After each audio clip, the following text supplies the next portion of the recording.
have a very exclusive group today. I hear that normally we have the thousands of symposiums. Had to limit it this year, 100 chosen people, very special people. I'm really glad and proud to be here. I think I was at the first one, and I've missed maybe a couple in Bean. And I'm very glad that we think about doing an opening as we think about the environment around us. Among my people, we say that whenever we are gathered, one of us. And I know as we sit here, some of us are ways from your families and your communities, thinking about spouses or children are there, and that you worry about them while you're with us. Send them greetings, blessings. We want to make sure that they are kept and safe. We know that the people of this world, there are many that are not as well off as we are, and some of them are in great distress.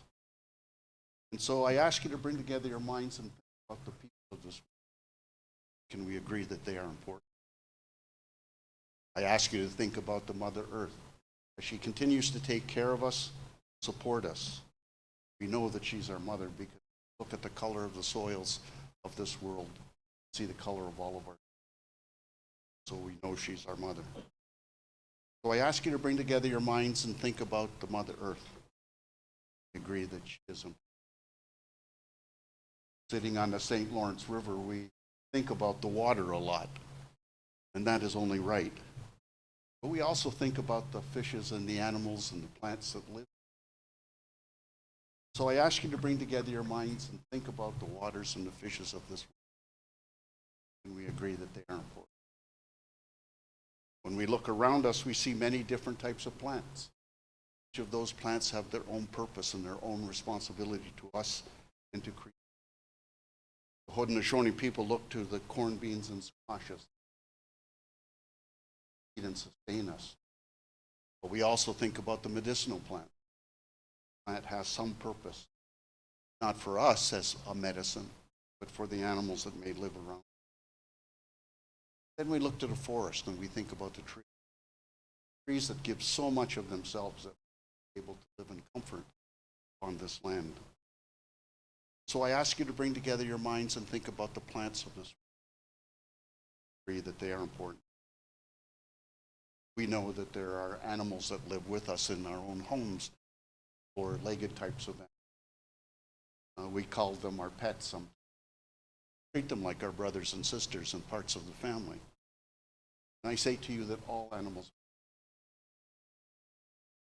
have that respect. So I ask you to bring together your minds and think about the animals of this world. We also know that there are birds out there. It never ceases to amaze me that animals so small can have a song so loud. Everyone in the world feels awe when they hear it. Uplifts your heart. And then you see those birds and hear those birds in backyards and wherever, and they make you feel proud and happy. So I ask you to bring together your minds and think about the birds of this. And we agree.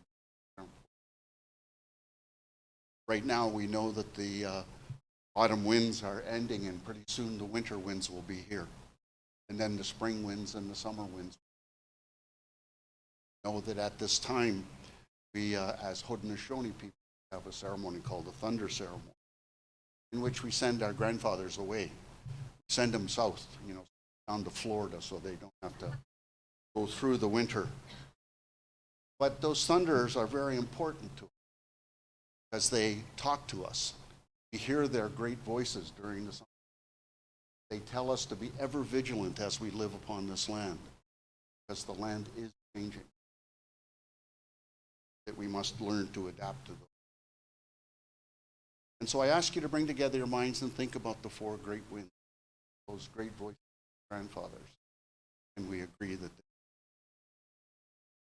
morning we saw our elder brother, the sun, rise as he has done day after day, millennium after millennium, never ceasing in his response to us and to all of creation, that we could carry out our responsibility. So I ask you to bring together your minds and think about our elder brother, the sun. This evening we'll see the grandmother moon as she face to it every 28 days. She lightens our path during the sundown. But she's also very powerful. She has the ability to move all the waters of the person. So I ask you to bring together your minds and think about the grandmother, all female things upon this world. And can we agree that they are important? We also look into the sky at night and see the stars, and they listen. The Haudenosaunee say that those are our aunties and uncles, and they look down upon us and they watch us. They help guide us across the surface of the earth. They also foretell of great events that will occur, constellations across the skies. So I ask you to bring together your minds and think about those stars. Can we agree that they are important? This is not a lonely place. There are many spirits with us here. And the Haudenosaunee talk about 4 great sacred beings. You know that if we ever have a question that seems so deep to us, individually, unity, we look deep into our hearts, and great sacred beings will come to us and show us how to live in peace. So I ask you to bring together your minds and think about the Spirit. We agree that each of us here have had many great teachers in their lives that have taught them many lessons. How to live. Some of those teachers may not have even been animals that live with us. They too can be teachers. We say, listen to the small, sometimes from those small voices, some great wisdom. They too. So I ask you to bring together your minds and think about the teachers. We agree that they are important. I'm but a human and forgetful, as I happened this morning. Got up a little bit late, went to the wrong place. But I'm here, so I thank my wife for that, getting me out. But it's not our intention to leave anything out of this Thanksgiving. So I ask you, my friends, to send greetings and thank you for the things that I might have forgotten. So now our council fire has been lit. And as the Haudenosaunee say, I take a stout cord and I bind you all together here in this one place. You may be able to carry out our responsibility. So with those words, simple words spoken, we can continue on our work for the day. But I call on you one last time, my friend. Bring together your finest thoughts, finest things. Pile in a huge pile before you, send to the Creator of all things.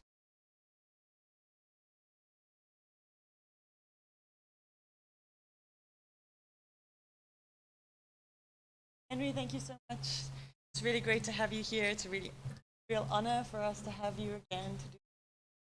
We'll follow with a plenary from Henry when I've gone through some housekeeping and some welcome notes. So this is the River Institute's 29th annual River Symposium. Going on for a really long time, and there's lots of familiar faces in the audience. Thanks everyone for coming. It's really great to have you here. We respectfully acknowledge that we are on the traditional territory of the Haudenosaunee. We offer our gratitude to the Mohawks of Akwesasne for their care for and teachings about our earth and our relations. In honoring those teachings, we are committed to the process of dismantling the ongoing legacies of settler colonialism, good relations with each other, and with the lands around us. The River Institute was founded in 1994 in partnership with the Mohawk Council of Akwesasne. We are committed to listening to and working with our Haudenosaunee partners.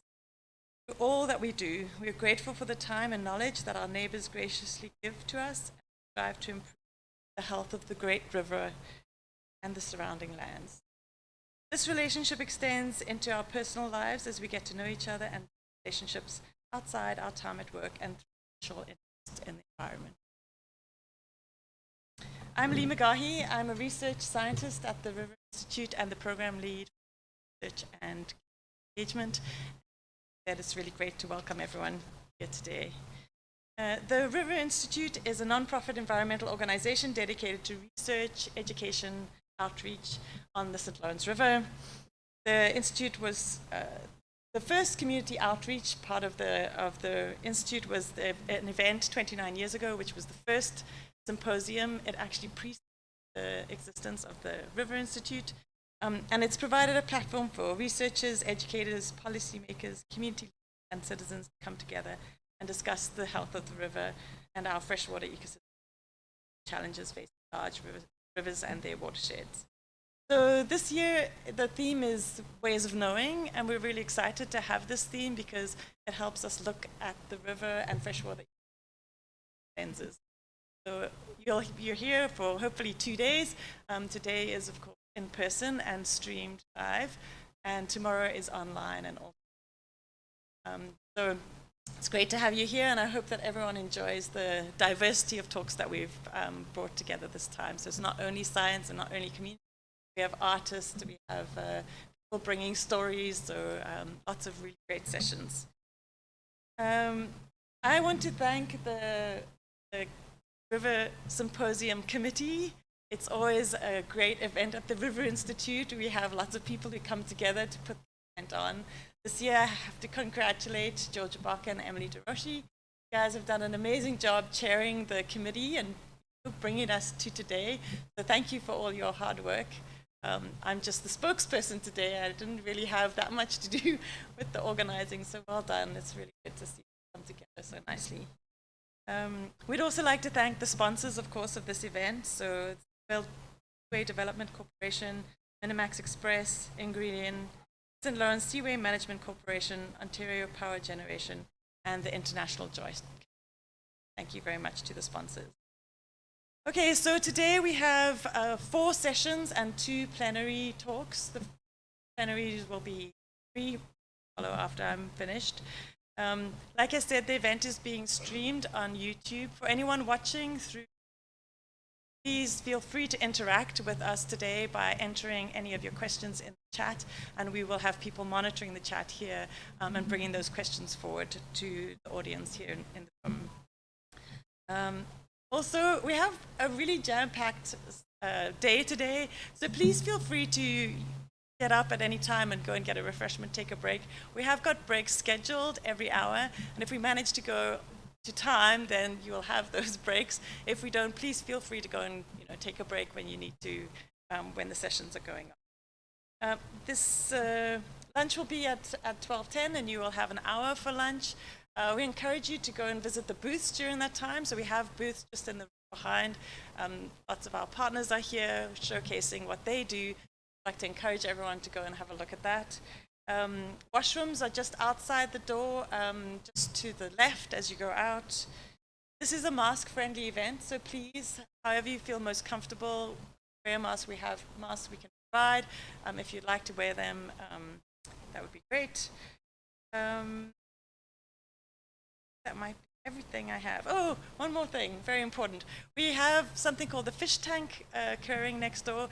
It's run by our education team. It's really exciting. They have 10 teams coming today to take part in this event. So it's a competition between youth. And so that's, along with the room that's here today, there's another 35 people involved in a parallel event next door. Okay. Henry Lickers is a Haudenosaunee citizen of the Seneca Nation Turtle Clan. He was the director of the Department of Environment for the Mohawk Council of Akwesasne for 32 years and environmental science officer 6 years before his retirement in 2019. Throughout his career, Mr. Lickers has been instrumental in incorporating First Nations people and their knowledge into environmental planning and decision making. Prior to his appointment as an IJC commissioner in 2019, Mr. Lickers was a member of the IJC's current Great Lakes Science Advisory Board 24. Lickers also served as a member from 1987 to 1991 and 1997 to 2000. He's been a principal investigator on the Eagle Project, so that's the effect on Aboriginals' Great Lakes environment, and the Naturalized Knowledge Systems Project. Henry has been a director, Ontario Professional Foresters Association, scientific co-chair of the Haudenosaunee Environmental Task Force, vice president of the board of directors, St. Lawrence River Institute of Environmental Sciences, and a member of the board of directors of the forest.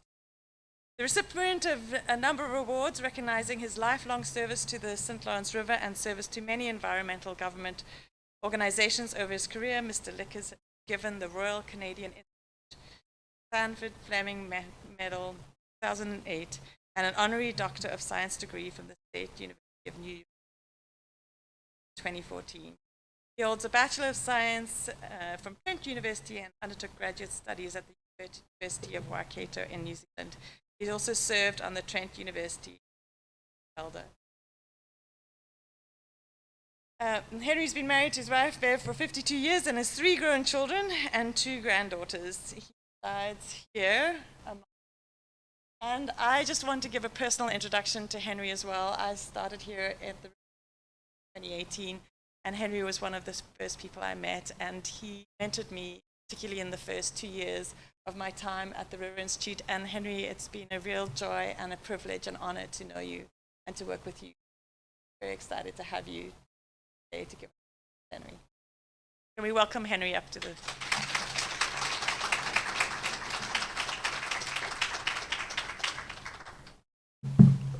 But I can't fly. I'm a little bit at a loss to do. I know my mind is like, you know, that telephone lines or power lines, birds. That's what my mind feels like today. Every time one bird flies off, another one flies in its place. It's like asking, I think, a centipede or a millipede, you know, how it walks. Got 1,000 legs in there.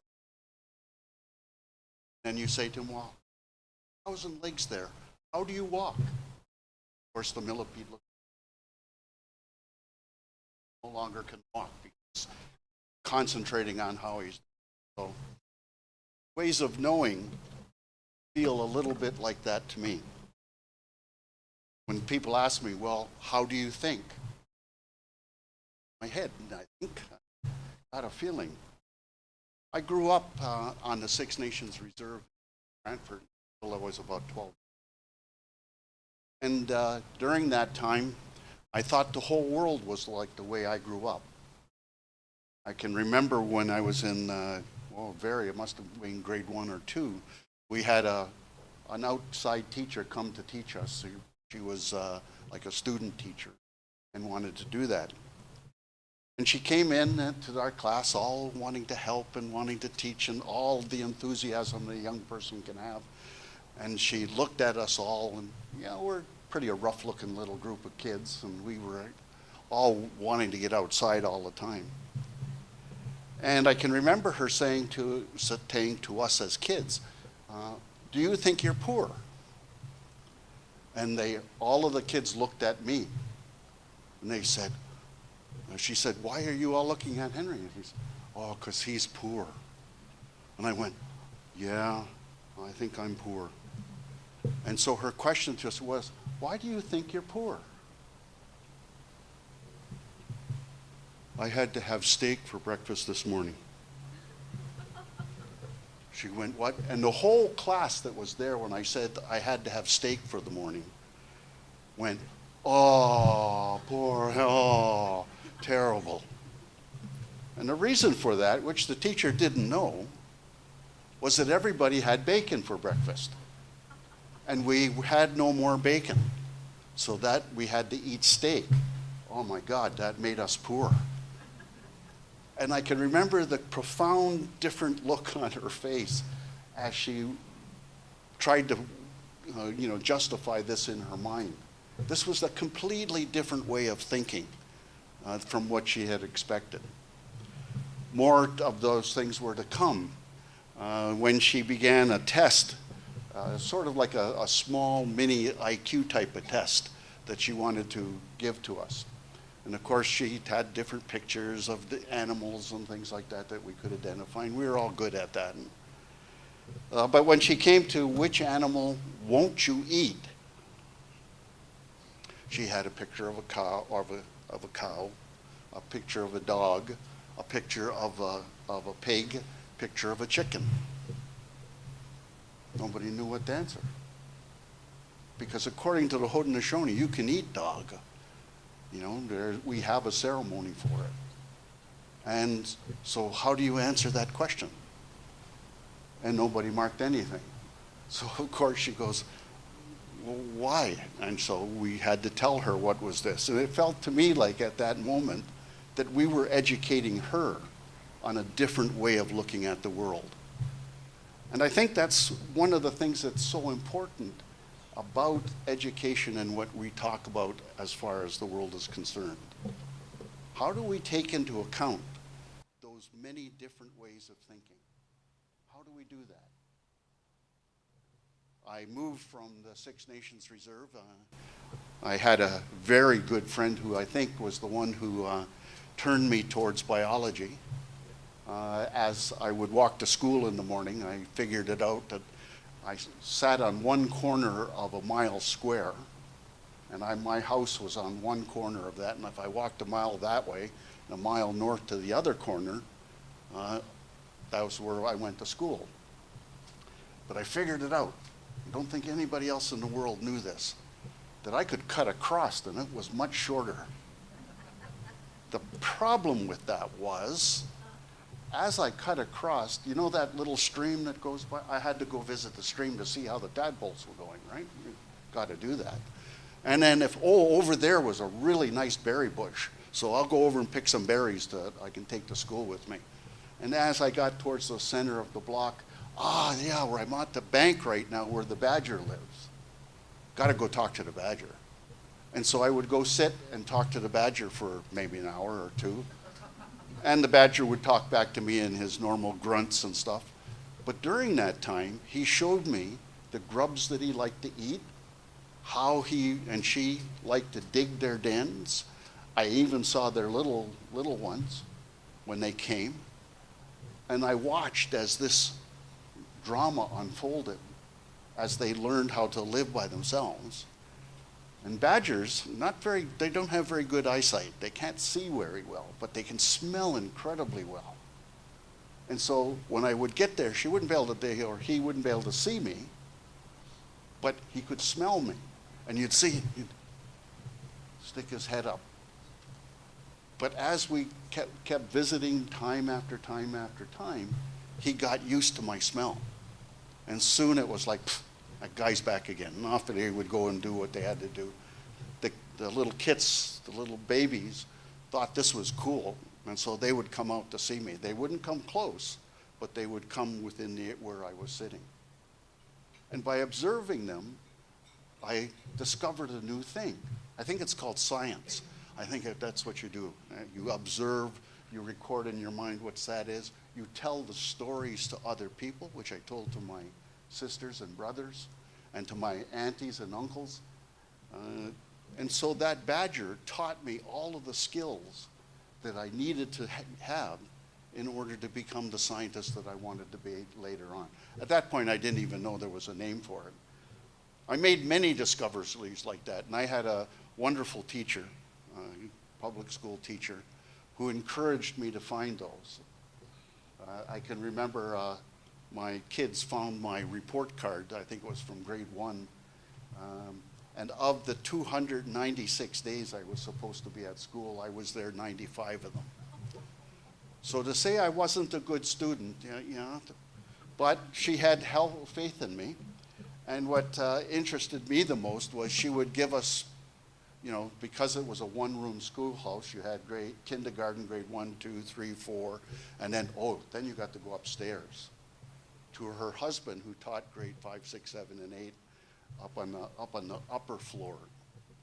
But she would give us exercises while she was doing different things. And one of the exercises, I remember she was real mad at us for something we had done, was to add up all the numbers between 1 and 100. So here's all these little kids going 1 and 2 is 3 and 3 is 6 and 6, on and on like this. Kept you occupied for hours, except me. And as I was sitting there, I was looking at I had written the numbers in a line. And I noticed that if you added 10 and 1, or 9 and 1 together, you got 10. So I thought, geez, that's interesting. What happens if I add 99 and 1 together? I got 100. Wow.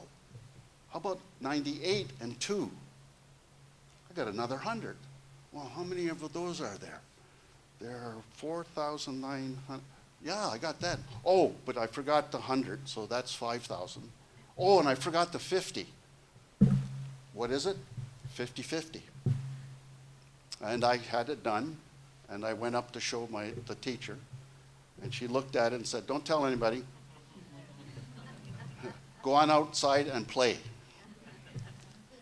Out I went. I had a great time.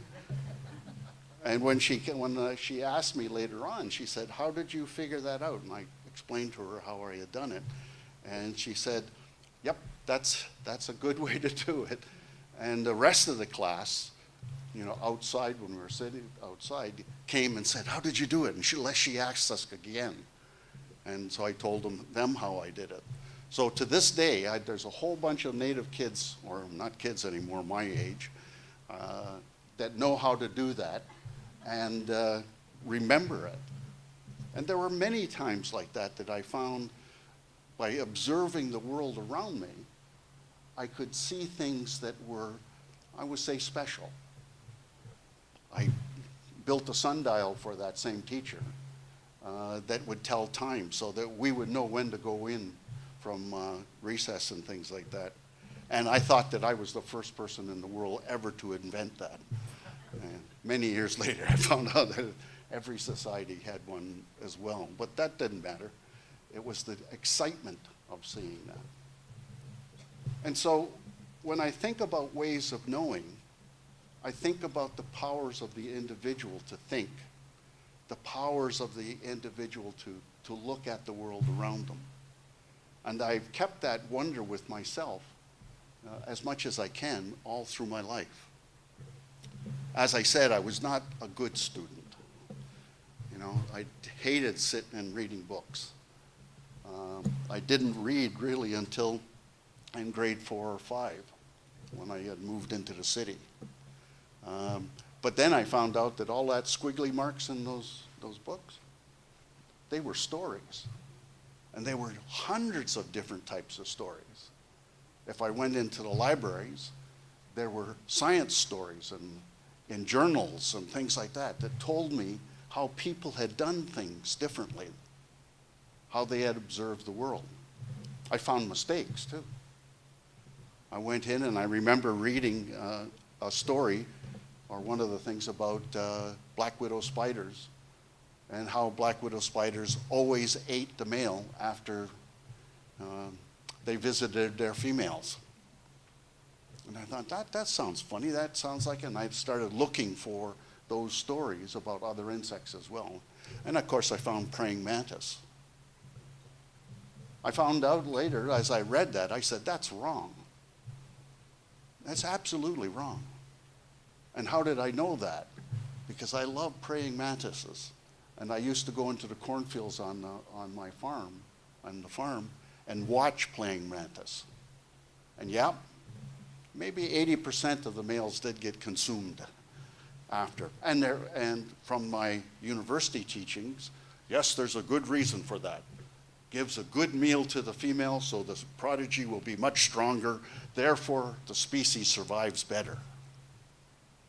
Well, being Henry, I sat there and I thought, that seems right, but they're missing something. And what I finally figured out, and I remember telling my ecology prof this, and he looked at me and said, we should write that up. And I didn't think that you would do that, or you needed to do that. I said, if the male is incredibly fast, he can get in and out and be done and not get eaten. That seems like a pretty good thing for the male. And the other thing that I found out later from my university studies was that the female has the ability to store the sperm and choose which one she's going to use. Sounds to me like I want my kids to be much faster, and I would choose that fast male. The rest of them, consumed.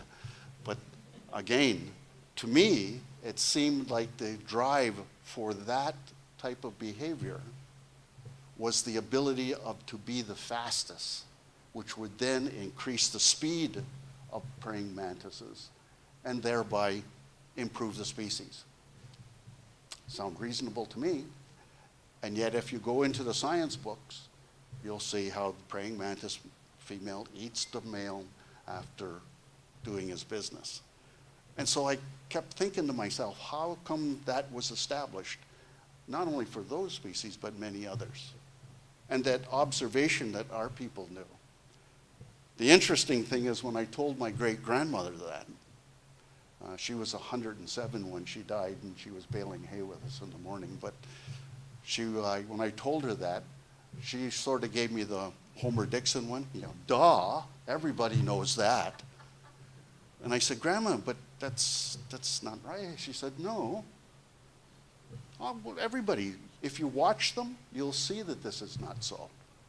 And so to her knowledge came from this continuously observing and watching and testing and doing those experiments, I'd call them, to see if it was right. So was my great-grandmother a scientist? I think she was, probably with 15 PhDs, but because she took care of the whole house and everybody else as well. And so I grew up in that questing for knowledge environment where my uncles, my grandmother, my great-grandmother, my grandfather, all of them were those type of people. And among Native people, what I find is that people who live on the land have that same sense of watching and observing and seeing the environment. There's a few things that they hold as dear to them, as tenets of their belief. One is that the earth is our mother. And they believe that, and I believe it as well. It takes care of us. It supports us. If I look at the earth, how do I know the earth? Well, I know the earth by observing. Geomorphology is only observing the earth and seeing what the landforms are. Geology is just picking up a stone and looking at it and seeing what you think about it. And our people have done that for centuries as we've watched and seen this world. So each of those tasks are directly related to the earth. The other thing that you'll hear, as you heard in the opening that I did, is that this care and thanksgiving for everything in the world. And as that Thanksgiving address unrolled, you can see that it becomes a perfect framework for you to hang your knowledge in. There might be a few places where it overlaps. I noticed that I didn't say anything about viruses, but they're in there someplace. And we have to watch out for them as well and take care of them. I found that only recently in Scientific America, somebody was talking about having to save parasites. And you keep thinking to yourself, what? You're going to save parasites because they're becoming endangered. As we use more and more antibiotics, we're getting rid of those. Well, maybe it's time we start thinking about how we save them and keep those as animals as well. So that Thanksgiving address for the Haudenosaunee and for many other communities helps center our thoughts on the world and how we should look at it. So we say that responsibility is the best practice. Not, how can I put it, not right, not laws, but responsibility. And in this society, we spend so much time building laws so that we can punish 5% of the population.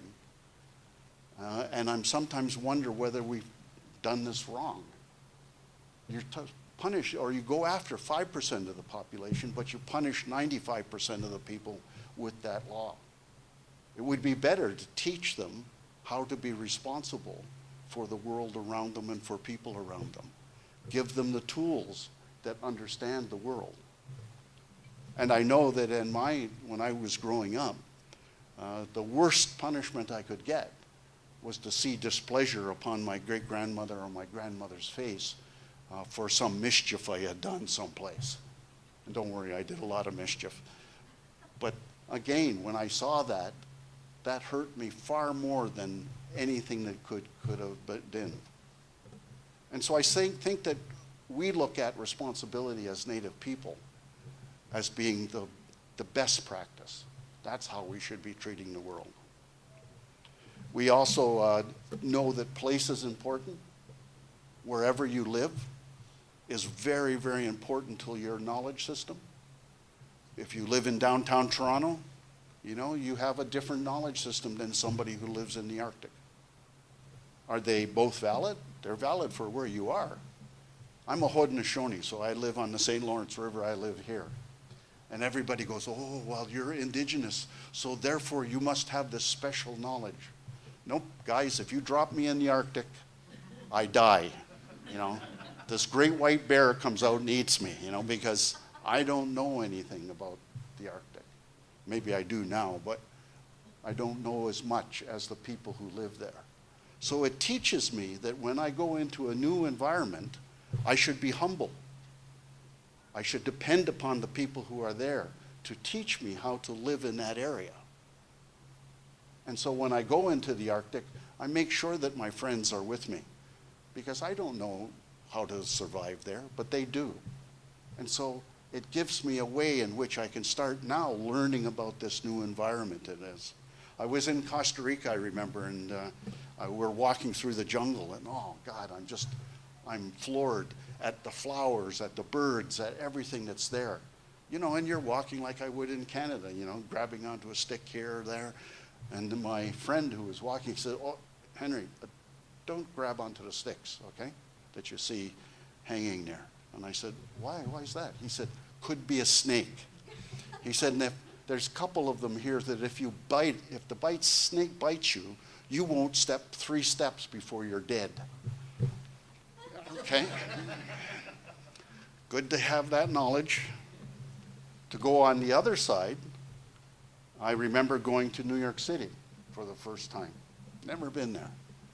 Wow, what a place. It was just a crazy place.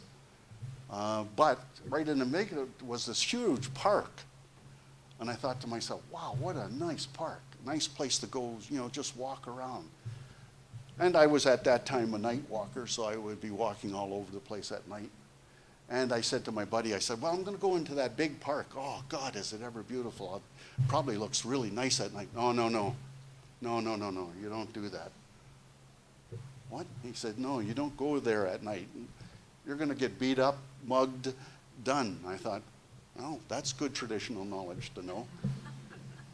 And that was because that person had his knowledge of his place or their place and knew what you could do and couldn't do.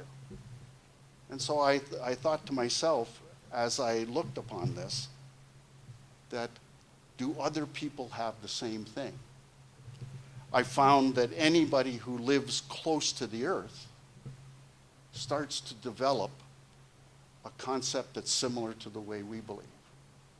Farmers who have lived on the land forever, you ask them about the earth, and they talk to you about the earth as fondly as they do about their wives. When I went to France, I'm sitting with as he called himself, a peasant, whose family had lived on the land for 1,200 years. And when he said la terre, he wasn't saying the earth with no gender. That was a female earth.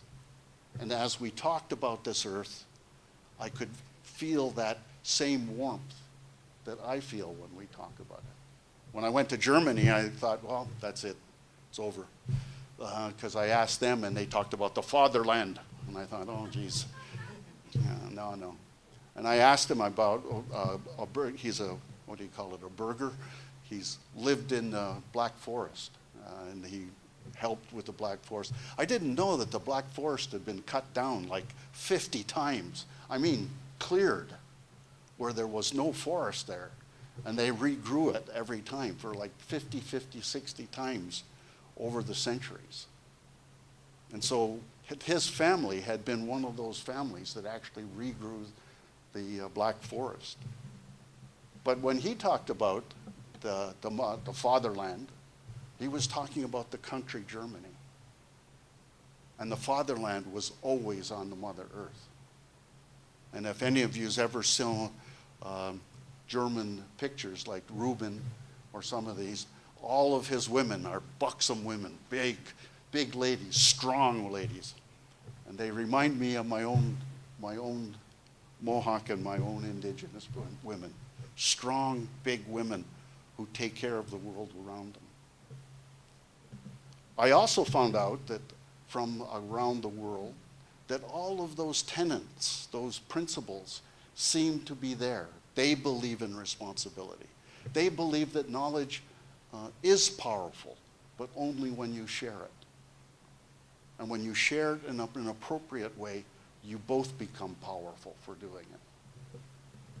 And so knowledge systems, the way we think, are very, very important.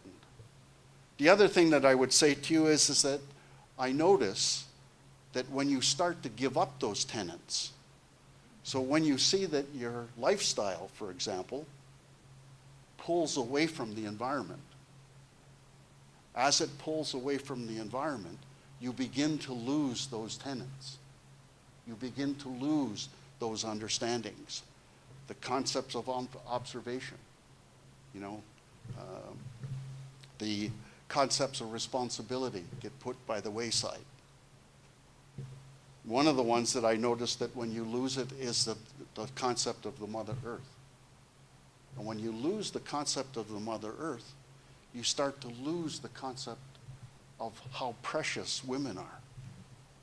You start to believe that that's not so. And you see that as that happens, you begin to lose your connections with the environment itself. So I think that some of these tenets we have to think about much more strongly and start to see how we reteach them. If responsibility is the right practice, then why would you treat anybody differently? Because you have a responsibility to them in order to live upon this world. So those are some of the things that I found, and there are many others there that I know about. So if I use that Thanksgiving address as the framework by which I look at the environment, and I use those tenets that guide me on how I'm to treat other people, I do come up with a law. And the law is only about 1,500 years old among our people, and it's called the Great Way of Peace. We've studied peace for many, many centuries. My granddad used to say, yeah, that's right. Haudenosaunee have studied peace for many years. And he said, why? Because we have so much problems with it. He said, if you want to see what a country has problems with, see what they brag about. And so I look to Canada and I see, what do Canada? Unity, confederation. And one province wants to go this way, another one wants to go another way. We have a hard time with confederation. And so we talk about it a lot and we work on it a lot. The Haudenosaunee had a lot of problems with peace.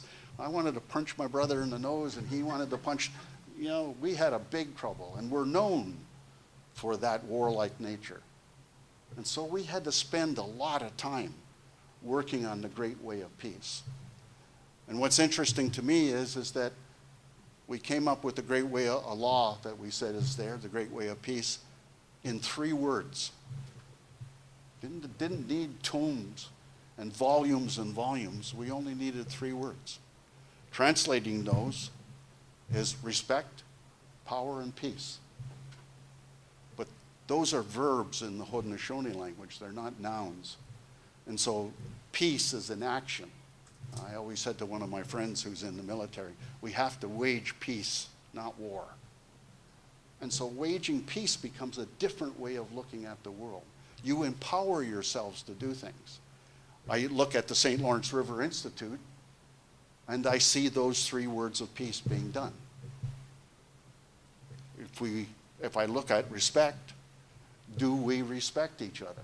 Well, you guys wouldn't be here on a morning like this to listen to some guy talking to you about stuff if you weren't respectful of the world around you and not wanting to learn how we're going to do this. And what are the tools of respect? Communication, understanding, honor, all of those things there. So you honor me by saying that you're going to be here. So you show me respect. Power, in our case, can also be translated into equity. Each of you's come to this forum with specific knowledge and understanding of the world, different from each other, but you're willing to put that knowledge on the table so that we can start to see and maybe formulate things that we can do. Peace to us, like I said, is a verb. Closest thing I can find in English to that is empowerment. By coming here and sitting and listening, you empower yourselves to do better. You empower yourselves to honor the river. And as you do that, you gain more respect for each other. And as you gain more respect for each other, you're willing to put more equity on the table. As you put more equity on the table, you do more. And the cycle of peace, we say, increases.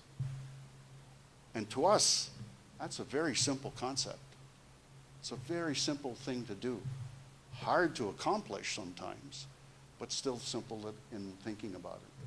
So if you ask anybody in Akwesasne and went over there, even this big, and say, what's the great law say? What's the great way of peace say? And yeah, they may use different words for a kid. You know, they may have their own words that they make, but they'll still come up with the 3 words. And they'll tell you what that means. And like myself, even though sometimes I said, oh, Grandma, I didn't do it always right, but, you know, I tried. You know, again, they're looking for those things. So now you have the opening, which many Native people do. You have the Haudenosaunee who have tried to study peace for 1,200 years, 1,500 years. And you need a few more things to think about if you wanted to try to understand my way of knowing the earth. And that's that we think in hierarchies. We know that there are different levels of this earth, and that those levels are important to how the earth functions and how we function.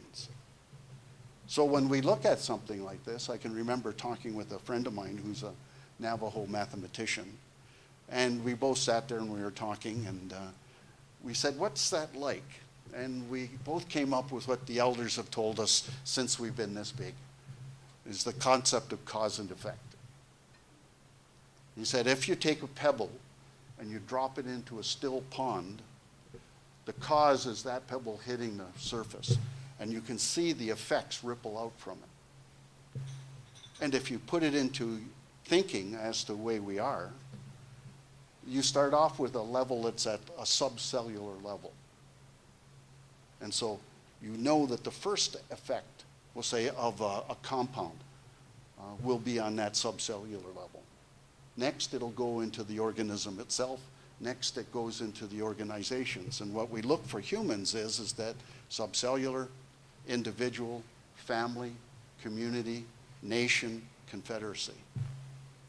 And anything that you do will ripple through all of those things. And that's one of the reasons why Native people are so concerned about things that are happening out here with the world. We just sat with the IJC with some of the traditional chiefs yesterday and a number of the people. And it was interesting to me because I could see how they were using this concept of hierarchy to look at climate change. You know, we know that this is going to change because we've seen what those effects do at all of the different hierarchies. So to a Haudenosaunee, you can't do just one thing. You know, everything is connected to everything. And so if you do one thing, you could be impacting on 7 generations to come. So therefore, be very careful on what you do today. And from the IJC level, what I see is that we're beginning now to look at things and talking about resiliency and adaptation. Well, to a Haudenosaunee is some of the things we say is, why did you do them in the first place? If you would have thought carefully through, you would have seen some of the endpoints, and we would have known that that wasn't right. Building on floodplains, you know, that to me doesn't sound like a good thing to do, you know. Our villages that we broke in Akwesasne, we blow, how can I put it, in the Snai portion of the community, we build on the highland. Guess what? Doesn't flood. You know, but we're a primitive people, I think people say. So I would say to you that when we're talking about this ways of thinking, also look back into your own histories. You know, many of you come from England or other areas, and look to the people that in those countries were the ones that lived on the land. Like I said, in Germany, that guy that lived in the Black Forest. You know, when I visited them and their family, I felt like I was going home. I didn't have to explain to Mother Earth. I didn't have to explain about how everything is connected to everything, how place is important. They knew that already. And they wanted to know from me how I believed that to be.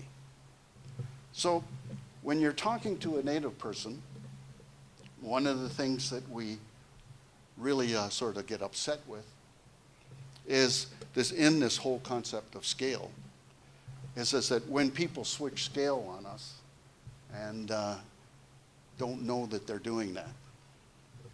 I'll give you a little example with my daughter, and she's glad she's not here because she'd yell at me again.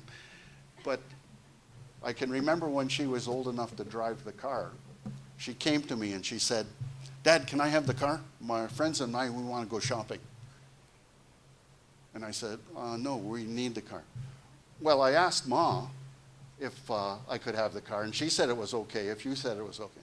Well, I still need the car. Well, everybody in the community lets their daughters go out in the car. Yeah, I know that.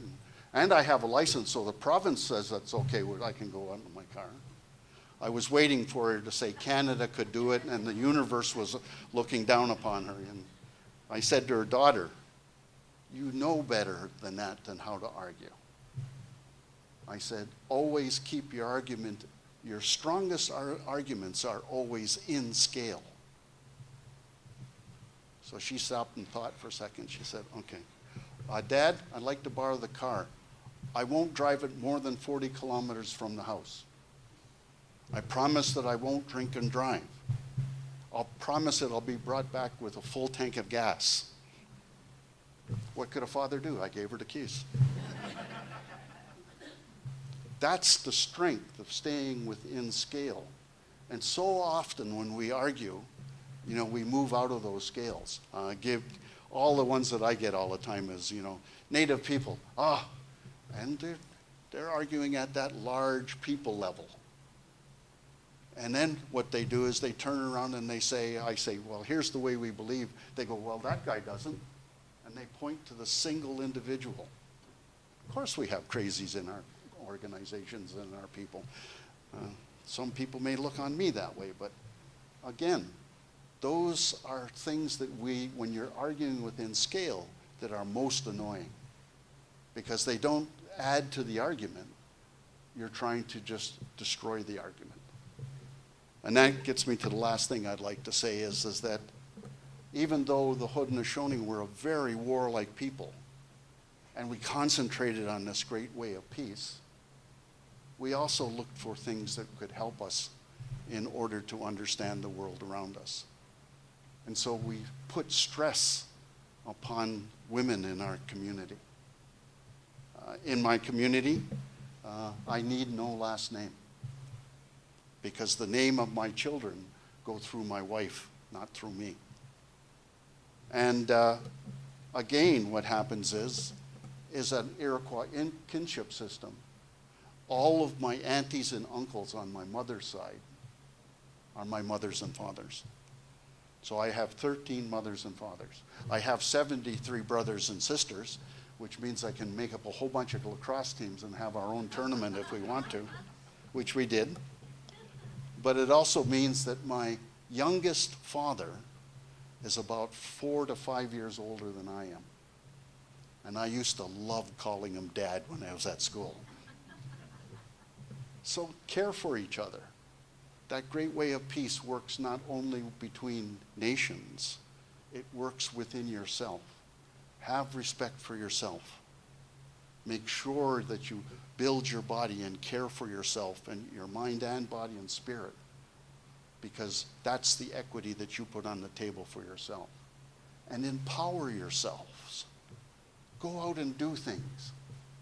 Don't wait for other people to do them. Maybe that's the reason why Mohawks are always instigating things, because they stick their nose into everything. They're always there. Senecas, my people, we talk about it a lot.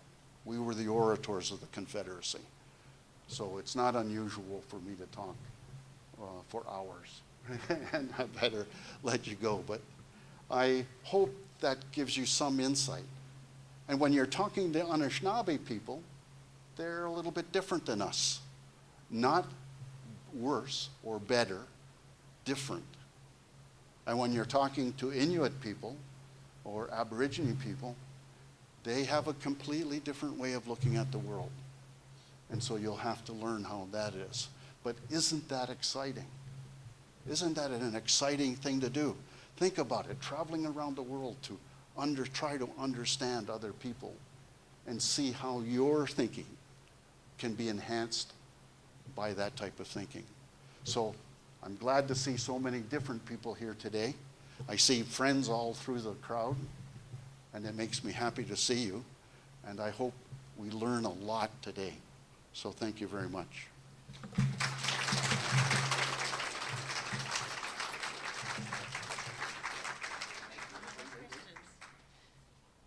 Henry, thank you so much. It's always so fabulous to have you talk and give us lots to think about. I'm going to open the floor for a couple of minutes if anyone has a question or anything they want to ask Henry. Henry, if you do get a question, can you speak into the mic and repeat it so that people online can hear as well?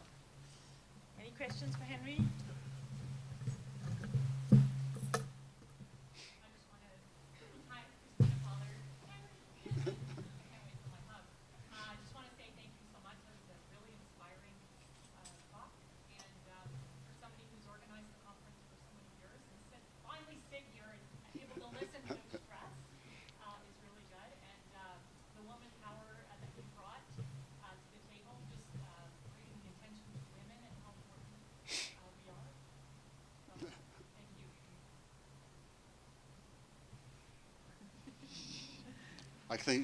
I can see the smoke coming out of your hair, so it must be you're thinking really hard about this.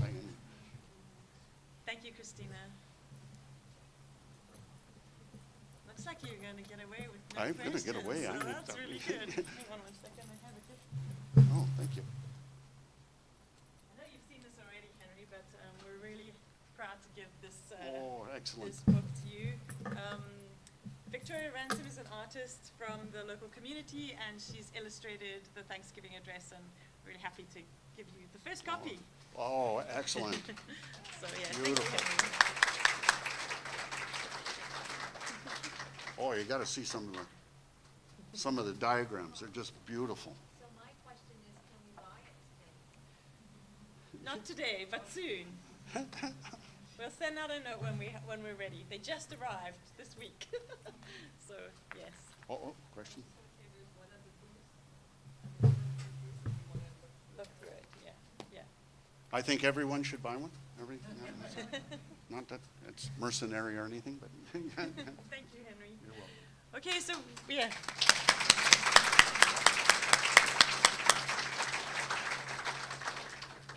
We get to have a break now, so everyone can go and get a coffee if you didn't get one beforehand. Go and take a look at the booths. We'll be back at 10 o'clock. Thank you.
everyone. Thanks for joining us today. Sorry, a couple of minutes late starting this next session.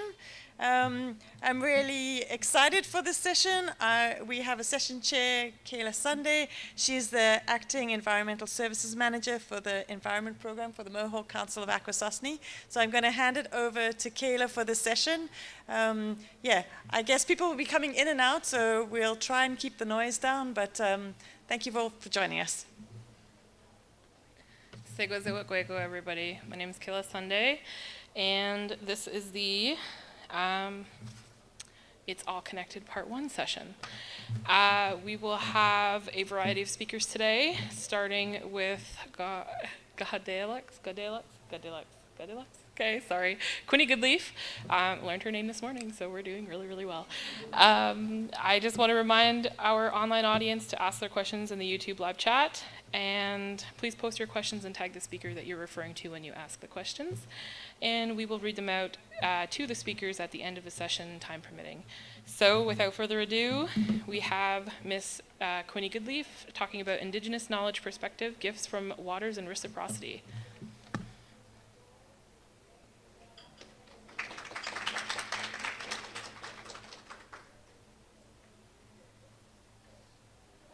Hello, it's nice to see everybody. I'm very happy to be here today. I'm very happy to be here today, to be holding space and talking about the waters and talking about the ecosystems and paying attention really to everything that's going on. So it's really important stuff to gather in this way and to hold space to talk about these things. When I woke up this morning, I went right down to the water right away, and I went talk to Quinney-Goodleaf, and I gave what we do in our culture. We give offerings, and we speak to that water because we consider that water to be alive. We consider that water to be a spirit, and there's a lot of love that's given from that water and the way that water holds us and protects us, and that starts from that moment of conception, right? When we're in that womb. So, thinking of that, where I come from, I'm from Kahnawake. I was raised in Kahnawake, and my name is Kahté, and it's in Ganyageha. So the things that I've learned throughout this past little while, which I've been taught, is really important to share. Especially from our people. We have such beautiful teachings and beautiful understandings and beautiful beliefs, and these things are important because they guide our behavior. So we need them, right? We need those teachings. They're like these little seeds that come and they help to influence us. And that behavior and the way that it's guided in our actions, it's not just about us, right? We're taught, as Ungwahumwe people, the second we're born and we come into this world, those little babies are spoken to. And we're told right away, we're told that we're not the only ones here. We're not the only ones here. We share this space, and we're not here for a very long time. And all of our actions and all of our behaviors are gonna have an impact. They're gonna influence. They're gonna influence all of creation. They're going to influence the little ones that are really small. They're going to influence the ones that are not born, and it's very important. And in the way that we walk, and in the way that we carry ourselves, and in the things that we do, that we think about them. We think about that impact and what it's going to have on those that aren't here, because the ones before us have considered us in the way that they walked, so that we could come here today and we can enjoy the water. So thinking about this, thinking about that water, there's so much that's going on today, and it causes me to think of how important it is to pay attention to that. And that's why I'm especially excited to be here today, to listen to all of the different gifts that people have and the way that they think and then the knowledges that they have, because I think we all come from different places and have these different gifts and understandings and teachings that we walk with, whether it be more from that spiritual place or whether it be more from that physical kind of that physical. So there's these different things these different knowledges that come together from these different areas, and they are all very important, right? One of the things too that's been heavy on my mind is the sturgeon. Currently, you know, those sturgeon, when you look at those fish, they're like little dinosaurs. Like, you ever just look at them, you're like, holy cow, these fish are dinosaurs. Like, you could see it in the way that they look. And they've been here for so long. So long those fish have been here. And right now they're hurting. You know, they're not doing okay. There's ways that they're being poached. You know, their eggs are just taken because their eggs are worth a lot of money. So they're going and they're being killed in that way, and it makes me think, well, where's their protection? Where's their rights? Who can they call? You know, the same with the water. Where's the water's rights? Who stands up and speaks for that? You know, if something happens with me, like if somebody hurts me, I can call the police. I can call people to come and help me. But, you know, what about them? Where's that for them? And who's going to do that? So that's one of the things that has been on my mind lately is who's going to speak for them and who's going to pay attention. You know, they can't speak. They can't come up here and come into this room physically and speak to communicate in this language. They do it in another way. But thinking about those life and the space we share with them is who's gonna speak for them.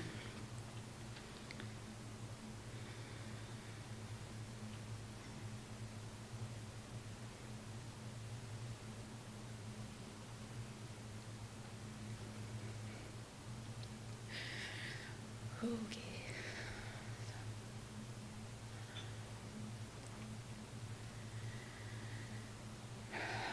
Going to the water today was really beautiful. I made sure to get there early. I was like, oh, I gotta hurry up. I gotta be at this event at a certain time. So I went and, you know, I was talking to that water. I'm currently living all the way up in Sudbury, so I'm not right along to St. Lawrence. So when I went to that water this morning, I was, oh, Segu Gahnigarunyu, Segu. Like, I was just so happy to be here. You know, I spent so much time with this water my whole life since, you know, being really, really small, this waterway specifically. I spent a lot of time in those creeks, always in the creeks, playing there, catching crayfish, just exploring. It was so fun. And I listened to my grandma too. She's told me stories of when she was younger and how everybody would hang out at the water, at the St. Lawrence water, and they would get washed up there. They would do all their clothes there. They would get ready for the dances there. It was clear. It was beautiful. And, you know, now it's not really like that. And it's just a very short time since she's been young. We look at all the big impacts that have had on that water, the way that water's natural flow has been disrupted. It's been developed. Thinking about all those ships that pass by and leave that residue and all the different dumpings that have occurred all throughout the area, and how all these little actions together have created a big impact. Because that's what a big change is, right? It's all the little actions, and it all together has kind of brought us to a point of, ooh, you know, kind of at this point where, ooh, just kind of,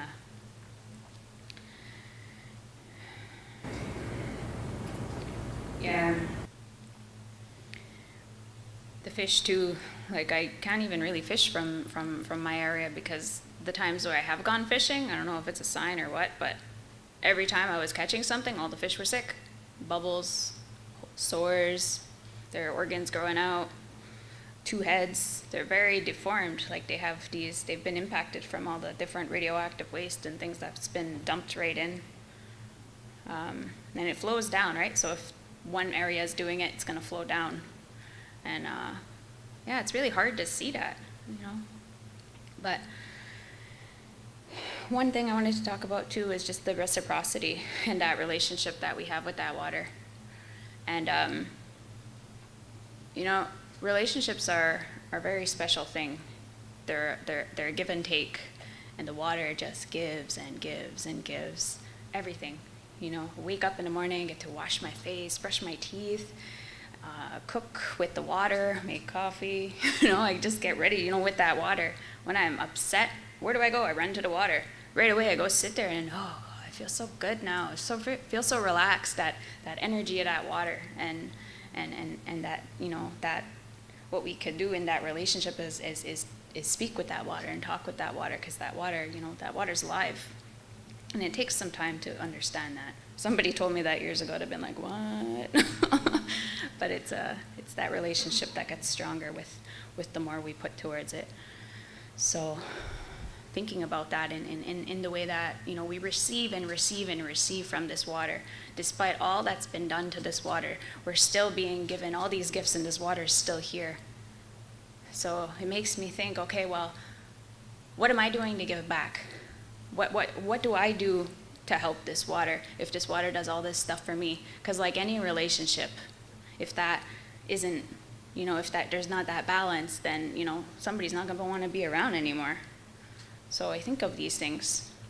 I think of the natural laws when it comes to the sturgeon, the natural laws that we've been taught in respecting of their life cycle, and looking at how the sturgeon's life cycle is being affected because they're being hunted just for their babies, right? That's not the time to be killing them. That disrupts their life cycle, really. There's different times to be taking them, and there's different ways that's taught to maintain their balance and their continuation, so that others can be able to enjoy them too, right? So I guess if there's something that I can end with,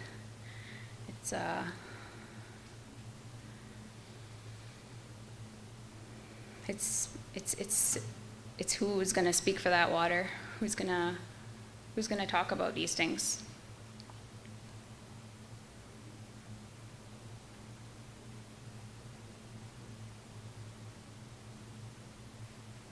And it's also that the water needs us to do this. The water needs us to do this, as do the water life. They need us too, because they can't come up here. The fish isn't going to walk through the door and come up here. We have to do that, and we're taught that, and I think it's just really important to feel that and to know that that water relies on each and every one of us to do this and to speak and to send that love and to speak for them. Thank you.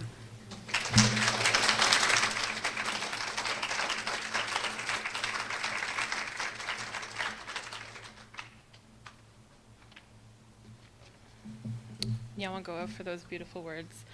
I also wanted to say Nyawangoa for taking the action that you took today to speak to this audience and to share that it is not just the research that we do and the words that we put out, but it's our everyday actions that are going to compound into hopefully a brighter and better future. So again, Nyawangoa for your words and your time today, and I'm excited to chat after. Up next, we have Interconnection of Health in Our Waterways with Shannon Seneca, Dr. Shannon Seneca. And welcome to the stage.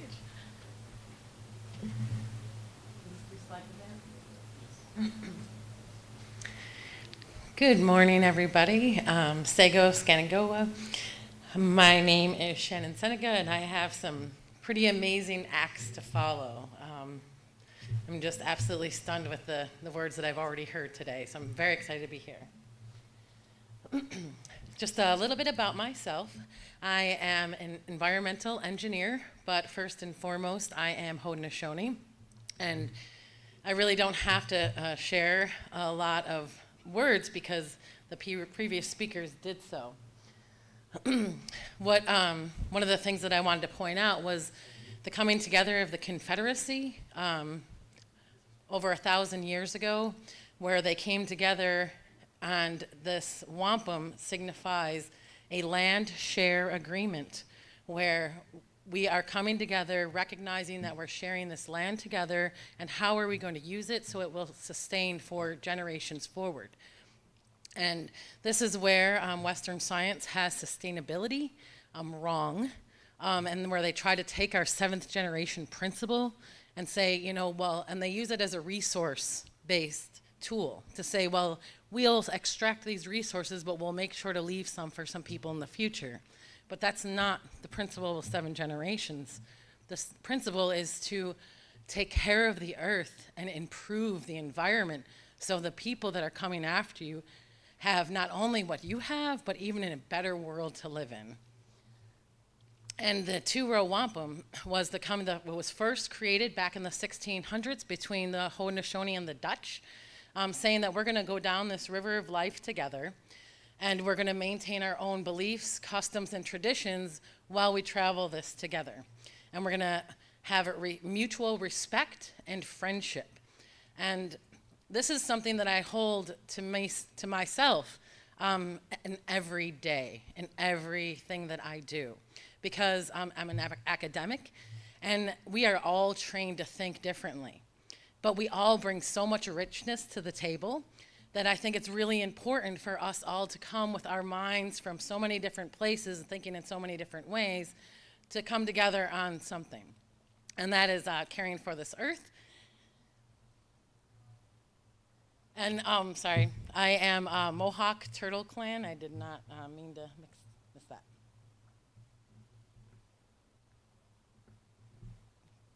Where do I have to point this? Over here.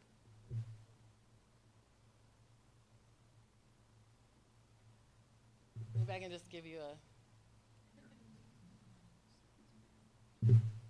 finger up. It's the right arrow. Oh, I probably pushed the button standing here nervously. And so I wanted to talk a minute about Indigenous knowledge and wisdom, because it's a way that people are looking at the world.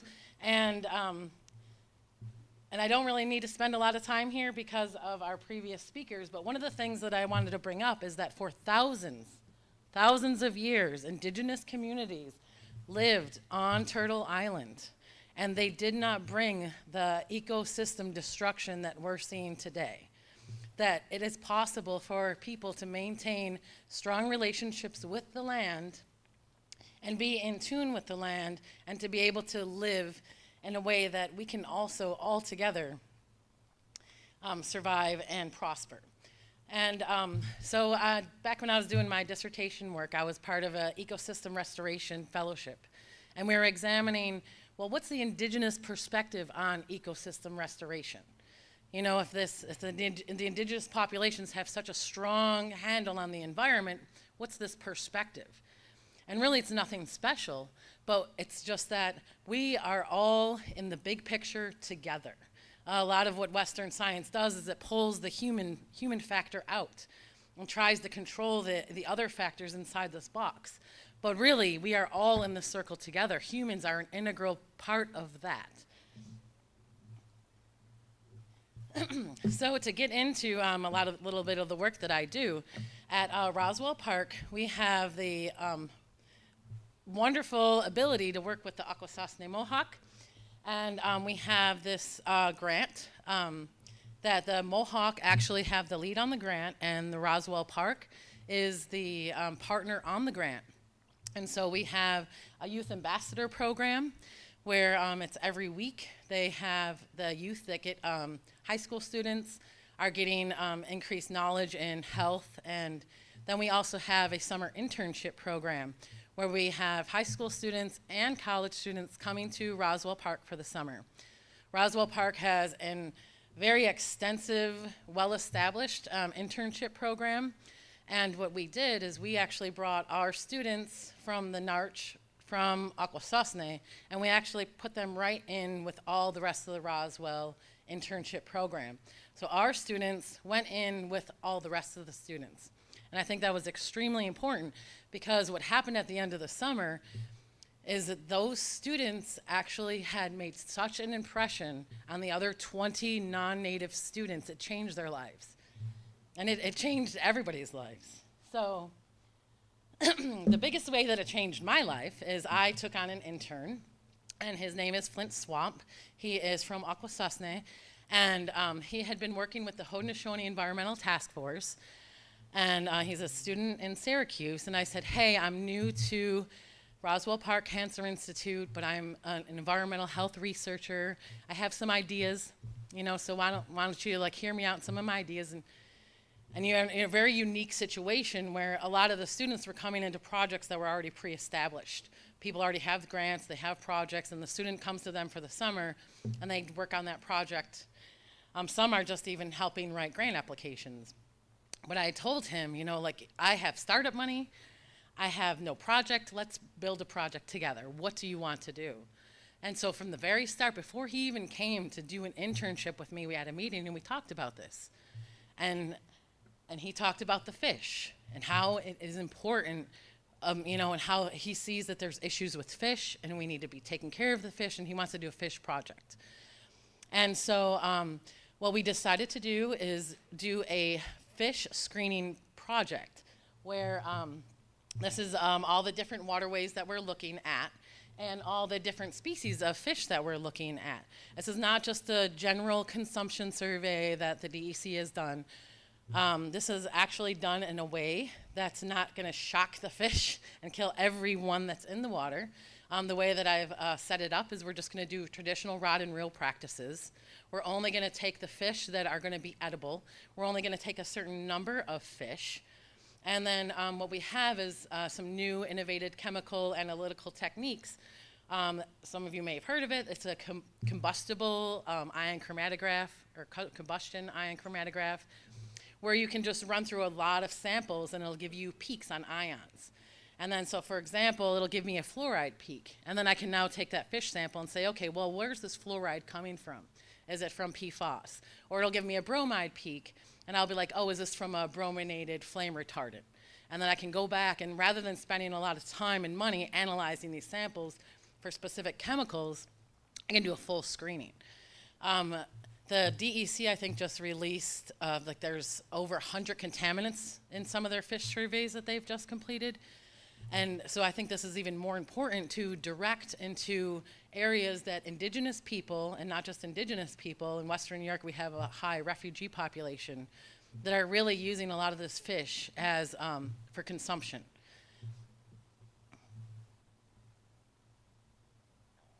And so I work at Roswell Park Comprehensive Cancer Center. And why? Why do we care about fish consumption?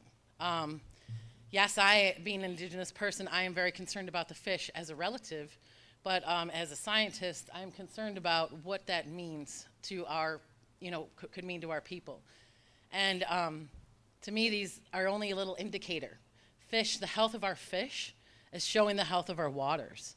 But then, what are people? People are indicators as well, and we are showing the health of our environment.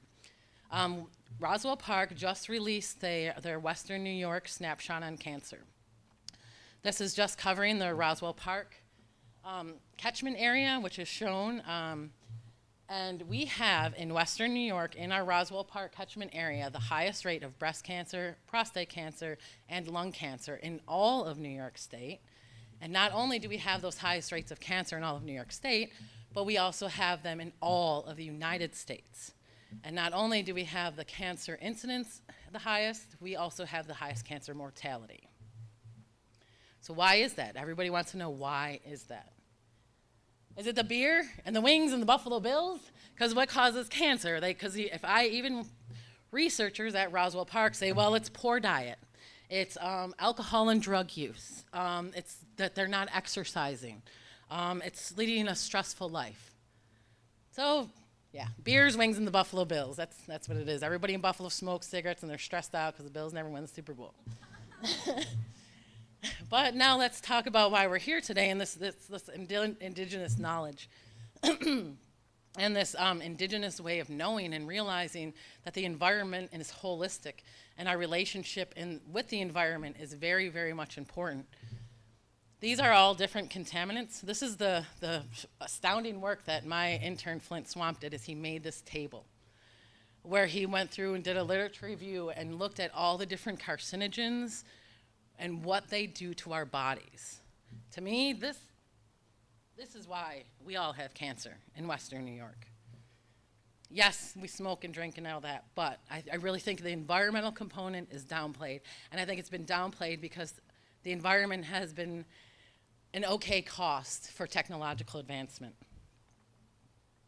And I would be amiss, I gotta just say this really quickly, I would be amiss to not talk about the Great Lakes in Western New York without mentioning the Western New York Nuclear Service Center.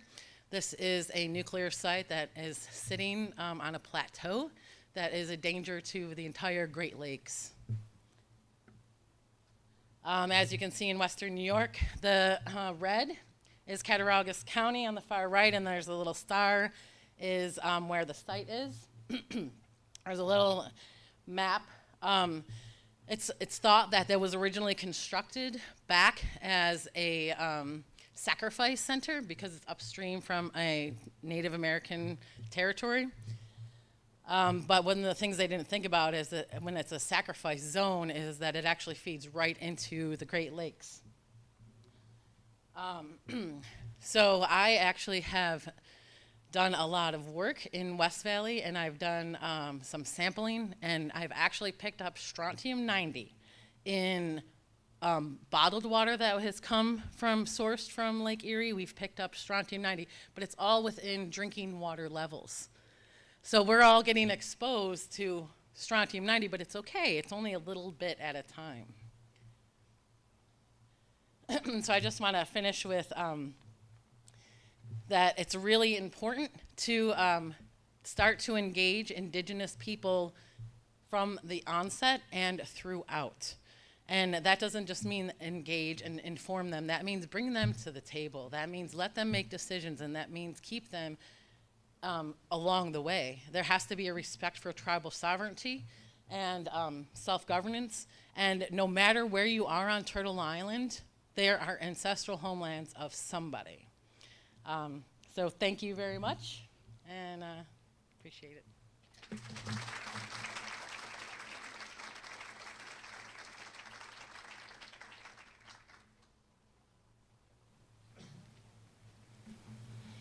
Yafa Miss Seneca, for the work that you've done and for coming here today to share that. And I also wanted to thank you for providing opportunities to Indigenous youth in medicine. I think that's amazing. And in science and environment as well, right? They're all combined. All right, so our next guest is Stafford Maracle, and they are presenting a holistic approach to assessing fish population health along the St. Lawrence River in the Bay of Quinte using eDNA and Indigenous knowledge.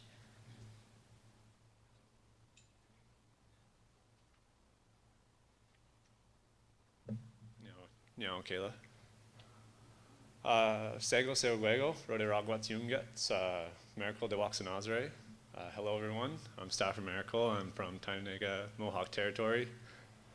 I'm doing my PhD at Queen's University under Dr. Stephen Lougheed on a holistic approach to assessing fish population health and freshwater ecosystem health using environmental DNA and Indigenous knowledge. Okay, so I just want to acknowledge the Haudenosaunee and Anishinaabe people who are currently taking care of our lands and waterways, and those that have come before us. I want to acknowledge the fish that were captured during our seine netting, and the fish that left DNA behind for our eDNA work. I want to acknowledge the River Institute's FINS team and Matt Wendell, who did all the seine netting and aquatic eDNA sampling. And my supervisor, Dr. Stephen Lougheed, and Dr. Orianne Tournayre, who have helped significantly with this. Okay, so why do we need a new way of assessing fish population health? We're currently seeing an increased number and severity of invasive species in the St. Lawrence and Bay of Quinte. And our current monitoring approaches aren't necessarily harmful, but potentially damaging, time-consuming, and require taxonomic expertise. They also tend to have the potential to miss elusive and rare species and sometimes overestimate or underestimate the abundance of species in the area. And lastly, there tends to be a disconnect between monitoring programs and communities. So monitoring programs tend to go in, sample, get results, and leave, but not necessarily communicate that back to the communities that are living there. So the approaches that I am looking to get up on the level with are seine netting, which you can see on the screen here. This is the practice that Matt and his team do. It's one of the best ones because it's not as invasive. Electrofishing, which requires shocking the water and like stuns the fish and they float to the surface. Gill netting, which is a stationary net. Fish swim into it, get caught, and you catch them that way. And then trawling, which drags a big cage across the bottom of a waterway, catching everything and picking up everything else there too. Okay, so the approach that I am looking to bring to the table is environmental DNA. Environmental DNA is fragmented DNA that is left behind by organisms as they live and breathe in their environment, such as exfoliates, urine, blood, or even just whole dead organisms. Using aquatic eDNA, we take water samples, so just a couple liters of water, and that provides us with a snapshot of what, not a Snapchat, of what is there in that exact moment, giving us the presence, a contemporary presence. I also tend to look at sedimentary DNA, so looking down through sediment profiles, giving us a historical account of what has been there. To do this, we scoop up this couple liters of water, filter it, and you can see we actually pick up quite a bit of debris, and in that debris is DNA that's just been floating around. So I look at entire fish populations using this. So I have markers that are general to all fish species, yet are able to identify them from one another. Using this, we asked the question, will using eDNA metabarcoding, so being able to look at the entire fish populations through their eDNA, will we see more species than we did with the seine netting? And yes, we did find more species. I don't know my left and right, but the more aggressive, more complex graph there is the eDNA results, and the one with a bit fewer is the seining. So we actually found significantly more species in the St. Lawrence with the eDNA than we did with seining. So what about the rare, invasive, and elusive species that we're really interested in? Did we find more of those?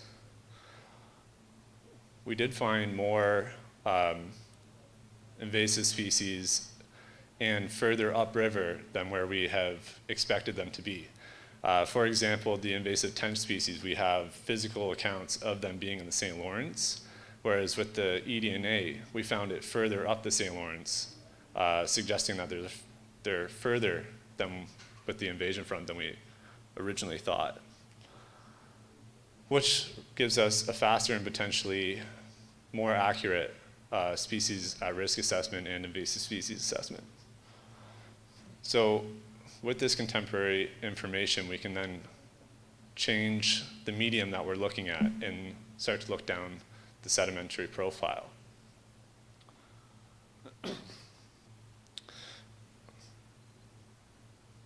After an organism sheds its DNA, so the eDNA is just floating in the aquatic ecosystem, it eventually just disperses, is eaten by other organisms, breaks down, or settles into the sediments.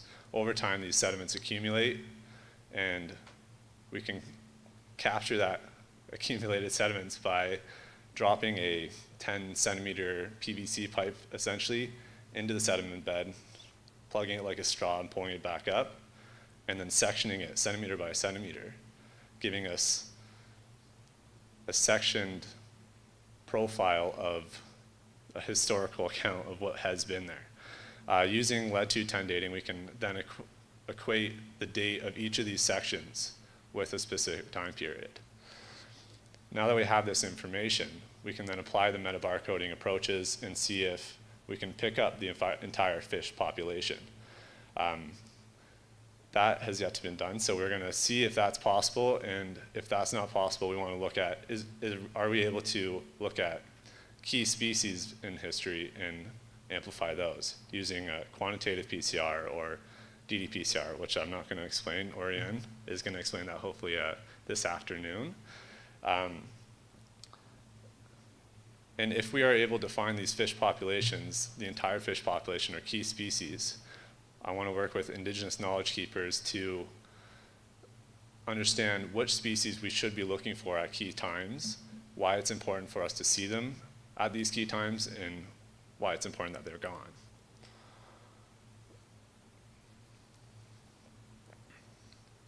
The Indigenous knowledge aspect of my project requires talking to elders, fishers, and other community members to gain an understanding as a completely separate and useful tool to understanding ecosystem health. This is really important as it'll help facilitate generational knowledge transfer in a colonial system that is the university and academic system. Doing this, I hope to answer important ecological questions that can then be viewed alongside traditional scientific approaches.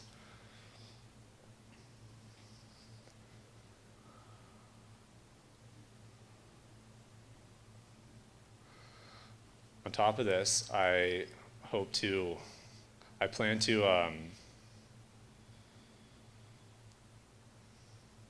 kind of expand science in a way that allows science to dig into questions that Indigenous knowledge holders are overall understanding. So I want to see Indigenous knowledge as a kind of a blanket, holistic understanding of an ecosystem health, and that can highlight key aspects that science can then dig into and find the technical answers.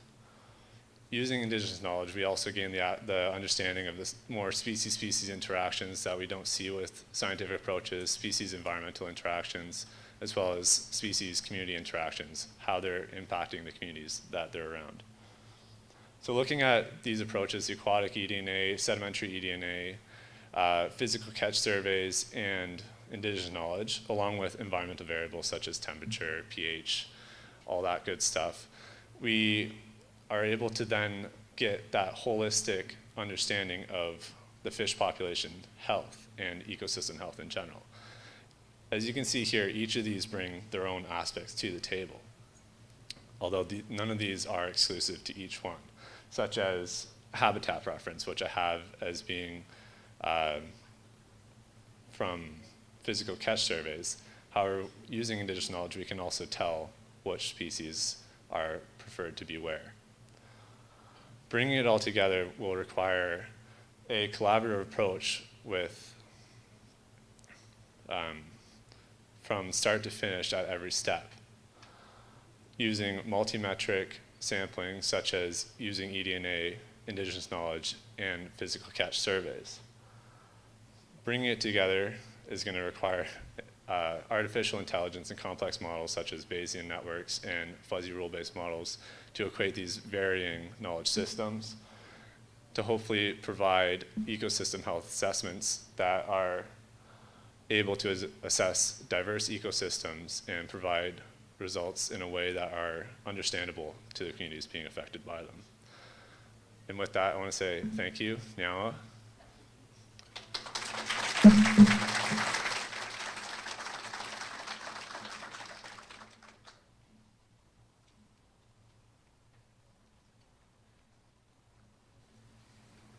Yes, Mr. Maracle, very exciting stuff on the horizon, I'm thinking. I have had the chance to kind of learn a little bit about the eDNA process, and I think that this is probably some cutting edge stuff that we should keep your eye on this fella here. Our next guests are Emilie DeRochie and Britney Bourdages, and they'll be speaking to the St. Lawrence River Strategy, which is a project that's pretty near and dear to my heart. So welcome, and take it away.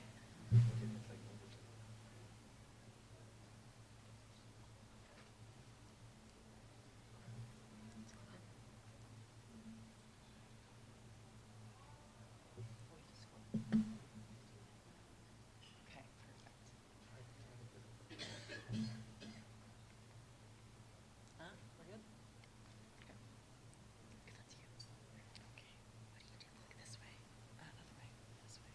Like to go to the next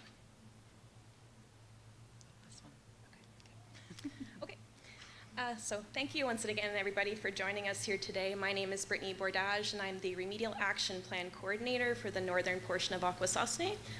I work for the Mohawk Council of Akwesasne, and I'm also the General Environmental Projects Coordinator.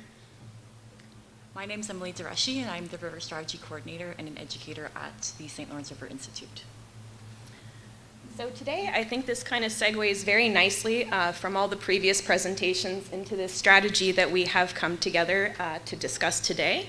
So this strategy is kind of all-encompassing and covers many aspects of the health of the St. Lawrence River. So I'd ask you to bear in mind one thought, which is that we have the unified goal of a beautiful and healthy St. Lawrence River, and we'd like to achieve this through collective impact. So at this juncture, we have an advisory committee that is still ever growing, and here is a short list of a few names of the folks that are in the committee presently, many of whom are actually here today. This list is still growing, so I encourage anybody who's interested to contact us. Earlier this year, we had the wonderful opportunity to meet with all these organizations, and we had over 67 different individuals who attended to share their knowledge and their thoughts about what they see for working together for collective impact.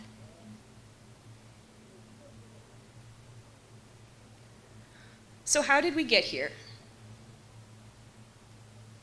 As mentioned earlier, I am the Remedial Action Plan Coordinator for the North, and our area of concern, or AOC as you will often hear us refer to it as, is particularly complex due to our geographical location. Akwesasne is right in the middle of this map here, and we face issues such as jurisdictional boundaries, different governments, different contaminants of concern in the AOCs. The red dots that you see noted here are actually from known point source contaminants for mercury and PCBs, for example, which are some of the concerns that we have, and I'm pleased to inform you that all of these industries have actually ceased operations, and we have seen a positive impact from that. So this discussion for collective impact is not new in any way, shape, or form, but as many of you know, sometimes science takes a long time to get things going. So in 2009, there was a workshop that was held in Brockville, and many of the stakeholders involved in the RAP, or the Remedial Action Plan, met to discuss, and this need for collective impact was recognized then, as well as again in 2017.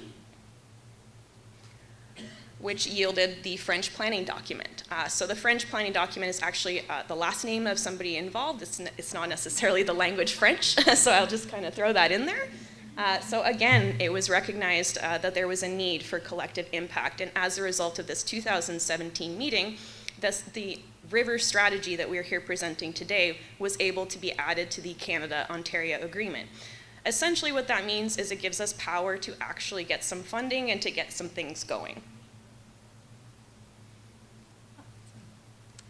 So a little bit more on the background as to how the river strategy got to where it is today is the Great River Report project, which is near and dear to my heart at the River Institute. So this is an ecosystem health report that's focused on the upper St. Lawrence River, and it's framed in the Hentin Haladakwa, which is the Thanksgiving address of the Haudenosaunee people, and that Henry opened with today.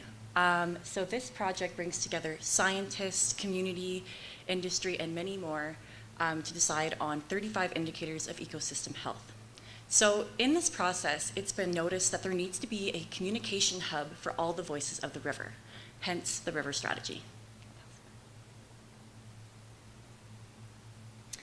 So again, coming back to that thought that I asked you to keep, which is the goal of a beautiful and healthy St. Lawrence River.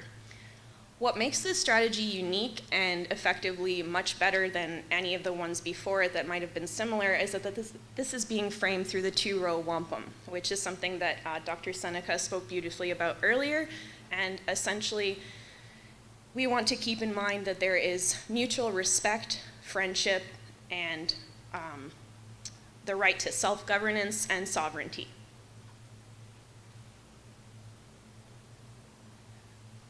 Earlier this year, we had the opportunity to meet in community at Akwesasne, and we had a wonderful meal together where we shared thoughts, ideas, stories of the past, present, and future, and asked people, what do you see for this strategy? How do you see this coming together? What is needed and how can we work together? So after the Akwesasne community meeting, we hosted a stakeholder meeting online via Teams. So this brought together 67 participants from a whole range of organizations from across the river. And we had 3 questions that were asked to these participants. So these were asked in breakout rooms. We had smaller discussions and brought people back together to kind of summarize. And these questions were, if you want to bring it to the next slide here. What does a beautiful and healthy St. Lawrence River look like? What should the strategy look like? And what is needed to have a successful strategy? So these questions were aimed to help us kind of frame and develop the river strategy.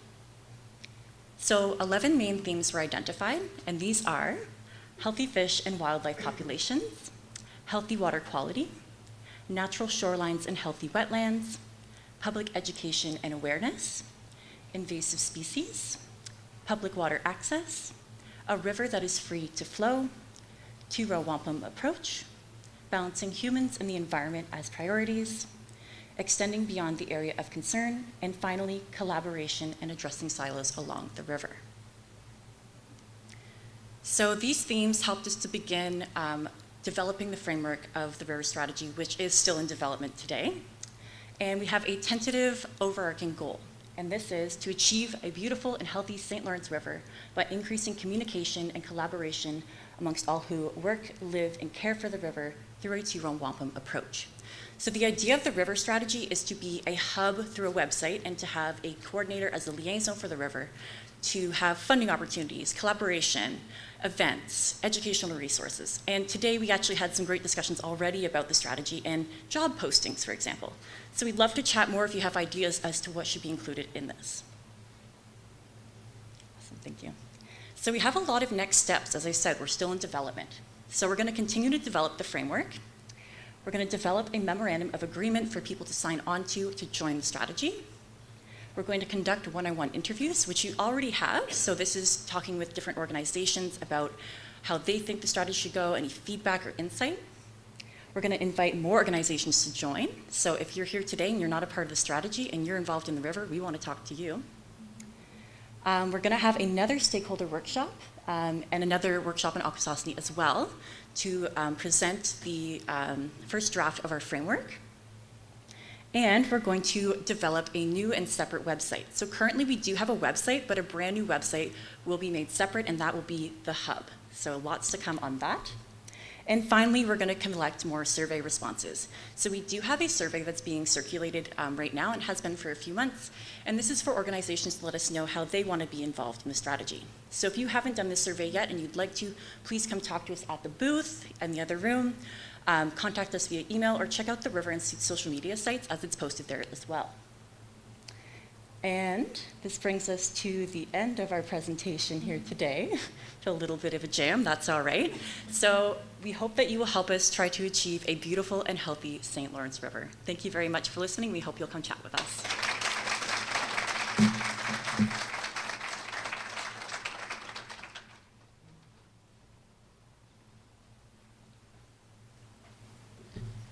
All right, thanks guys. And for this point, moving forward, we're going into our question and answer section. So I will be, I guess, first asking the audience and then giving our person who's taking the questions from the YouTube, sorry, I had a moment, give her a chance to kind of get sorted. So are there any questions in the audience? Should I be bringing the microphone over there? What are we doing? What's the plan? Yep, okay, okay. Okay, I guess give your name and the question. Hi, I'm Jessica. I'm a master's student. My question was for Dr. Seneca specifically. Something that really stuck with me in your presentation was just that quick phrase that people think the cost of the environment to continue on with technology is worth it. So I was just wondering what the community is like in New York, because you were saying it's one of the highest cancer bubbles in North America.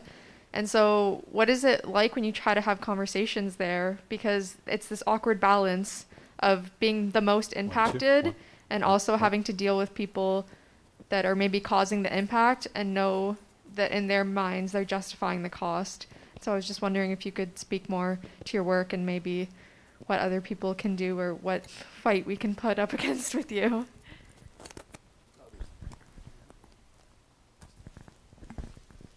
Hello? Oh, okay.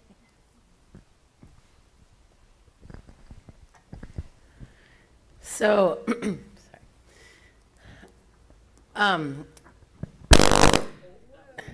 I think that right now we are at the break point where people are starting to actually like realize.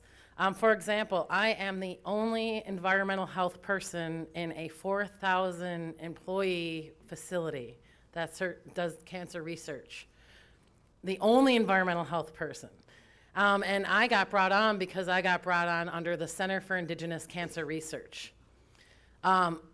There had been somebody before, but they hadn't really made way. In my very first grant proposal that I entered, where I said Native Americans spend more time in the environment, they get exposed to more carcinogens through traditional ways of living, through gathering of traditional medicines in these contaminated floodplains, fish, etc.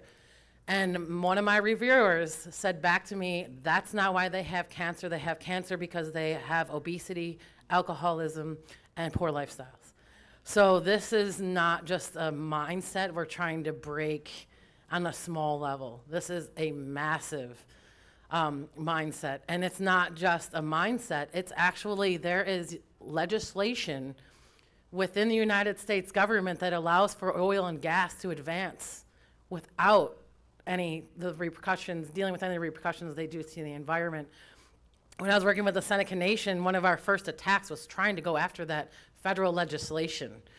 I think, I don't know what's happening now, why all of a sudden people are now concerned about their environment, but my director is now going to these national conferences, talking to people in the White House and at the National Institute of Health, and now people are now just starting to think, well, maybe the environment is connected to our health.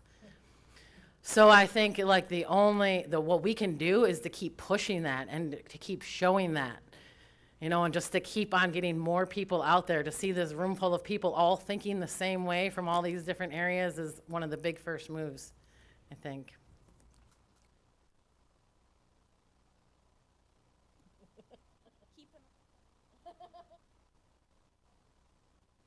All right, do we have any other questions? Okay, I had a hand go up here and then we'll go around. Just a quick question for Dr. Seneca. In the New York nuclear facility, you talked about it being in a sacrifice zone or draining into a sacrifice zone. What does that mean? So this comes out of a lot of the old AIM movement. So the American Indian movement, I actually just learned because I presented with one of the old ones, and she actually told me Wounded Knee happened because they wanted to put nuclear waste in the Black Hills. And the Lakotas started to take a stand and tried to take control of their environment. And that's what led to Wounded Knee. And that's where this idea of these national sacrifice zones came. So this came out of, they found all of their old FBI files where it actually was noting this kind of language. Once things get declassified, you can actually get these files and get a hold of them. And so this isn't, it's not like it's outward. This is what the community is saying, that this was labeled a national sacrifice zone. Even in New York State, they're like, why does Cattaraugus County hold this nuclear facility? They have licensed waste disposal pits that are sitting in an erodible area, and they have these casks. They did I didn't have a lot of time to talk about West Valley, but they had high-level waste that they were doing fuel reprocessing, and then they took that high-level liquid waste, turned it into these glass logs. Now they have these glass logs on site encased in cement, concrete that has a lifetime of about 50 years. But when we were at the site, they said had there been a breach in that concrete, we'd be dead within minutes. And so I asked them, well, how far would you kill people? Would you kill people in 5 miles away? Would you kill people 10 miles away with this breach? And they didn't answer me. and they don't have anywhere to put this waste. I think there's also, I've seen a project like Ontario also has another rad waste issue. But just getting a handle on these sites. So I don't know if that really answered your question.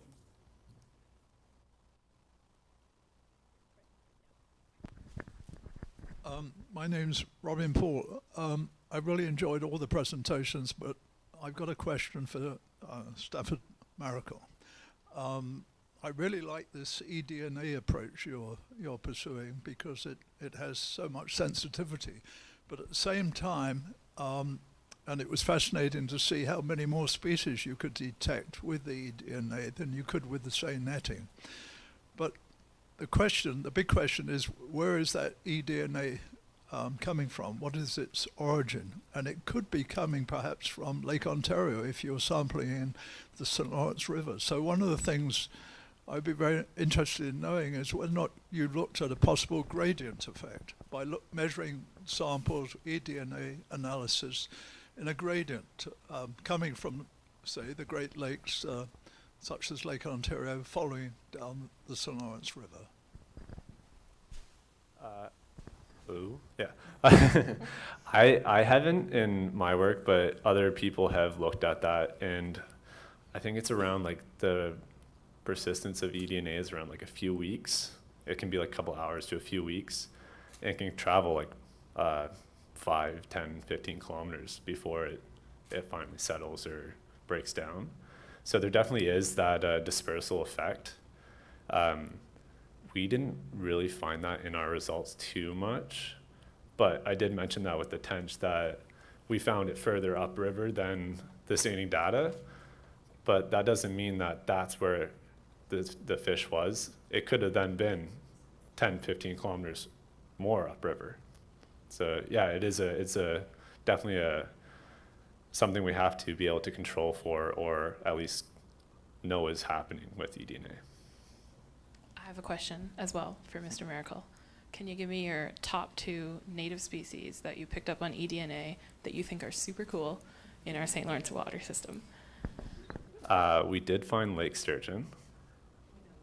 Yeah. Yeah, but it's cool. Cool. But I mean, give me a winner. I don't know. There's just so many. There's muskie. We know that's there too. We still have American eel. Cool. What else? We did find a lot of not tube-nose. Tube-nose goby is an invasive one. We found both of them. Not good though. Thank you. Yeah, I don't know. A lot of them. Very cool though. Oh, you got one here? Perfect. Hi, it's a question again for Stanford. I'm David Martell. I'm totally fascinated by the technology that underlines your work, the eDNA. The question is, does the population numbers and variety reflect the current status of species in the river, or is it a historical measurement because of the survivability of eDNA in the water column and in the sediments?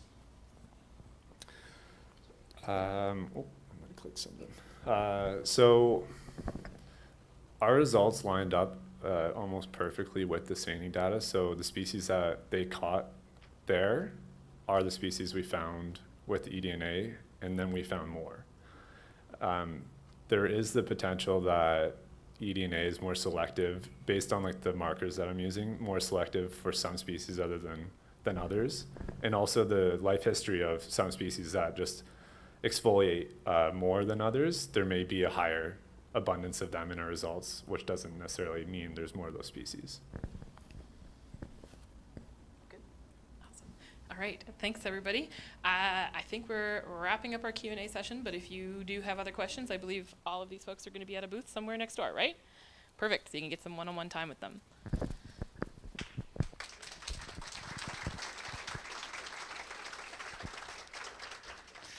Thanks, everyone. Thanks very much for that session. That was great. We'll allow a couple extra minutes, so we'll come back for 1:15 instead of 10 after, so you guys have a few more minutes to get a break and another coffee if you need one. See you back here at 11:15.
Yes, it should be. Why are we getting...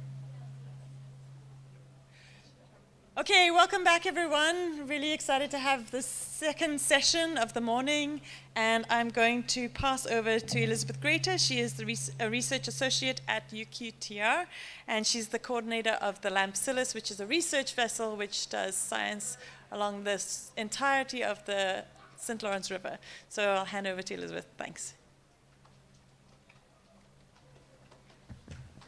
Hello, Lee. Thank you for the beautiful introduction. As Lee said, I am a research professional at the University du Québec in Trois-Rivières, and I have the absolute honor to be introducing some of the beautiful women that I've actually had the joy of working with over the past few months, few years. And I will be introducing each of them as we go, and I will be doing the first presentation. So today I will be talking about the biological and photochemical reactability of dissolved organic material within the St. Lawrence River. And this project is based off of the master's thesis of Philippe Maisonneuve, so I just want to give a quick shout out to him for the project. And without that, I'll get started. So large rivers, we can think of large rivers as both a transporter and a reactor of dissolved organic material and other materials that are making their way into the river. Large rivers receive and export large amounts of material, and that amount of material can change based on the land use, the type of land around the system, the tributaries that are entering into the waterway. But we want to know what is happening to that material as it's making its way into the water. So is that material being reacted, being processed, being transformed, or is it simply flowing downstream as a pipe as it goes downstream? And so we want to know, how can we measure the reactability, the reactivity of that material as it enters the system? So like I said, how can we measure this reactivity? So two main factors that I want to focus on are internal and external factors. So internal factors are specific changes of the variable that we're looking at. So for instance, it could be changes in the composition of the material, the degradation potential of the material. Whereas if we look at external factors, that could be things like changes in the river structure, changes in morphology and hydrology, changes in inputs and things like that, that could be influencing that internal variable that we want to be studying. And not a lot of studies have looked at a large scale system, both at these internal factors and external factors. So what I want to focus on today is dissolved organic material, and this is the variable that we're going to look at the reactability of the system based on looking at the dissolved organic material. So why do we care about dissolved organic material? Well, it makes up a really important fraction of the materials that enter into a system from the land, from tributaries, and from upstream. And it's a very important source of energy for microbes. And also it's a vector for transporting nutrients and transporting metals and other contaminants downstream. And it could also be influenced by changes in the composition of the material itself, and then based on those environmental changes that I mentioned before. So if we go back to those internal factors and external factors, for the reactability of DOM, we know that we can see changes in internal factors based on things like the structural changes of the dissolved organic material. Is it a larger structure? Is it a smaller structure of DOM? Is it coming from more of a terrestrial environment, or is it being produced within the water itself? And then is it a fresher material that has been produced recently, or is it something that has been highly processed and is flowing downstream after being processed a lot already? And then again, does it have a color, or does it not really have a color that is being reacted with the light? And then there's external factors such as chemical properties of the water, inputs in the surrounding environment, and then of course morphology and hydrology of the system. And so we want to know, what does the reactivity of DOM look like in a large river system? So here I have a little schematic just to kind of give an overview of what I've talked about and where I want to go with this talk.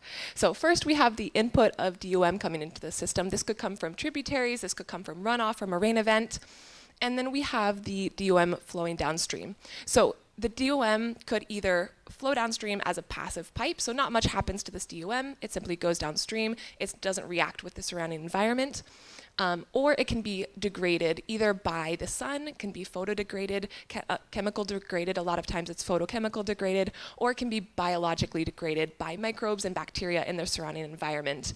And then from there, it can either be released into the atmosphere, it can be sequestered into the sediments, or it can flow downstream as a processed material. So this leads me to my objectives of this study is, first we want to compare the relative importance of those two different types of degradation potential of DOM. So today we're going to focus mostly on the degradation here that's occurring in the St. Lawrence River. So we want to know the difference of importance of the photochemical reactability of DOM versus the biological degradation. So how much the sun, how much is the sun degrading the materials, and how much are microbes and bacteria degrading the DOM? And then also looking at the influence of internal and external factors. So how are the changes of the DOM itself varying versus how is the changes, the degradation of the DOM changing based on the environmental changes? So to answer this question, Philip Maisonneuve was a part of the mission Lamsless in 2019.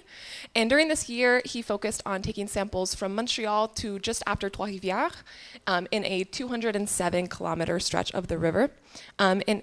And he was on the research vessel. This is the Lamsless in 2019. It's had a paint job since then, but this is what the boat used to look like.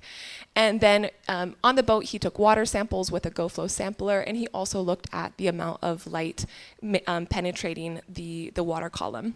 And he was trying to target shallow water areas as well as the deeper channels within the St. Lawrence River. And we know in the St. Lawrence River from previous studies that we see a gradient of conductivity between the shallower tributary-driven areas and then those main channels that are coming from Lake Ontario. And that's based a lot on the watershed characteristics. So we actually see a higher conductivity in these deeper areas that have higher influence from Lake Ontario, whereas in the areas more influenced by the tributaries, we see lower conductivity. So just keep that in mind as we move forward in the presentation. And then we also looked at some river units such as islands and cities along the river. And just quickly, the laboratory analyses that Philip did, he wanted to look at the composition of dissolved organic material, and he used fluorescence and absorbance techniques for that. And based on his analyses, he was able to get 5 different components of dissolved organic matter. And what that means are 5 different size structures, 5 different types of dissolved organic materials found within the St. Lawrence River, 3 of which are more humic, and this tends to be materials coming from the terrestrial environment. They tend to be bigger structures of material coming from leaves, from sediments, and larger, more complex structures. And then 2 components of dissolved organic materials that tend to be simpler structures, and they're coming from usually the aquatic environment from microbial production or algal production of dissolved organic material. And then he also did photo versus biological degradation incubation experiments. And here he took 2 water samples. One was put under a sun lamp and one was kept in the dark. And then he looked at the carbon consumption, the amount of carbon consumed over a given period of time for these different sites. And so he wanted to see how much carbon was consumed, or degraded in this case, by light, and how much was consumed by bacteria in the dark environment. So, going through the results, this slide here we have on the left, this is the photo degradation of DOC over the distance from Lake Ontario. And then here we have the biodegradation of carbon, again, from the distance from Lake Ontario. So I want to point out right away, if we look at the scale here, we see that the amount of carbon degraded by bacteria is over 10 times higher than that degraded by the light. So we see that in the St. Lawrence River, biodegradation is the stronger factor degrading carbon in this system. One thing I also want to point out is here we have mostly the amount of carbon consumed is fairly stable for most of the sites along the river, but we do have these outliers up here. And if we notice this red site, the red points correspond with lower conductivity. If we remember, that's more of those tributary-driven sites, whereas the sites in blue, those are the higher conductivity sites, which are coming from Lake Ontario or have water that is more influenced from that Lake Ontario signature. So we see in the photodegraded degraded sites, we see that some of the tributaries show a higher amount of degradation of carbon in terms of photodegradation, whereas in the water coming from Lake Ontario, it tends to have a higher amount of biological degradation. So we see, from here we see the split between photodegradation and biological degradation of carbon, and that there's different pools of these carbon that could be influenced by these two different factors. And then I want to look a little bit more closely at the dissolved organic matter degradation. If you remember before, I said that there were different components of carbon, of dissolved organic material. And there's different components that correlate with different sources and structures of dissolved organic material. And so here we have a figure with the biological loss of the dissolved organic material and then the photochemical loss.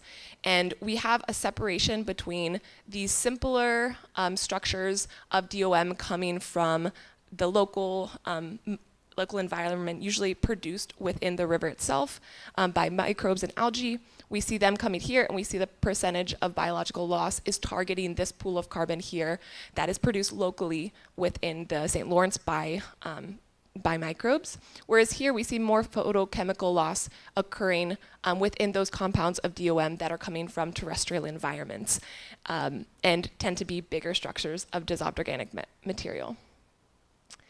And then another thing that I want to look at, so this slide was looking at that internal factor that I mentioned before, and then if we look at the external factors, here we have the amount of carbon consumed by biological degradation, and then this is over depth. And we focused on the biological factor here because we know, like I mentioned, that biological degradation makes up a larger percentage of the degradation that's occurring within the St. Lawrence River. So here we see that in terms of depth, there's not a whole lot of variation in terms of biological degradation of DOC if we look at depth. However, we do see these outliers here, and these actually correspond with two riverine units within the St. Lawrence River. So the top one is the Montreal effluent. These points are just downstream of the Montreal effluent. So we know that there's a lot of nutrients and there's a high load of dissolved organic materials that are highly biolabile in that section. So this means that there's a lot of these materials being consumed by bacteria. And then we also have some sites here, and this is an area of weaker current. So we know that the river slows down in these areas, so there's more materials being consumed, more DOM being degraded in these sites with weaker current. And so we can think about some areas of like hotspots within the river where we know there's increase of degradation occurring.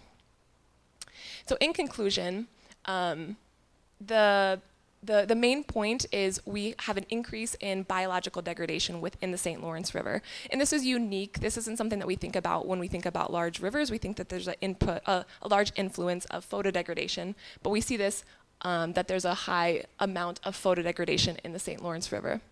Also, we found that the pools of DOM that are degraded by the different variables changes. So like I mentioned, those bigger, more complex structures coming from the land that tend to have color to them, those are more susceptible to photodegradation, whereas the simpler structures of DOM that are mostly produced internally by microbes, by algae, those are being more degraded.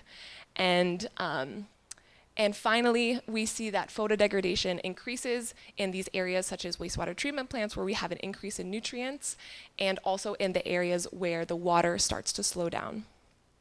And the implications for this is this is one of the first studies that demonstrates the dominance of biodegradation within large rivers, like I mentioned.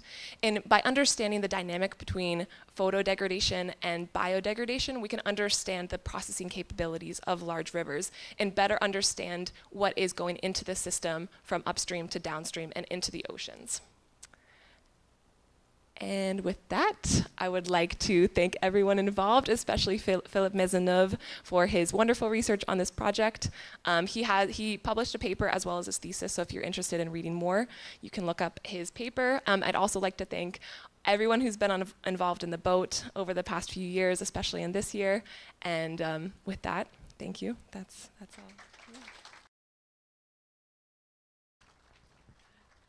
And I'm still up here, guys. Sorry. So next, I would like to introduce my dear friend Jade. She will be talking about the variations in dissolved organic material concentrations within rivers in tributaries that lead into the St. Lawrence River. So I'll let her introduce herself, and yeah.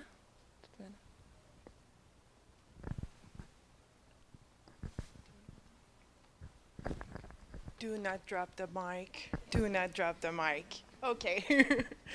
So, bonjour tout le monde. Hi, everyone.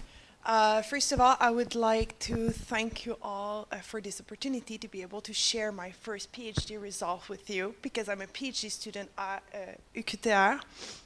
Yeah, I do. This mic has to follow me too. Okay. So, first of all, I would like to thank special people and organizations, because without them I wouldn't be here doing science and being able to share it with you.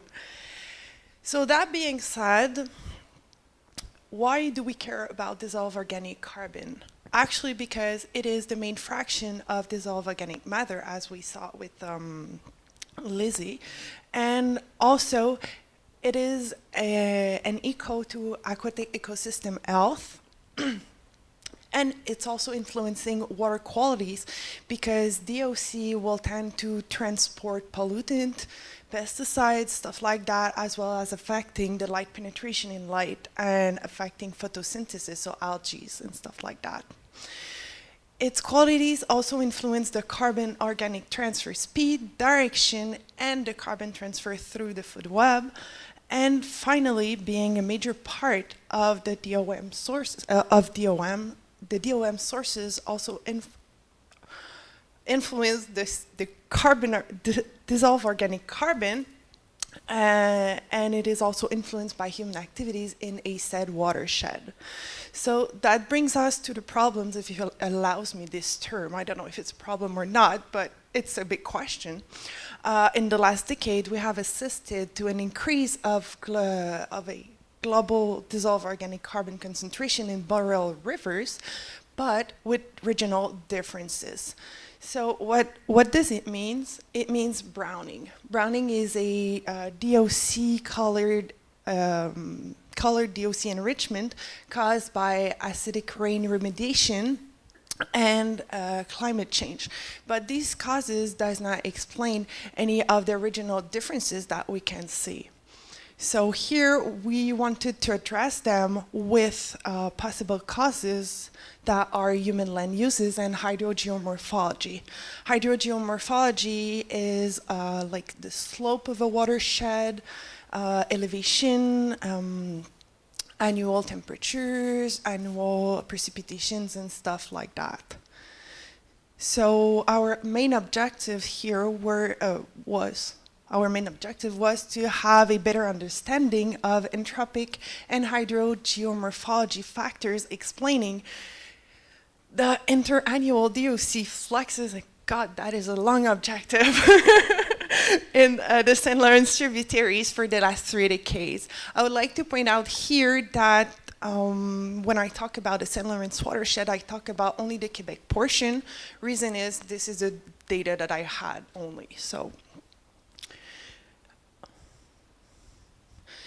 our hypotheses were that because of a lot of concrete and the lack of vegetation in urban areas, and because of soil erosions due to crop fields and stuff like that, in agricultural areas and urban areas, we would assist to a decrease of the DOC concentration over the last 3 decades, because these soils are carbon poor soils. Also, for the opposite reason, carbon-rich soils present in forested areas would bring over the last 3 decades an increase in dissolved organic carbon.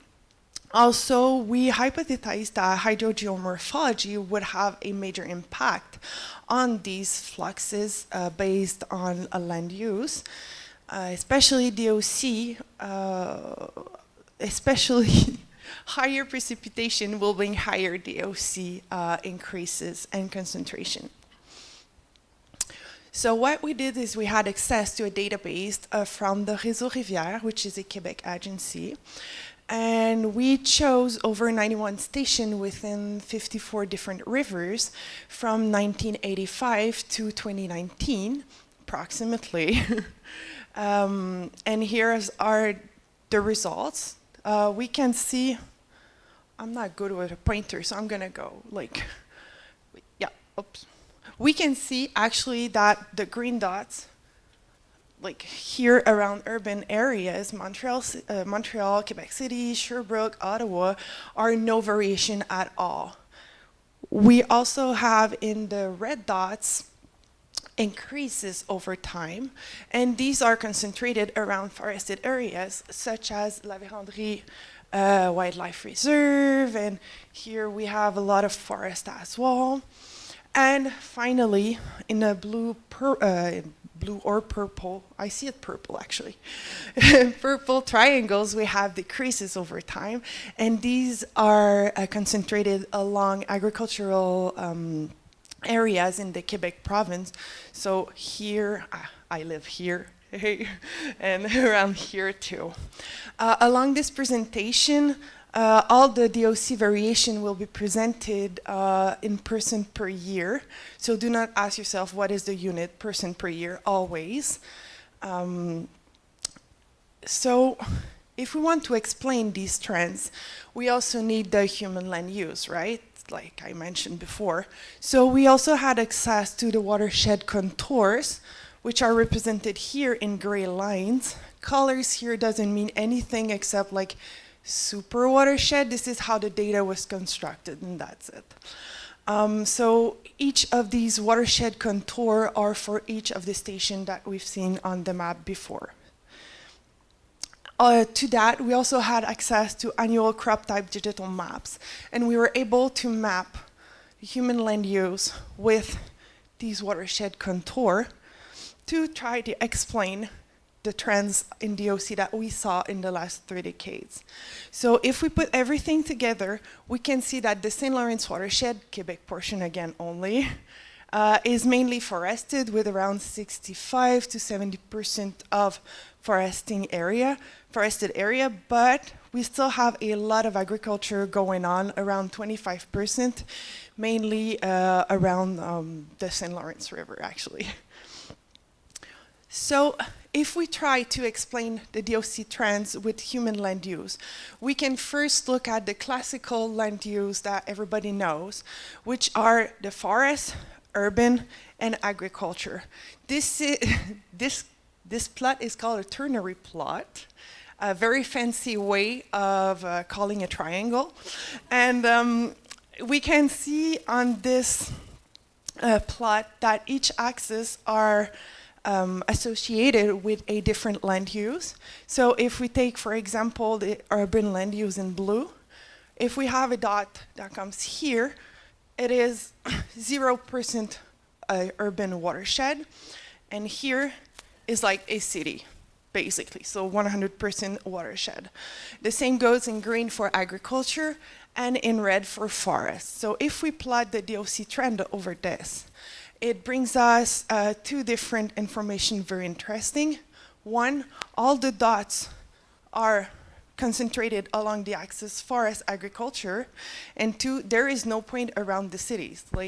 So urban areas and development seems to have no effect on the DOC trends over the last 3 decades.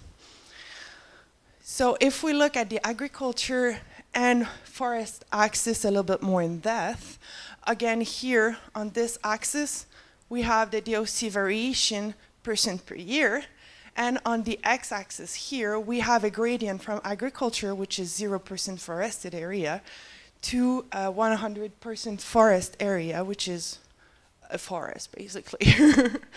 So we can see that we have a positive relationship with the agriculture forest gradient and DOC variation. So the more we have agriculture, the more likely we are to find decreases in DOC variation. And the more we have forested areas, the more likely we are to find increases of DOC concentration in the last 30 years. something very interesting too is that we found a kind of a threshold. Around 50 to 60% of forested areas means no variation over the last 3 decades. I think this deserves a little bit more research on that, because this might be interesting for a management of watersheds. Finally, if we add hydrogeomorphology in our models, so we added like the slope of a watershed, the elevation or altitude, sorry for the bad translation here, as well as rain and temperature, we have a model that looks like this. So variation are in y-axis here is also in percent per year, and on the x-axis we have the hydrogeomorphology factors that were found significant. So the more elevated a watershed is, the more likely we are to find an increase in DOC trends, and the more wetlands area we have, the same goes, like the relationship is also positive, so we will find an increase. Our model would explain 30.5% of the variation in the last 30 years, and altitude or elevation would be a little bit more important than wetlands in explaining these trends.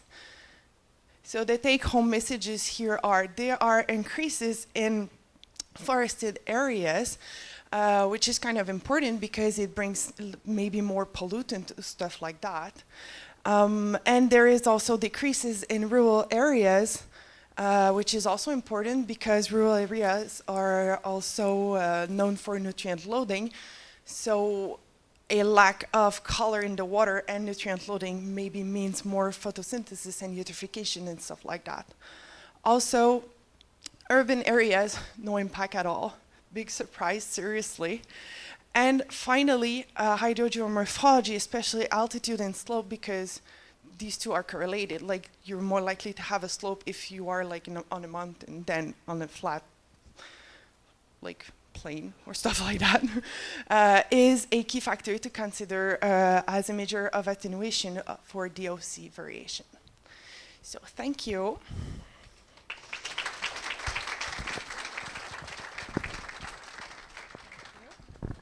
Thank you, Jade. That was very, very good.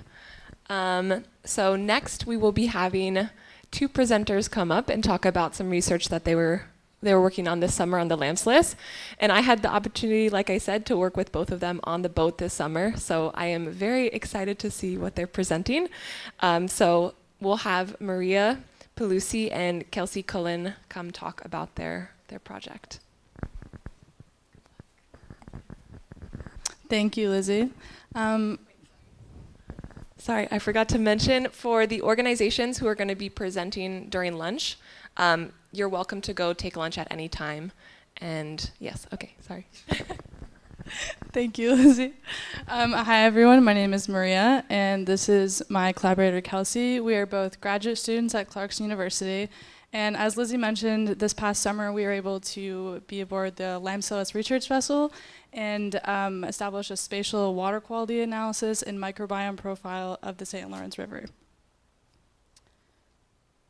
So before we get into that, I would just like to acknowledge that Clarkson University was founded on and continues to thrive upon the land of Haudenosaunee people, specifically the Mohawk Nation, and we want to recognize the environmental injustices that have affected communities like the Haudenosaunee, and realize that it's essential to collaborate on works like this in the future and have an open line of communication and trust for this collaboration.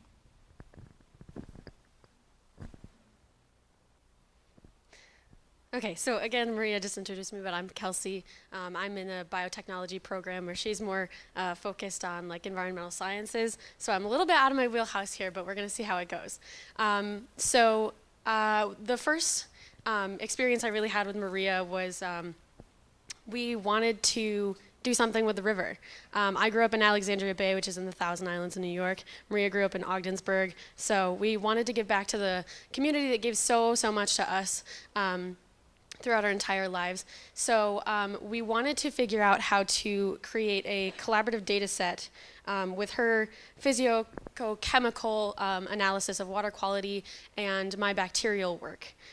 So we came up with our focus here. How do plankton communities of phytoplankton and bacteria develop during transit downstream?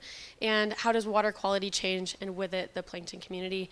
You can see up here a picture of the Lampsilis, and this is just a picture of Maria and I sampling from this summer. Thank you to Stephanie, wherever you are over here. Thank you so much, Stephanie, for the gorgeous photos that we got from our trip here.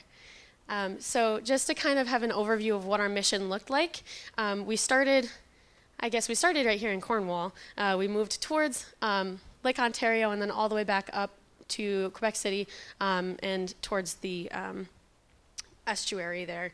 I had 73 sampling sites for my bacterial work. Maria had 53 for the water quality assessment, totaling a 550 kilometer from New York, so 340 miles of river here. I'll hand it back to Maria. Thank you again to Stephanie for these lovely pictures. This is basically a little of the methodology of what we were doing. So while we were on the ship, we had continuous sampling of water flowing through a platform of water quality sensors, including things like conductivity and CDOM, which were mentioned previously by Lizzie and Jade. So you guys should have a little bit of idea what those are. But we also had optical brightener and tryptophan. So optical brightener is found in laundry detergent, so it's found in municipal sewage. And tryptophan is found in feces, both animal and human, so it can be kind of a tracker. In addition, we looked at the phytoplankton community size fractionated chlorophyll A through a filtration method, along with nutrients and dissolved anions. And this was done from the consecutive samples that we took, the 56 samples. The water sensors were done using continuous flowing of water into the vessel in our sensors. And then just very quickly for my microbial work, I did a lot of DNA sequencing. We use Oxford Nanopore technologies, which I'll talk about later, but it's a little bit of a newer approach to sequencing as opposed to Illumina, which is what a lot of people use. So we're first going to go over the most notable water quality trends, but in case anyone doesn't know, total chlorophyll A is used as a water quality indicator because it indicates algae growth, and high algal growth is usually correlated with nutrient input from pollution, either from agriculture or municipal sewage. So that is an indicator that high levels correlate with high algal growth and then high nutrient input. And total phosphorus pretty much works the same way. It's a nutrient. Phosphorus is essential in the aquatic ecosystem, but in excess, it can cause eutrophication. So we use phosphorus as that water quality indicator. So overall, we saw a general increase in both total chlorophyll A and total phosphorus. Also, just for reference, the left side of the graph is upstream, like Lake Ontario, and then the right side is past Quebec City at the beginning of the estuary. So we saw a steady increase from upstream to downstream, and we did see a spike in chlorophyll A at the tip of Ile d'Orléans, which is a maximum turbidity zone, as it's where freshwater and saltwater meets. There's a lot of suspended material, but it also could be due because where we were sampling was on the northern shore, which could be due to traces of Quebec City effluent. Looking at total phosphorus, we also saw that steady increase with some large spikes. This large spike in the middle right here is a little bit downstream of the Montreal effluent, which is expected. It's a heavy nutrient-loaded area. So we were expecting to see higher levels of total phosphorus in this area. And we also saw that spike at the end near the estuary, which is less likely due to it being a maximum turbidity zone, and probably would reiterate that it's most likely Quebec City effluent. I'm going to skip this for time's sake. So this is the total chlorophyll A results that we got from using a fluoroprobe, which is an instrument that uses fluorescence to reflect off the different colored bacteria in the water, and it gives us chlorophyll A and also different types of bacteria. So we also saw that steady increase in chlorophyll A in this, really only about between 6 and 10 micrograms per liter, though still a steady increase. Let me go back. So again, we saw that jump at the end near the estuary. But we also saw this jump right around here, which is right where the Ottawa River flows into the St. Lawrence River. So the Ottawa River is a very CDOM heavy river. It's very turbid, a lot of suspended material, most likely from agricultural input. So it's expected that that input of nutrient would increase algal growth and therefore chlorophyll A. This is a graph of the different types of bacteria. We are focusing on mostly this green area right here. I don't know, I'm not using laser. There it is, okay. So this green right here is phycocyan-enriched cyanobacteria, which is also known as blue-green algae, and this is responsible for harmful algal blooms, which are toxic to humans and animals. So that was our main focus here, and we saw a general increase in this blue-green algae after passing things, significant nutrient inputs like the Montreal effluent, like Quebec City effluent, like the Ottawa River. So we saw that steady increase in the blue-green algae and green algae as we went downriver, and a decrease in the phycoethrin-rich cyanobacteria, which is like red algae. There wasn't really a lot to begin with. Or that was the top part. The browns are kind of blending together. But our main focus here was the phycocyan-enriched cyanobacteria because it's toxic to humans. And lastly, we looked at optical brightener and tryptophan as specific focuses. So optical brightener didn't really change much with transition downstream. We did see a small spike here near the downstream of the Montreal effluent, which again makes sense. It's a municipal input, so there likely would be laundry detergent in the sewage output.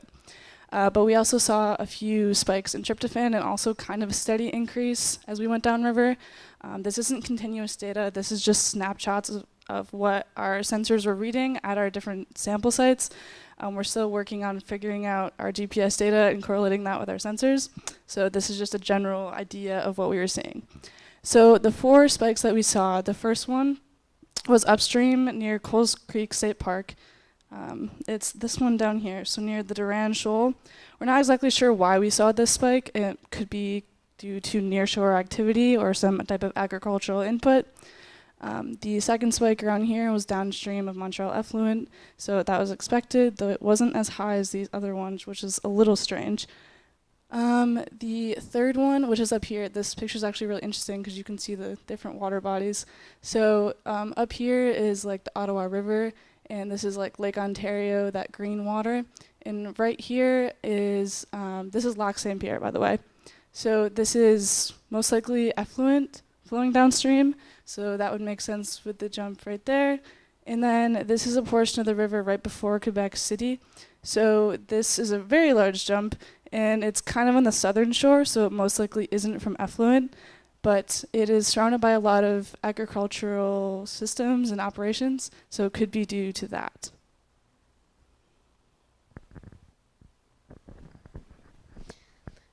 Okay, so going along with all of what Maria had put together, we wanted to see how these changes in water quality were reflected in the bacterial diversification as we moved downstream. So this is just a general overview of my methodology here. I would take water from the sampling sites. I pre-filtered mine through a 10 micron pre-filter, and then we sent it through this whole operation here, and we ended up pushing. We always tried to do 2 liters of water through what's called a Sterivex filter, which just means it's a 0.2 micron filter, and we caught all of the bacteria there. And I took it back to my lab in New York, and we did what we call nanopore sequencing. So this is from Oxford Nanopore Technologies. It's a relatively new sequencing technique, like I said. So within bacteria, there's what we call the 16S sequence. So that's in all bacteria, but it's diversified enough that we can identify as specific as genus and species levels differences in bacteria. So just a very, very basic overview of what we're doing here. This would be our sequence going through a nanopore. The change in pore conductivity will generate this electrical output that we can then determine is a base pair. So that's how we're doing our sequencing. It's very small, it's very compact. That's our entire sequencer. As you can see, it just goes into a USB port in a computer. I can do my entire data processing between collecting, filtering water, prepping my samples and sequencing within 24 to 48 hours. So it's a much faster sequencing type. And this is what we get after all of the data processing, which I have very little to do with because I'm not a bioinformatician, but this is a relative abundance plot. The first time I saw one, I was like, what am I looking at? So this is just kind of the relative abundance in percentage of the phylum level of bacteria. So this is not really quantitative, it's just showing us the general composition of our samples here. It gives us a good idea of general trends at the phylum level, like you can see an increase, a local change here in the purple bacteria, and again downstream of some blue and some green, but the phylum level is not specific enough to make any type of assumptions on, so that's why we get into the genus level, which is what we're looking at here. Again, just the same way that Maria's data was presented. Here would be towards Lake Ontario, moving down towards the estuary. And there was a couple of really interesting things that we saw, including a spike in Archobacter here. That's at the Montreal effluent, which is a potentially pathogenic bacteria. And my time is up, so I'm rushing through this really fast. Again, we see here that's the Ottawa River input, which is a change in Armatomonas, and then down here towards the estuary we see a big increase in Candidatus fonzibacter, which I could talk about all of this for hours and hours, so if you're interested in it, but I'm running out of time, so we're gonna move on to our conclusions, which we're probably just gonna skip because it's what we all just talked about, and then our thank yous. So huge thank you to UQTR, specifically Francois and Lizzie. We had such an incredible time. It was a life-changing experience on the Lampsilis. Evie Bromstead, who kind of set the basis for all of Maria's work, and then my lab, the Cell Materials Interaction, Dr. Sir, that's my primary investigator in Austin, who does a lot of work with the bacterial stuff. So I'll get down before Lizzie starts throwing things at me. But thank you so much for this opportunity.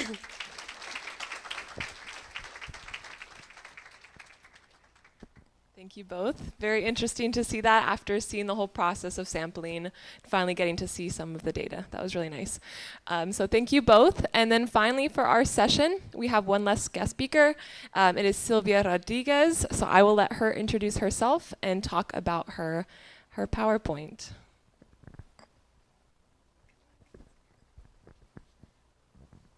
Okay. Hi everyone, I'm Silvia Rodriguez and I'm going to talk about how we can track urban and agriculture inputs for E. coli in the San Lorenzo River on board the Lampsilis, like we all been there.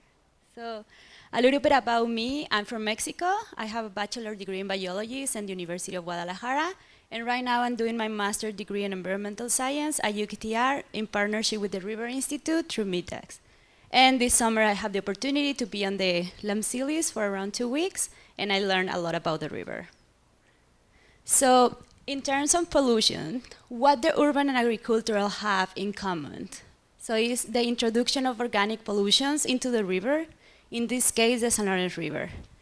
These inputs can be for non-point sources, that is agriculture runoff, or point sources as wastewater treatment plant and industries. These introduce high concentration of nutrients and pathogens, causing environmental degradation like blooms, economic losses, and health risks, which is a concern of the public health for drinking water, recreational activities, and food consumption. So we always see sometimes that the beaches are closed for high concentrations of this. So in urban inputs, they can come from domestic sewage, like wastewater treatment plants, but we also have septic tanks near to the river. We have industries effluents and urban runoff. We have a lot of inputs in all the San Lorenzo River, and we are around 5 million people living next to it. But the largest volume of the input of wastewater treatment is coming for the Montreal effluent, who just do primary treatment. This means that they just take the solid and they don't do any more processing for discontamination. So in agriculture inputs, we have agriculture wastewater and runoff, tributaries at flood zones. We all know Lake St. Pierre. that is a very big area of agriculture, and in spring get overflowed and all the nutrients go to the river. So around 24% of the land next to the river is agriculture. So how we can track the organic pollution into the river? We use Escherichia coli, that is E. coli. It's a common intestinal bacteria found in mammals. It's an indicator of human and animal feces, and is related to other pathogens. And also, well, it's used to identify hotspots in the river, in aquatic systems, and see how the persistence is downstream. So the fecal indicator bacteria just tell us if and when is this contamination present. So you can see the Petri dish with the purple dots. So each dot is a colony, and we use the safety limits. That it means, so if we count the colonies and it's more than 200, it's not good for direct contact, so you can swim on the water. If you count it and it's more than 1,000, is the indirect contact limit, so you can go in boats and kayaks. So this is the site that we sample in the Lamsilis. We have the years, so it's been for 5 years, these expeditions. And this different color of the sites is the sites that we sample each year. And the River Institute helped us for 2 years to sample. Well, the Lamsilis is targeting the main water and the 3 water masses. So mostly all the water is coming from Lake Ontario. And then in Montreal, we have the introduction of the Ottawa River, that is the north water, and then the effluent. So these 3 water masses are traveling next to each other, and they have their own characteristics. We'll see later. And the River Institute helped us to sample nearshore areas, but just the upper San Lawrence River, that is just the purple area. So the Lamsilis can go that close to the shore, so they bring us the water. So the methodology. So we take the water sample for the Lamsilis, or from the small boats, we bring it to the boat, to the Lamsilis. We do dilutions. That means that if we are taking water samples near to the Montreal effluent, we use 1 drop of the water in 100 milliliters of molecular water to do the analysis. After we filter, and then we collocate it in the Petri dish with agar, and we put it in the oven for around 18-24 hours to grow the colonies, and then we count. This is our lab in the boat. It is really fun to walk, moving, and with a lot of people. And one thing before going to the results. So when we are in the boat, what we can see, what the river can tell us at the moment. So we can see the different water masses. So you can actually see the different colors in the water. We also, with the help with the YSI, you can see the conductivity or the pH, how it changes, depends in which water mass are you.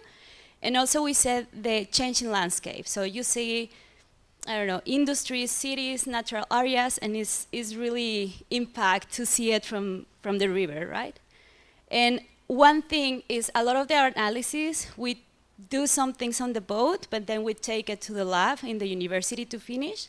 And E. coli, you have the results the next day, so you can really see and understand a little bit more around the area. So this is one example from Sorel Island, that is between Montreal and Trois-Rivières. So we see the island help to clean the water. And this is like some samples taken before and after, and you see the concentration is lower. So this is a graph from the Lamsilis, the average for the 5 years. So we see the concentration of E. coli in the different water masses. The green one is the water coming from Lake Ontario. So we see a little bit of increase, but then it's stable. Then we have the brown water that is coming from Ottawa River. So it's a little bit low and then increase in the Montreal effluent. So that means that maybe they change a little bit. And we have the purple line that is the Montreal effluent. So here we have the limits, the 200, 1,000, and we saw the Montreal effluent doesn't go to 1,000, it goes to millions. And then we have the estuary who goes down. And here we have the safety limits. So in general, 27% of the sites doesn't exceed, 50% exceed the direct contact, so we should don't swim in 50% of the river. and 23% exceeds the indirect contact. But if we divide it in the water masses, we see the mixed water that is a Montreal effluent exceeds 60% of the indirect contact. And this is from Upper St. Lawrence River for the nearshore area. So we have the blue line is the north nearshore, and the orange is the south shore. We have also the green line here, so there is water coming from Lake Ontario, just to reference. And we see an increase around Cromwell. Also here, we base the sampling areas that we take from near shore are based in wastewater treatment plant, industry, points of interesting, that is some beach, some colonies of bird, and industries. So we see that it's a high concentration in tributaries and wastewater treatment plant. And we also have the safety, and we see 44% doesn't exceed, 40% exceed, and just 60% exceeds the indirect contact. So the next steps for this, we want to identify who is contributing to this pollution, doing microbial source tracking. So we want to know if it's just human contamination or if it's coming from porks, from cows, birds, or where is this E. coli coming from. And also we want to do bacterial diversity to see how they change in the St. Lawrence River with the influence of anthropogenic inputs. So we can combine both of them. I want to thank to everyone who was helping this project, especially to the River Institute and the crew who helped Brian to take the samples last year and this year. And thank you very much.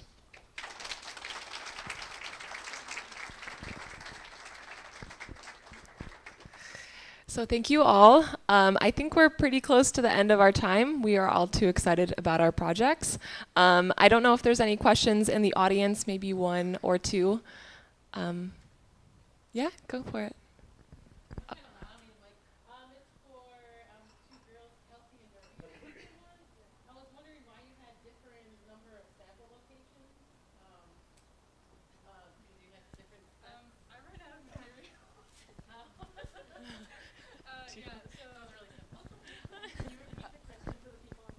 So she asked why we had different numbers of sample sites, and there was kind of two reasons. I was trying to look more at main channel water, and Kelsey was looking at main channel and near shore. But also, halfway through the trip, I realized I didn't bring enough tubes for total phosphorus and total nutrients, so we had to stop once we got to Three Rivers, and Lizzie graciously offered me some new tubes that I could use. So I was like rationing for like part of the trip, so that's why I only have 56. When you go for extended periods of time, sometimes that happens. Yeah.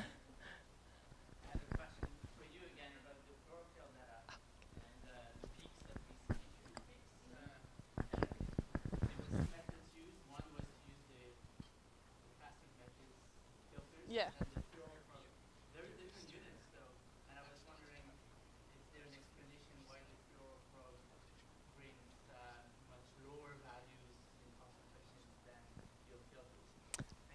I believe they were both in micrograms per liter. So we only showed the chlorophyll one because it was in the fluoroprobe. Our main one that we looked at that was like the most reliable was the filtration method. But they were around the same increases. Like it was still around like under 10 micrograms per liter at its I guess like maximum. I don't have my slide right now. I think like 14 might have been the max.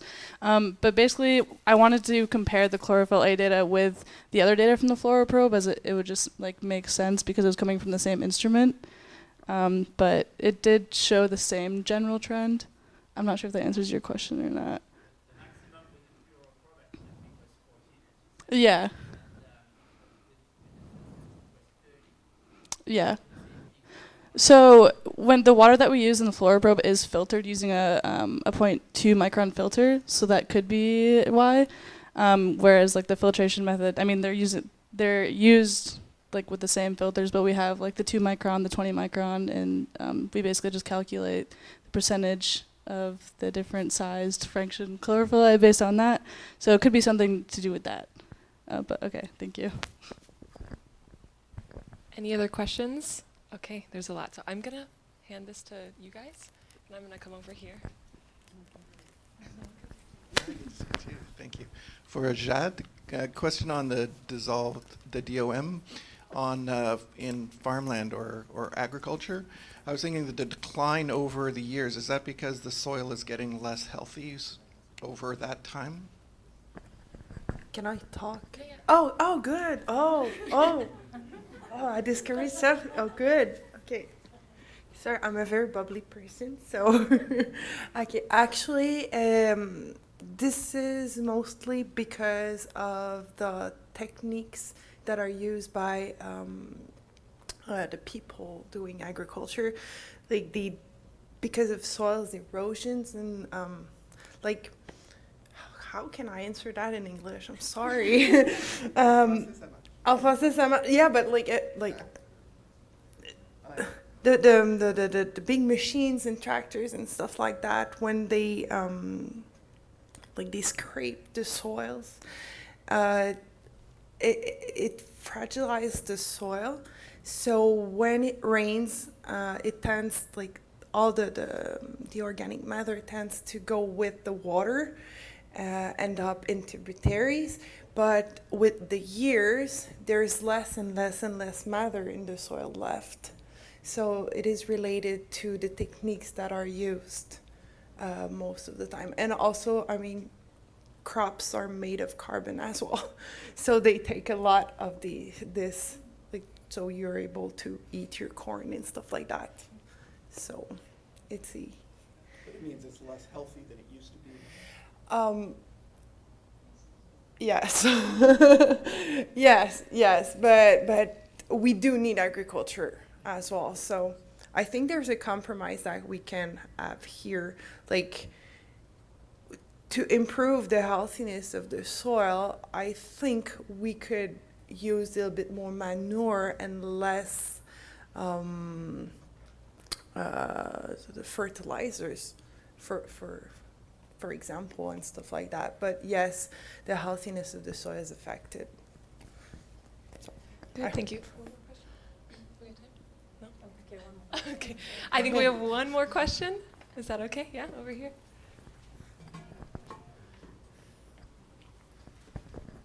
I have a question for Jade. Do you think, do you have any data on chlorophyll or total organic carbon? Do I have that? I was wondering if you would expect the opposite or inverse trend for total organic carbon or chlorophyll, and that perhaps the dissolved carbon is taken up in microbial content or cyanobacteria or algae. Instead of it being dissolved in the water, it's now biomass that's part of eutrophication. Actually, I had to stop my project, to stop the frame of my project somewhere, and that's kind of the limit that I went. But and so I do not measure total phosphorus or nutrient, neither chlorophyll A.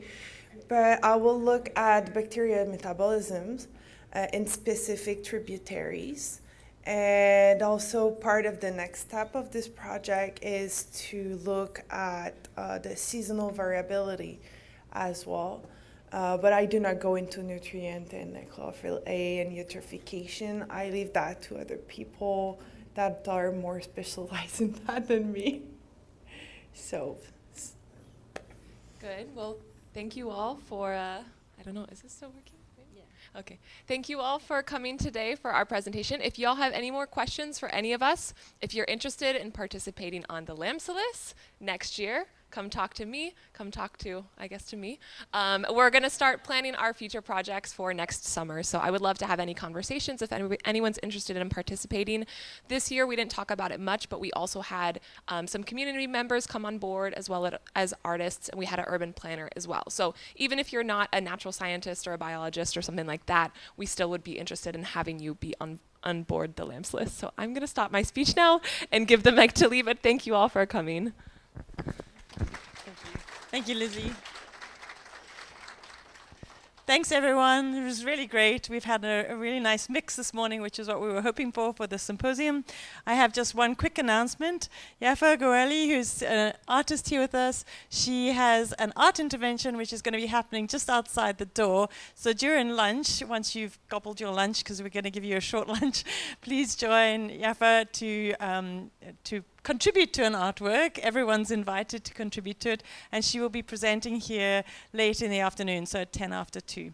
So we're going to break for lunch now. We're going to try and stick to the schedule, so I know we're running just 5 minutes late, but we'd like to reconvene here at 1 o'clock for our plenary.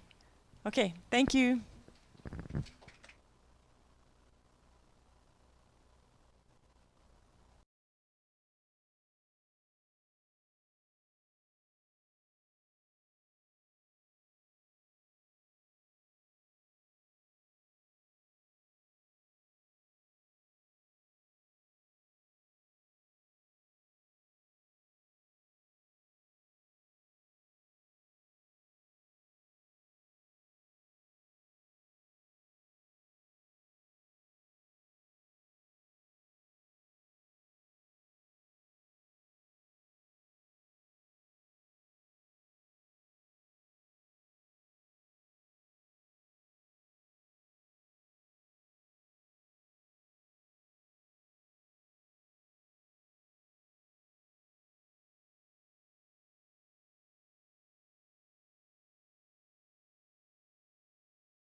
lunch.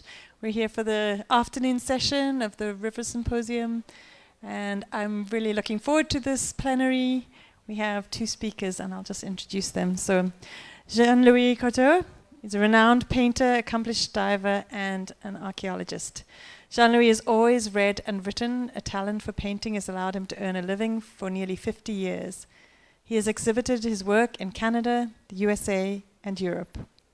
He discovered a passion for diving in 2000, created an interpretation center for the Laurentian Lakes at Lac de Dales, his favorite place, following extraordinary archaeological discoveries he made there. Jean-Louis Courteau is a renowned painter, an accomplished diver, and an archaeologist.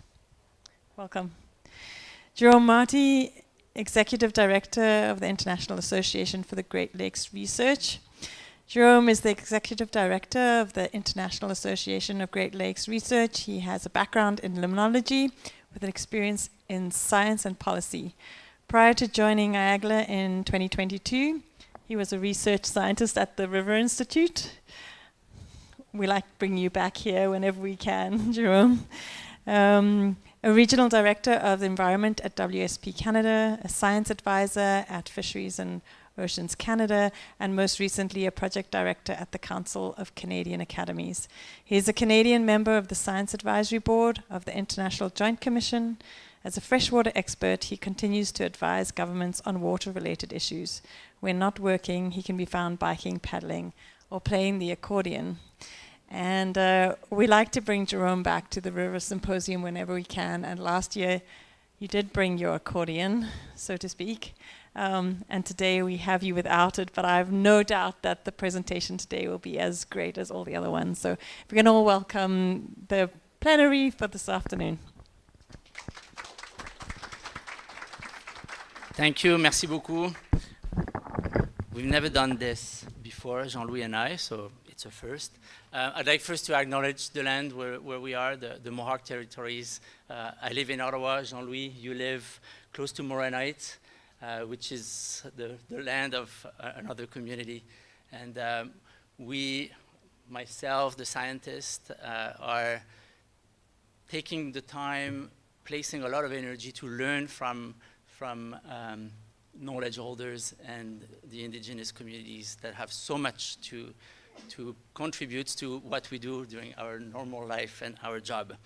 I'm going to take this here. And it's a great pleasure to come again. Thank you, Lee, and the organizing committee at the Institute for having us today. I'm going to introduce ourselves. And there is that slide that tells us a little bit who we are. Jean-Louis, you're going to speak about my pictures if you want, and then I'll talk about yours. Jean-Louis is a friend. We've been friends for close to 10 years. Jean-Louis is a painter. You have some of the paintings in the program. There is one here. He has a passion for diving, and that's how we met.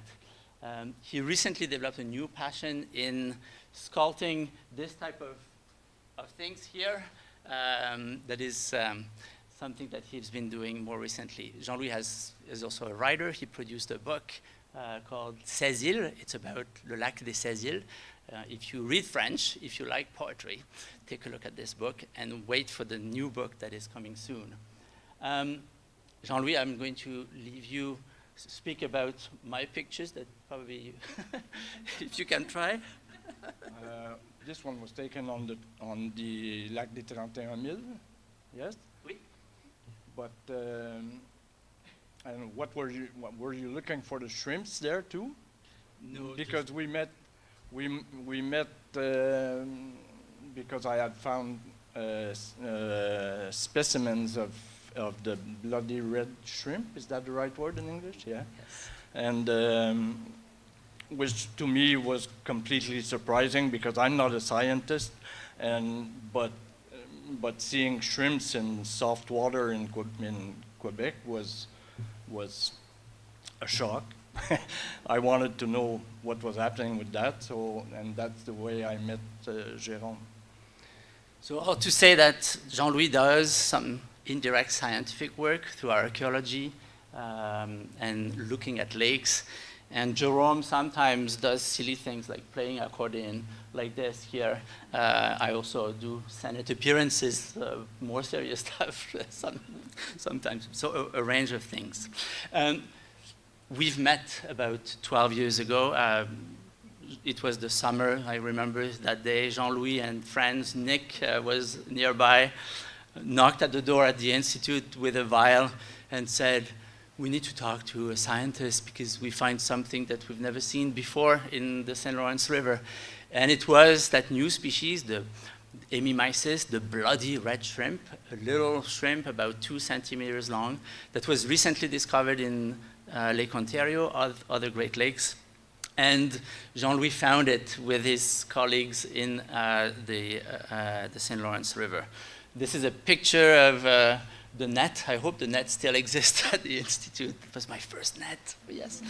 And maybe here Jean-Louis or Nick diving to get some samples for me, who was in my little canoe at the surface, because of course I don't go down to get my samples myself. I remember when we started doing that, Jérôme handed me a little net to go and collect the shrimps, and I said, dude, you don't realize how many there are there. I need something bigger. So he came out with that. The big net. Plankton net. Yeah, the plankton net. So when we looked at Hemimysis, these are all, this is a swarm of shrimp in close to Lake the Saint Timothée area, so downstream of Cornwall. And we have millions of these shrimps that were found in these clouds. We did some sampling in the port of Montreal later on, and we found that there were more shrimps in the port of Montreal than people on the island of Montreal. So it really, when you had your flashlight looking at the surface, you could see all the shrimps escaping. Hemimysis has done really well in the Great Lakes and the St. Lawrence. It was most recently reported in Lake Superior. That was the last area to be found. So it's everywhere now, from areas that are very clean to areas that are pretty dirty if we think about the Port of Montreal. We're going to talk, so the theme of the conference is Way of Knowings. This is 2 of the scientific slides, if you want.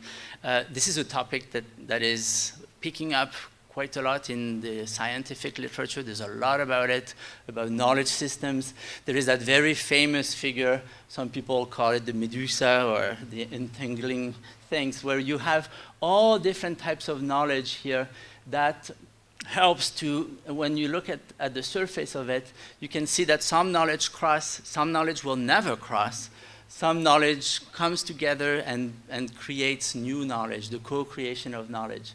And at the end of the day, why do we care? Why is it so important to have different forms of knowledge and different ways of knowing?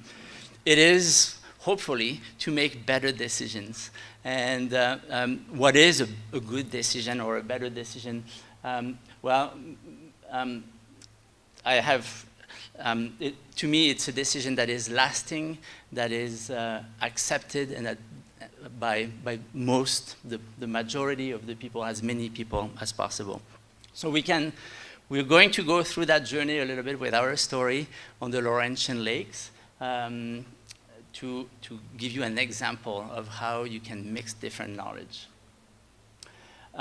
We're going to take 3 parts. We'll have 3 parts to our story. Learning from under the surface. We're going to dive to the bottom of lakes. And then we're going to go up slowly, going through the water column, and then looking at what we learn also from the surface of lakes. And with this, Jean-Louis, you start. Isn't that a marvelous image? I wish it was in a lake somewhere near, because I would be there every day, but it's in Mexico.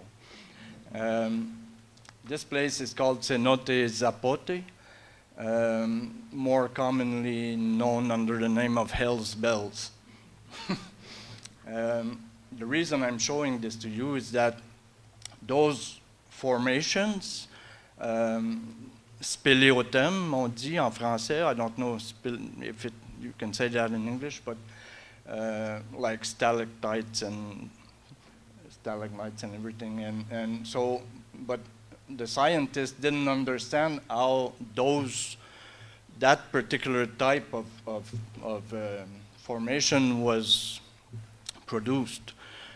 For years, they didn't know about what was the cause of that. And they only recently discovered that they are not only mechanically formed by the dripping in periods where the cave was not underwater, where it was dry, but also when the cave got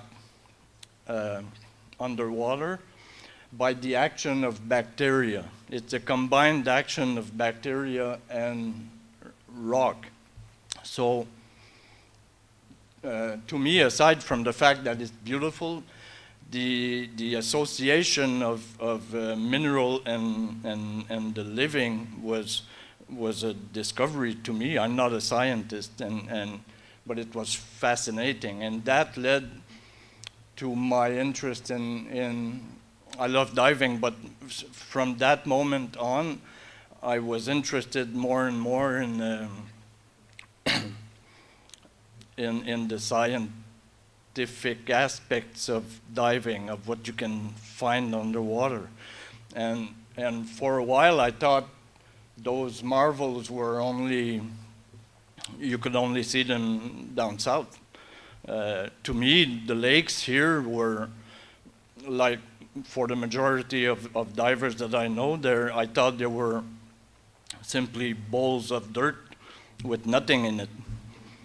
And but I was going to be surprised.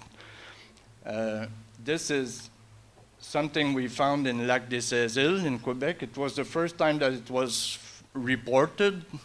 found in Quebec. It had been found in Nova Scotia before, some in the Great Lakes and in the States. It's again the action, the combined action of the combined, how can I say that, mineral and the living world together. Those are found on argile, clay beds at the bottom of the lake. And what we know, when I say we, I don't include myself in those most respectable scientists, but what we understand for now is that the bacteria take something out of the clay, bring it to the oxygen, and there's a reaction happening there where they benefit from maybe sugars, maybe heat, maybe the two of them and more. But the black discs around the pebbles are the byproduct of that chemical experience that they make, that they do. And it's all iron and manganese. So that's an example that can be seen here of what we could see in the caves in Mexico. It's quite fragile. The black disc around the pebble is about the texture of an Oreo biscuit. I don't know about the taste. But it's fascinating. What we also know is that every inch of black disc around the pebble is something like 3,000-4,000 years old. So in fact, I'm trying to find bigger discs that would indicate that the lake, that would prove that the lake was there under the glaciers, under the ice. It would be a proof of that, although we're quite sure that it was. The other thing I see in lakes is very weird rock formations, mostly marble that gets eroded by the natural acidity of water. and gives shapes that are very scientifically interesting, but also aesthetically interesting. To me, that's a sculpture, and some of them, like the one that you're going to see now, are témoins. C'est quoi le mot? Witness of the torments that the minerals have endured deep in the crust before going back up and ending in the bottom of a lake, where as the water erodes the marble, those inclusions are liberated, are freed, and so the folded shapes that they have is a kind of a memory of when deep in the crust they were soft, almost malleable. That another inclusion coming out of the marble, but that thing is like 9 feet high. It looks like a menhir.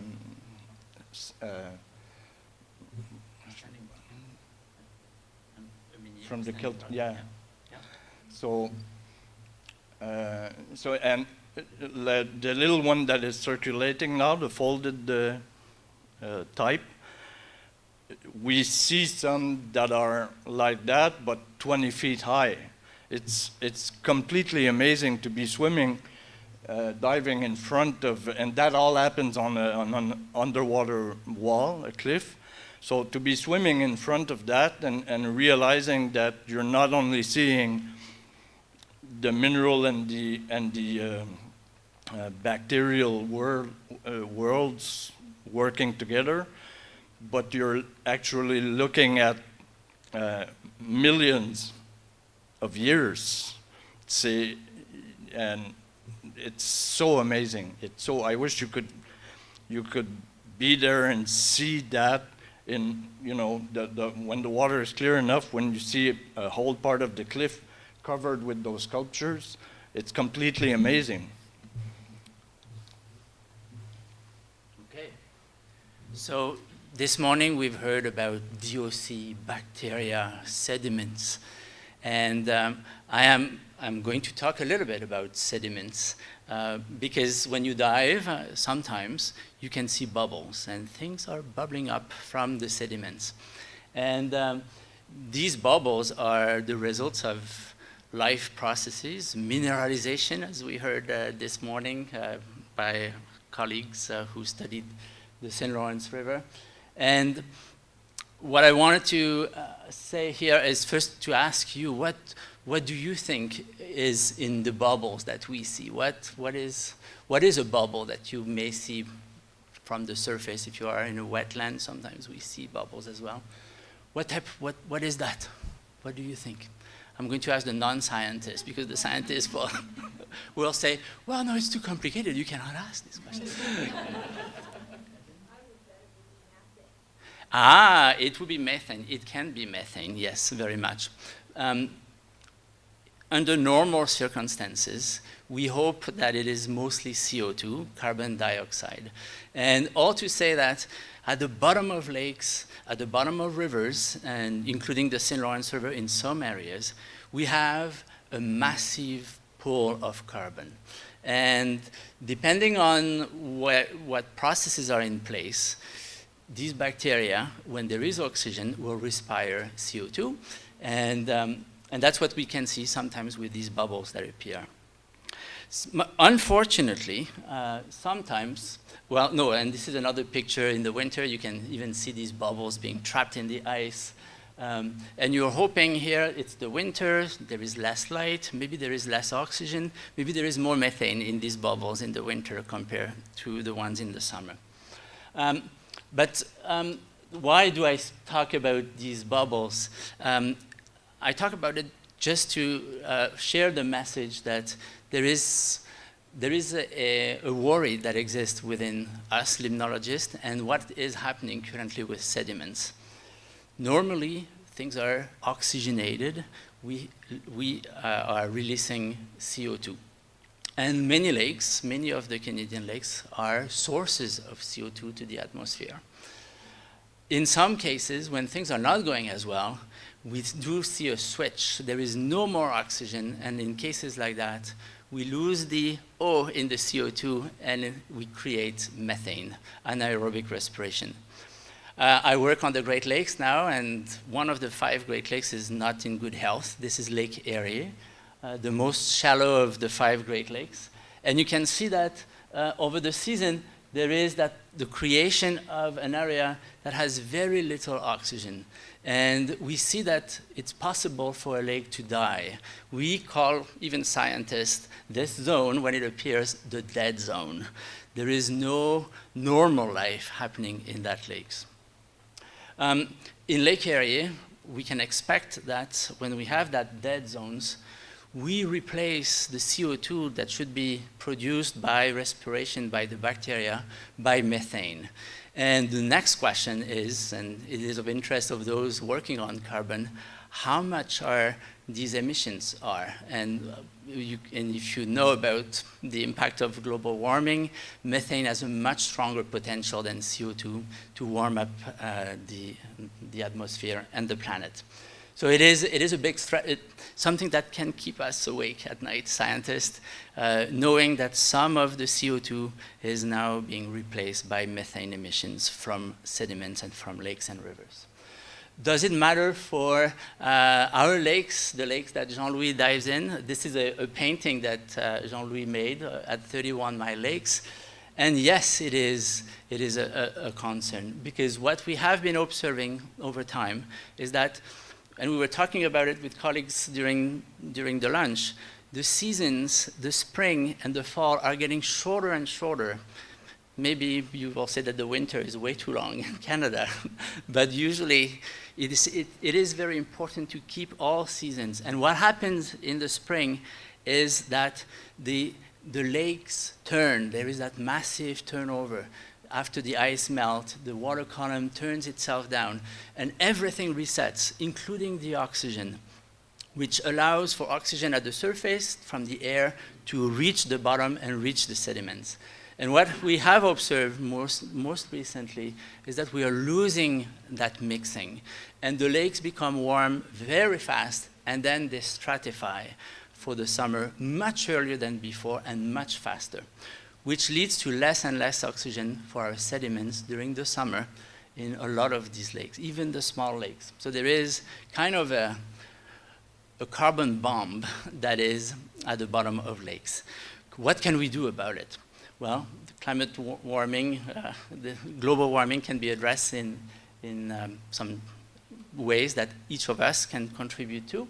But for the lakes, what is really important is to keep nutrients away from them, because we know that when we have more nutrients, more phosphorus, more nitrogen, then we increase that consumption of oxygen and we increase the chance of releasing more methanes.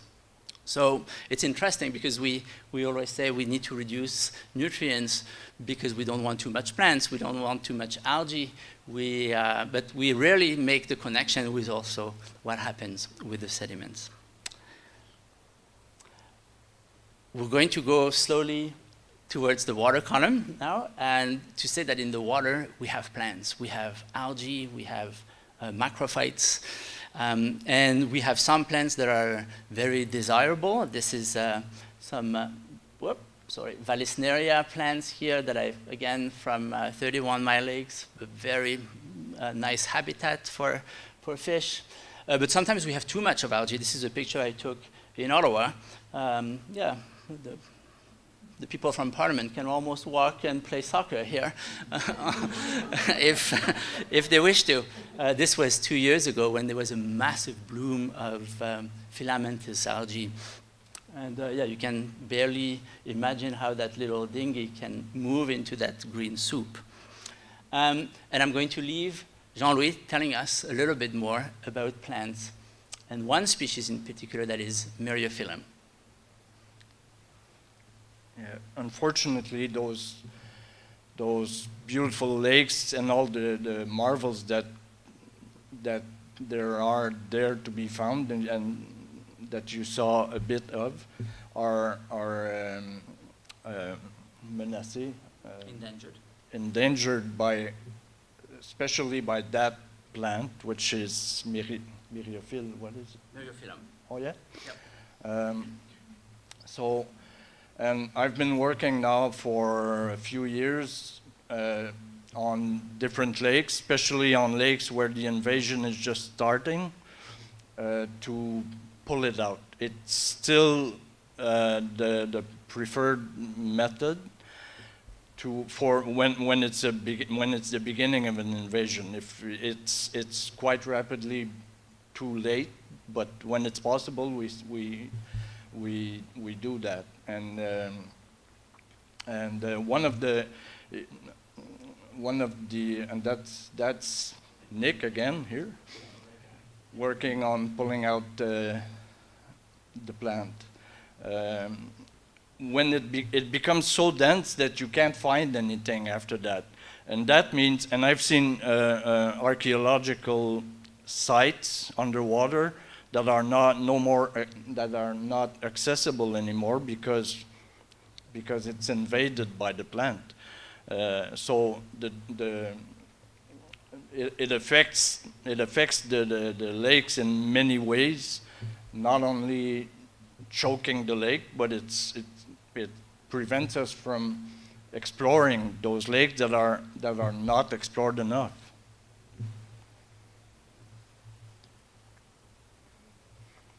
This is the result of one afternoon of pulling out myriophyll.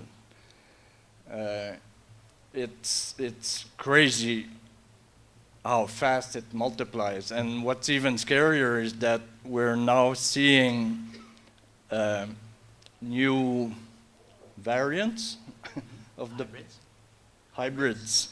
The plant is produces hybrids with the indigenous myriophyll, native, right? And sadly, those hybrids are even more aggressive than the original plant, to the point that even pulling it out, clearing a spot on the lake, and you go back next year where there should normally be maybe 15% regrowth at the most. Not only is it entirely back, but it's doubled. So those new hybrids are extremely dangerous, and which makes the normal precautions that we should all use, washing the boats, inspecting the boats, even more important now. Maybe to add a story that Jean-Louis shared, that for me as a scientist, I was amazed about it. So a hybrid can be a problem, because when they come back even more. But there was a case, and other scientists are very curious about it. We heard about DeRochie this morning as well. There was a lake where Jean-Louis did remove, in part of the lake, a lot of myriophyll. And the following year, the myriophyll was gone from the entire lake. It is like the plants were able to communicate between each other, and the next year, the myriophyll elsewhere in other bays was gone. So the question for scientists was, okay, we know plants secrete DOC, dissolved organic carbon. Is it a messenger for other plants to know how is the environment and how should they be coming back the following years or not? So it's fascinating, at least for myself. I hope you are fascinated as well with this story. I'm going to continue with the habitat. So when you restore habitats, comes back some species, including some very nice fish, such as le touladi, the great trout. This is touladi is a lake trout in English, I think. That's the spawning ground in one of the lakes I dive in. That spawning ground was invaded by myriophyll, completely choked by it. So to the point where we could count maybe 5, 6 eggs per square meter after the spawning. And normally it should be between 30 and 50. So after cleaning the spawning ground, the same year when the spawning time came, the trouts were back on the spot, and the egg count was back to 50, 60 per square meter. So, there's another positive impact on trying to manage that invasion, that plant.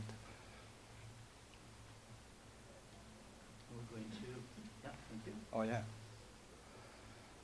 So the same spawning ground these days, and with the trout spawning on them. Normally it happens during the night, but I was lucky enough to film that, although you can see there was quite a few waves. It's a beautiful thing to see. The big females go around and they actually get upright, and with their nose, they widen the cracks between the rocks. They displace some rocks sometimes until they're satisfied with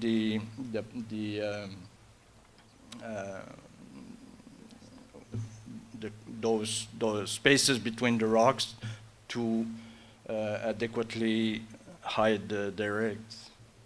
It's a beautiful thing to see.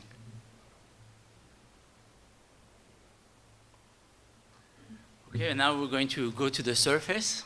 And what do we have at the surface? We have humans. We have all of us living near the lakes, living sometimes on the lake, using it, enjoying it, many purposes.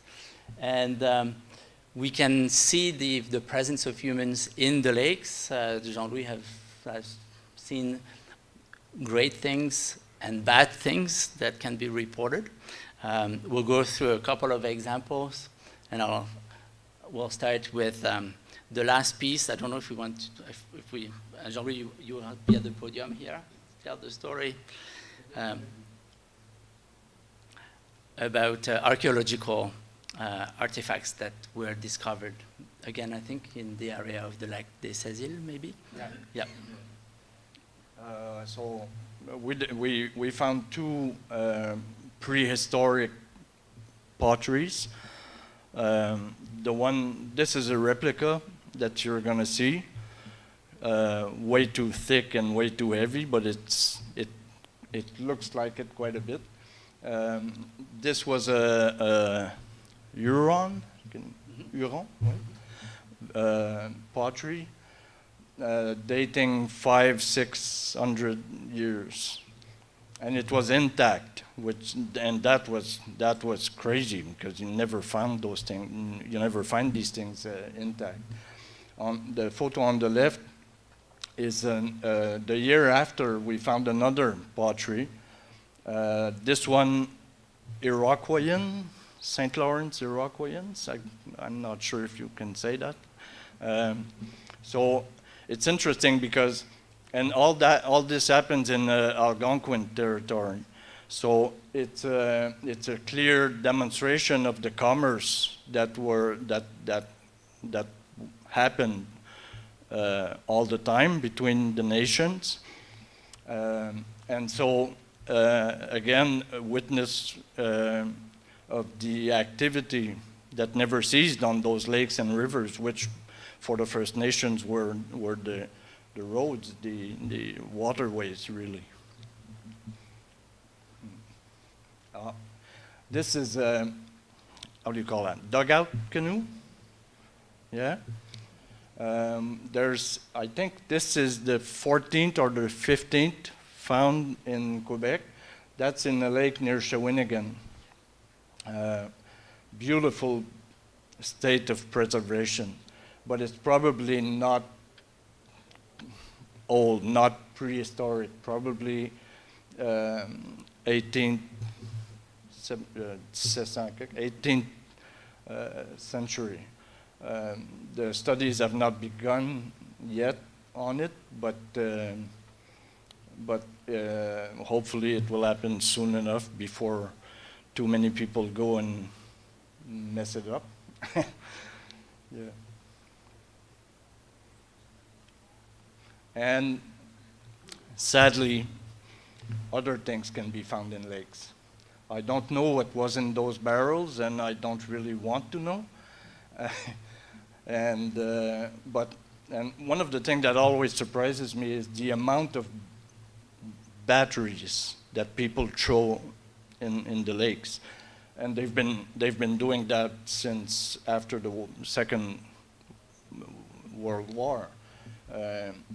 And when I say how many, I mean in that lake, there's probably something like over 2,000 batteries in one lake. And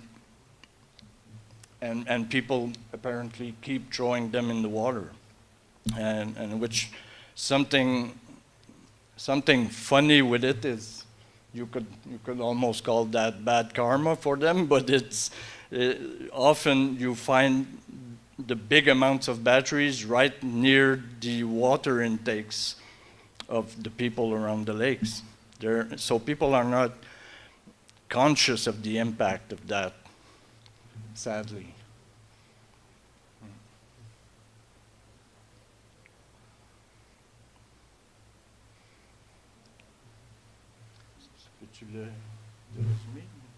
Yeah, to conclude, we need to conclude our presentation. To say that you can learn, scientists can learn quite a lot from talking and working with people that observe the lakes, simple observations, divers and others. I've learned a lot working with Jean-Louis, stories that I never thought and that raise questions, new questions for me that are, I think, very interesting, and also questions that are important if we think about carbon, for example, climate change. How do we, what does it mean, climate change for a lake? And we see that a lake is life, is living, but we also need to realize that a lake can die, and we don't want that to happen for many reasons. These are two extracts from your book, I think, Jean-Louis. I'll leave you maybe speak to that a little bit, if you want. Whatever. Well, you've probably read it by now. Yeah, I've been writing now for a few years, and the lakes and the waterways are an endless source of inspiration because they're also a microcosm. Oh, that was a hard one for me. And of all our world, everything that I can see when I'm diving is an allegory of what we're doing to the entire planet. So I hope that with the writing, as I did with the painting before, I just hope that through words, through poetry even, to reach people and a bit, and because Jacques-Yves Cousteau once said that we love what we know, and we protect what we love. So I think it's important to talk about it, especially these days where we seem to be sliding back to the dark ages, but I hope not. That's it. Thank you very much.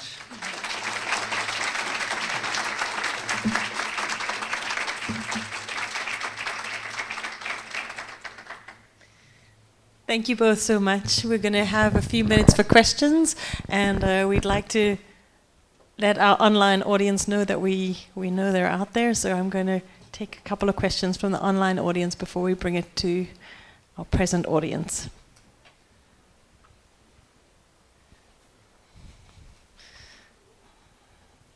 I wish I put my glasses on. Thank you, Jérôme and Jean-Louis. A truly fascinating session. Are you aware of any studies where the object of the research is to study the content of the bubbles? Yes, there are many studies about the bubbles. A lot of scientists in Montreal, for example, the limnologists, have been working for many years on carbon cycling, trying to understand the role of aquatic ecosystems in the global carbon budget. You know that we measure the atmospheric carbon, and there's been a lot of work to understand what is the contribution for each sources, the human sources, but also the natural sources. And originally, 10 years ago at least, when I was doing my PhD at the time, we didn't consider the lakes as one of the players, and it is now part of the way we measure things. So yes, there is a lot ongoing, and there is a lot of research, I think, that will continue to try to understand that balance between CO2 and other gases. We hear every day about climate change, the need to reduce our emissions, and we still don't understand very, very well how natural ecosystems play a role, either by fixing some of that carbon, but also in contributing into the emissions of gases. And that is quite important to know if we want to have the right math and calculations. Yep. Okay, anyone in the audience has a question for our speakers today?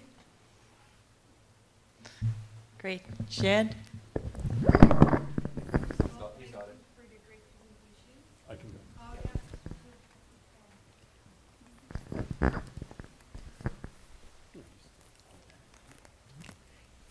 First of all, thank you for the great presentation. It was such a delight for the eyes to look at your presentation. If you have extra slides, I mean, I think we can all bear with them. Why don't you take the battery out and just cash the money for them? No, actually, my real question was, what is the most interesting thing that you have seen during your trip, underwater? Jean-Louis is going to maybe address your first question too. So why don't we take out the battery? What do we do with these batteries? Oh, I do. They are I've been taking them out for a few years now, but there are so many. It would necessitate many divers a lot of time to take them out. But I do. Every time I find some, I take them out, and I try to sensibilize people. Can you say that? Yeah. Oh, I'm getting good. To that problem, because people just don't realize. They just don't know.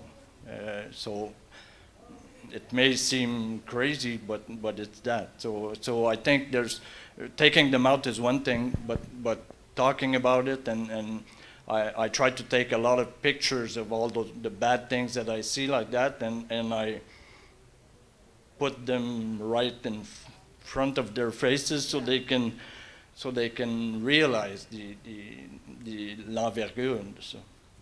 If you have old diving gloves, Jean-Louis takes donations because doing this eats the neoprene as well. So yeah, that's. Yeah, so it goes through gloves in 2 weeks. And the next question you had is, what is the most interesting thing that you have observed? In our region, in the lakes here, you mean, or in general? Dans les lacs au Québec. Ben, j'ai un faible.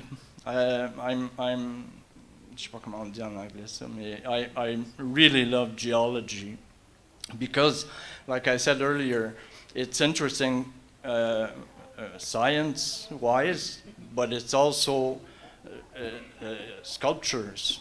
Really, it's beautiful. I'll confess that it happens quite a lot that I cry in my mask when I'm looking at at those things. So to me, the aesthetic aspect of the underwater geology, which we know very little about, is probably what I love the best.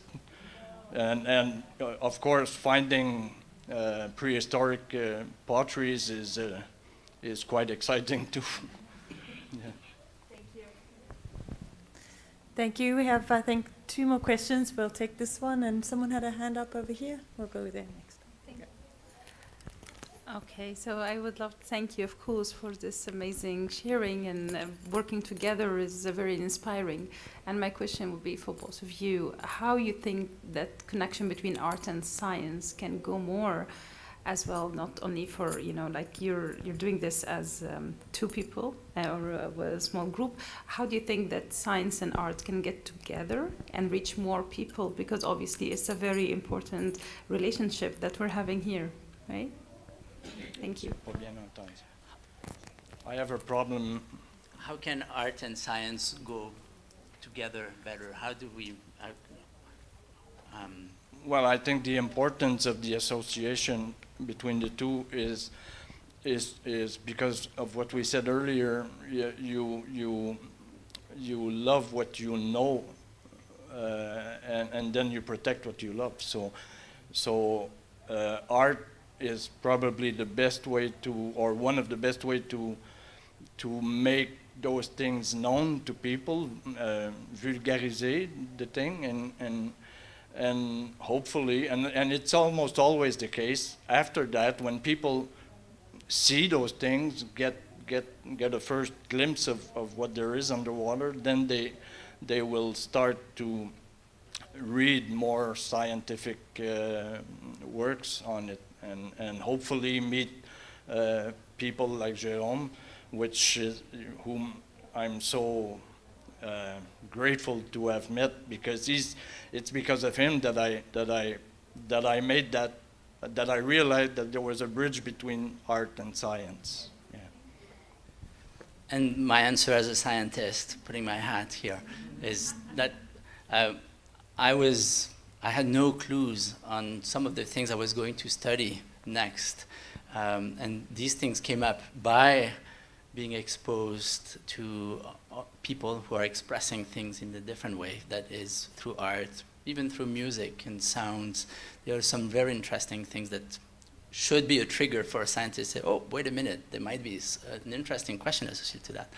And the last thing I would say is, scientists are not very good communicators in general.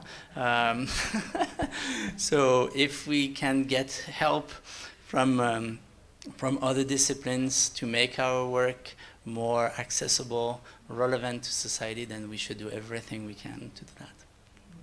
You were talking about music. We last winter we put a microphone under the ice when the ice was forming on the lake. And I've put that on YouTube. The sounds, continuous sounds, it's really a symphony. It's completely amazing. I have shed a pull just thinking about it. It's and when people heard that, then they got interested in, they wanted to know why is it produced, how is it produced, those sounds. And so there's another example right there where people were introduced to the scientific aspect of something that they first discovered aesthetically. Okay, final question. Thank you very much for your presentation and sharing your love of nature. Maybe I missed the information, but what is happening to the archaeological objects you find, like the potteries, and what are you doing with them when you find them? Qu'est-ce que je fais quand on trouve quelque chose? What happens to the pottery and the artifacts when they're found? Well, I don't know about the different laws in Ontario, but in Quebec, anything archaeological has to be declared, reported. Then the Ministère du Patrimoine studies the case and sees if there's a possibility that it is an archaeological site or just an accidental object. But in both cases, anyways, the artifact goes to the Centre de Conservation in Quebec, and it's first of all preserved, which implies a lot of work sometimes, especially with wooden artifacts. And then it's like the Huron vase that you saw, that was circulating. This one has been in exhibitions for 5 years now. So people get to see it, which is a good thing, because just the Centre de Conservation is a vault, really. There's thousands of things super interesting in there. But, thank you. Thank you both so much for this.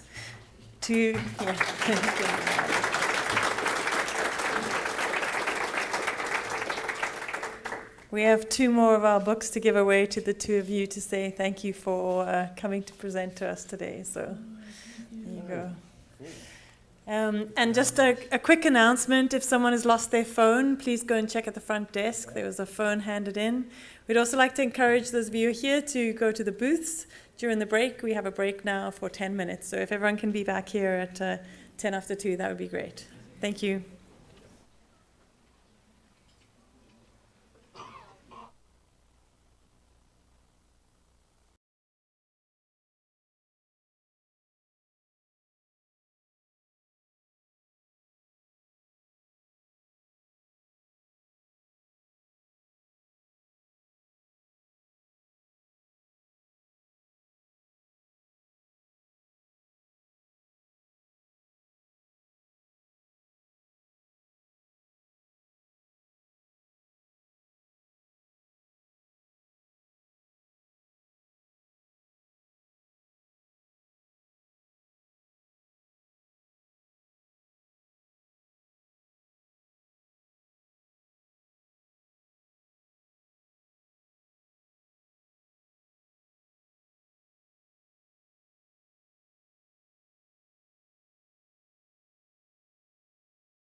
Welcome back, everyone, to our afternoon session. This session is called Nature Narratives, and it will be hosted by Stephanie Hildebrand.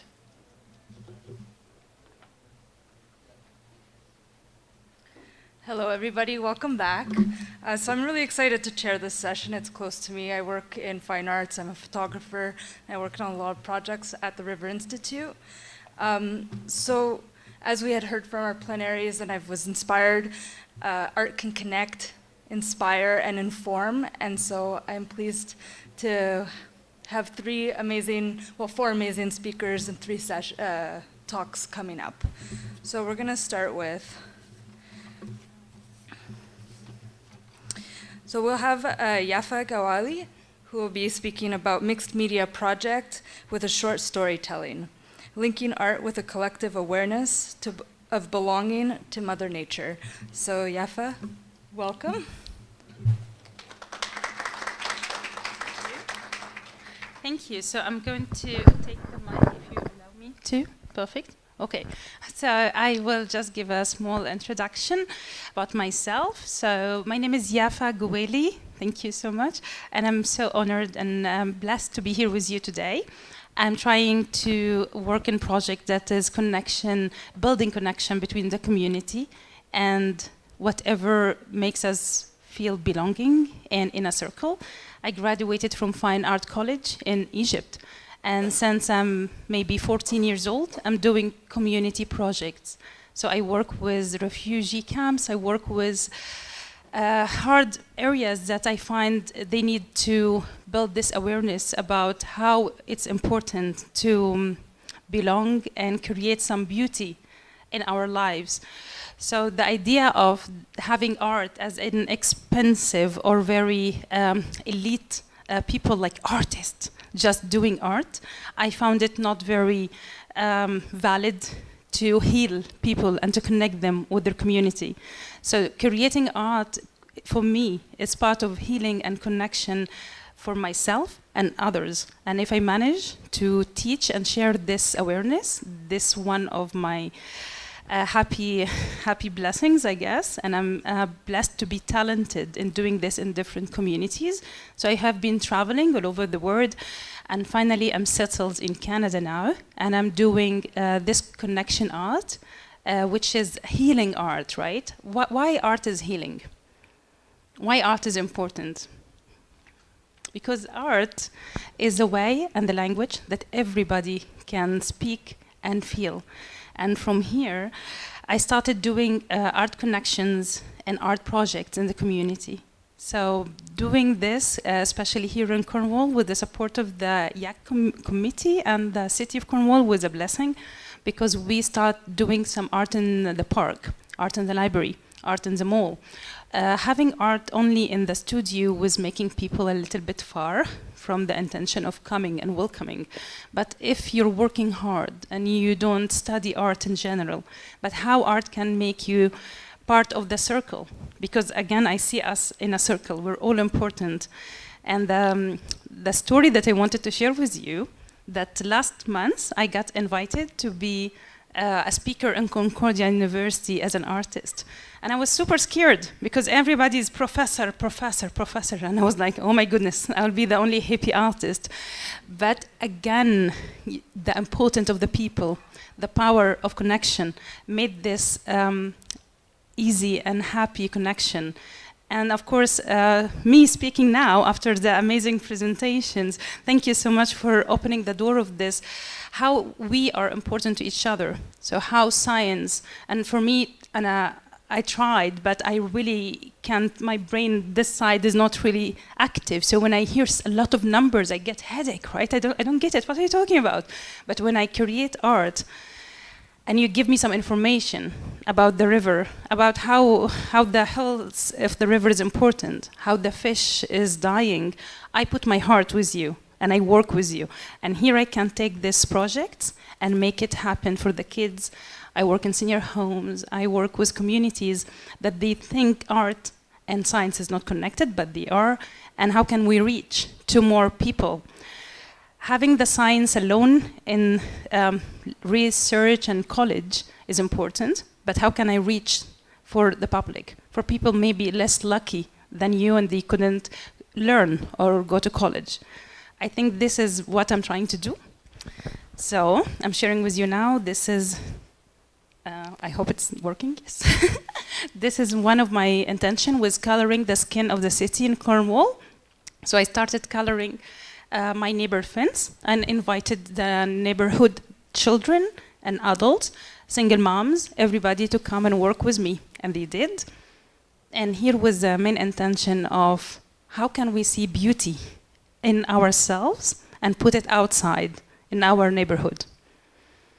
And this, in a different place in the world, in Oman, when they suffer from war. And it was very hard for us to reach, but we did. And we also colored behind the idea of being together. And we talked about the kids, how we can find in working together this connection and peace. And whenever there is something makes us afraid, we can take this out by thinking in a good way of making our place beautiful again. And here when we did the amazing workshop, which is also opens the door for more connection between the artist and the science, and I was honored to be part of it. And here we are all together, and again, I didn't really know much about the health of the river, but since then, I'm attending all the events. So I'm building knowledge. I do as well, as you see here, this is a recycling through art material. So I don't invite anyone to go and buy expensive art material, and you find it very hard to, especially these days, to do art because, art is expensive. So I recycle, I make collage, I use old magazines, and I share these skills in organizations around my community to make everybody having the chance of creating and also building this beautiful way of expressing yourself without using expensive material. And this is a refugee camp, and it was almost, I think, 15 years ago, as well, working with kids who doesn't have a hope in their future. And how can we make the whole camp, whole place full of colors, and talk about future and building different awareness that we are related to this place, even if it's hard, but how can we make it better? Because I think, as we know, saying, yes, we have a problem is part of solving the problem. So I do this healing arts with them, and I think 3 of them, they're a photographer and a cameraman at the moment. So I couldn't save everyone, but if 2 are saved, I'm happy and blessed. This is last year with the city of Cornwall, when we created art through whatever material we have in our environment. So again, we don't pay money to create art. Art should be easy, accessible, and for everyone. And here we're recycling, and we talked about what we can have from the land around us. How can we walk, mindfully walking, and see the beauty around us, in the trees, in the grass, and every little thing can be art. So the kids did their own recycling box, and we have a treasure in the box. Things we created with our own hands from our Mother Nature. And here, the project that is outside, please help me support. And when you're going out, just have a minute and color with me. I found working together as a group and having this big circle, doing one big project was very helpful. When I work alone in my paper, it's one good releasing and one good process. But when we work all together and we talk about how we can achieve one big painting, it's very helpful in building the teamwork. So if I manage to make 15 kids working here with adults, with the grandmother, with the mom who is around, and taking this example and saying we care for our street, we care for our neighborhood, we care for our planet. It will work if we start small. with all respect, of course, for the big ideas and, you know, again, the big numbers and the science papers, I found to reach people is much easier when we give them small examples and we talk about the tree in front of your house. And we get the dirty water and tell them, this is your water, this is the water you're drinking. So having a very close example that they can relate to makes it more easy to put more awareness for bigger, for the big picture, if I may say. And thank you. That was the end of the small presentation. So if you have any questions or any comments, I'm happy to receive it from you. Thank you. So we'll wait until the end of the session to take any question. Thank you so much, Yafa, for your inspiring talk. Next, we'd like to invite Aleta Karstad and Dr. Fred Schueler. They'll be talking about the pleasures and perils of life as an unemployable, nomadic peasant scholar, the Energy East Pipeline. So welcome.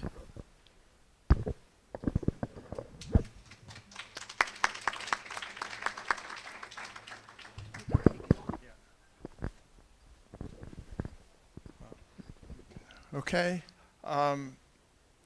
So this question of how things are known came up, and so we said, well, we've been calling ourselves unemployable nomadic peasant scholars for some time now, and in a sense, Henry Lickers gave our talk this morning, but it's very interesting how we've converged on the same kinds of ideas that he was talking about, coming from a scientific and Christian background, and sort of the initial philosophy of science books that I started with were Bung's Myth of Simplicity and Gazellan's Triumph of the Darwinian Method, where you had the scientific story that's always prepared to lay down its life for the truth, or the falsifiable hypothesis, as they call it.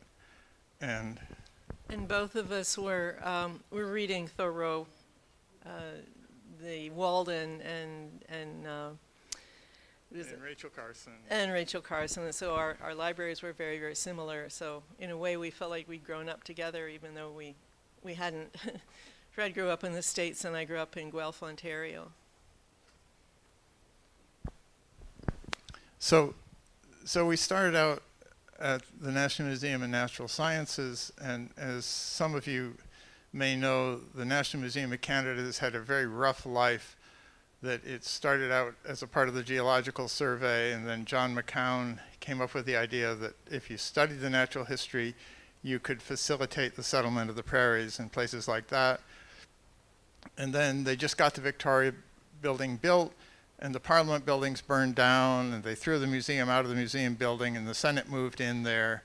And then there was World War II, and we came in just as things were cresting after World War II, with people like Don McAllister and Francis Cook and Arthur Clarke, who were going all across Canada and finding where all the species lived.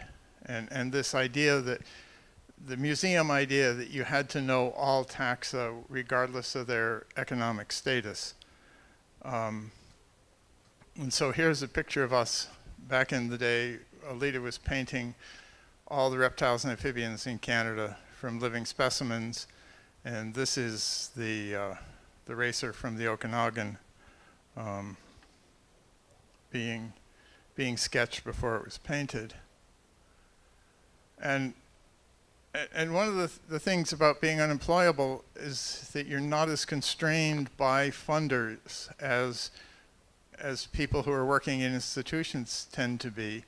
And we had the good I had the good fortune to come and do my PhD on geographic variation in leopard frogs with a supervisor who was working on geographic variation in birds, and with fellow students who worked on hybrid zones of oriole nests and DNA in juncos, and just whatever you chose to do for your thesis topic, you weren't constrained.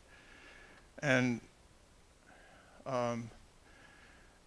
now all the funding, it seems, is constrained by particular projects. You know, here's a postdoc in Spain where you're going to compare the DNA of plants that have grown in one trabecular abiasculum compared with ones that grew in another.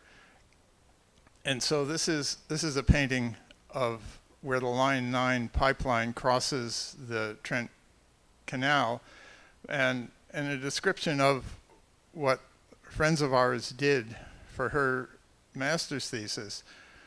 But it was a project, they didn't choose this project, it was chosen for them by Parks Canada to see what the genetics of map turtles were in the Trent Severn waterway. So they find a lot of good stuff and they did a lot of good work, but they didn't have the step of deciding what was important. And one of the lessons one learns is that if you're doing what most needs to be done, then you're going to have to live at the poverty line, because if the thing was supported financially, somebody else would be doing it for a salary.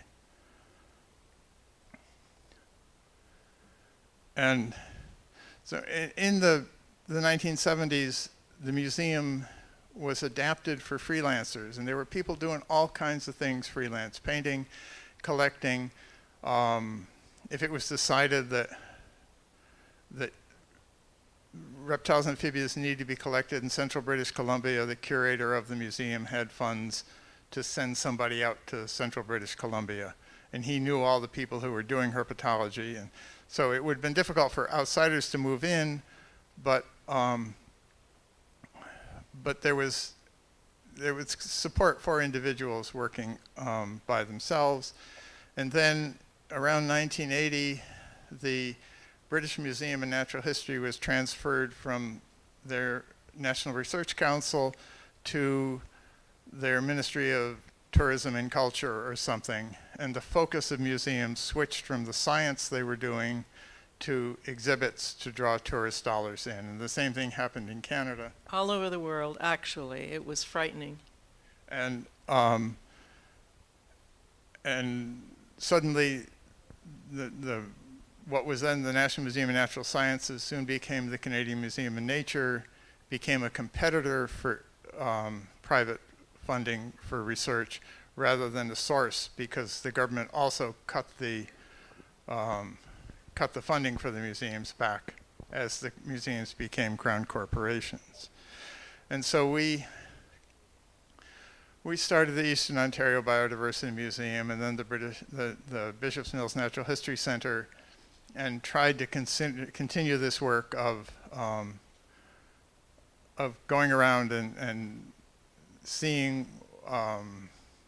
what all the taxa we could study. And there's, of course, immensely more, and you have to depend on colleagues to identify your stuff and to tell you what the other species are doing.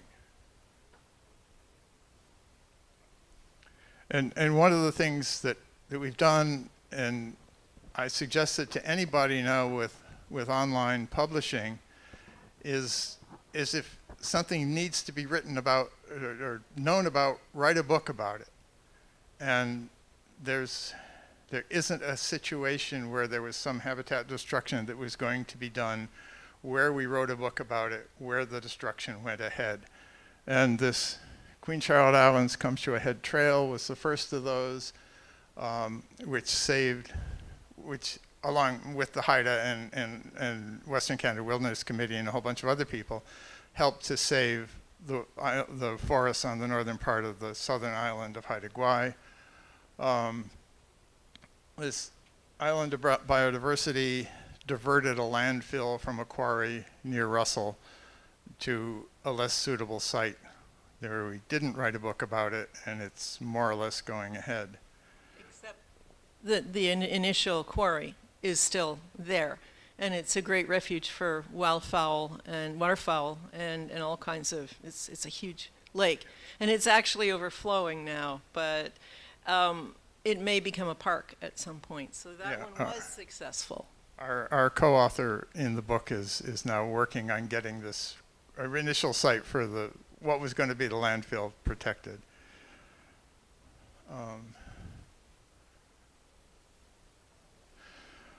Okay, so one of the things that we've done is the database, which is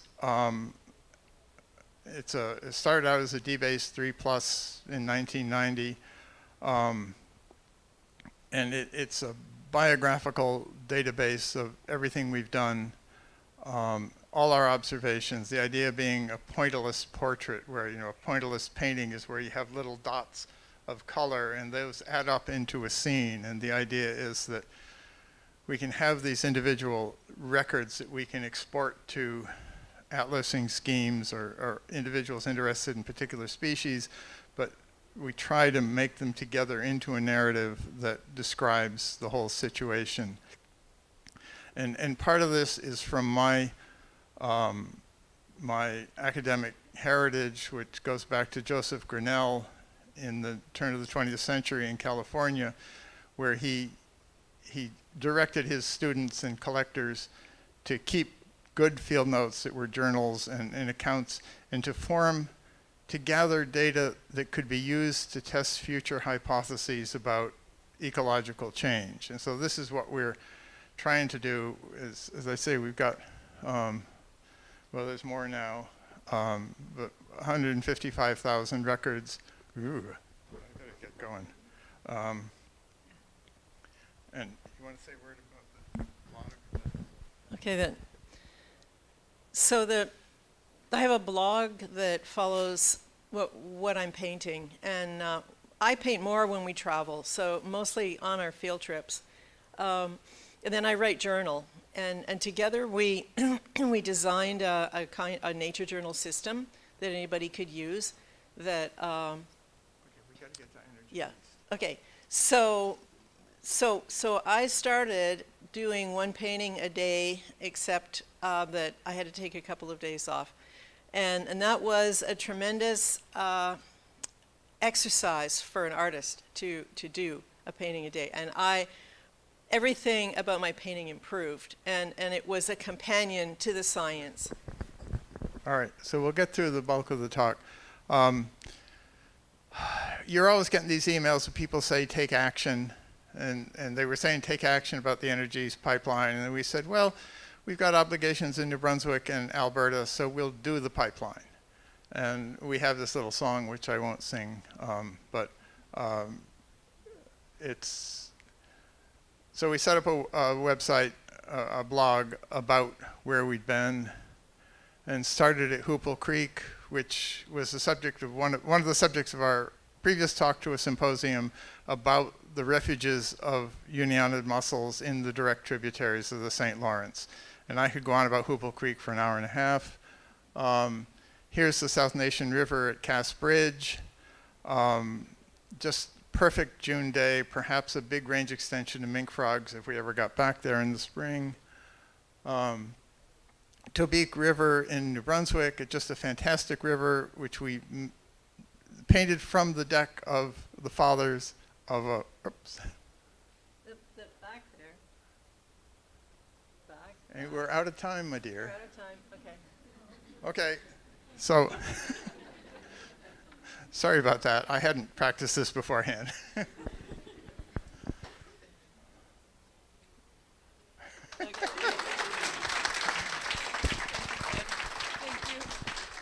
Thank you, Fred and Aleta.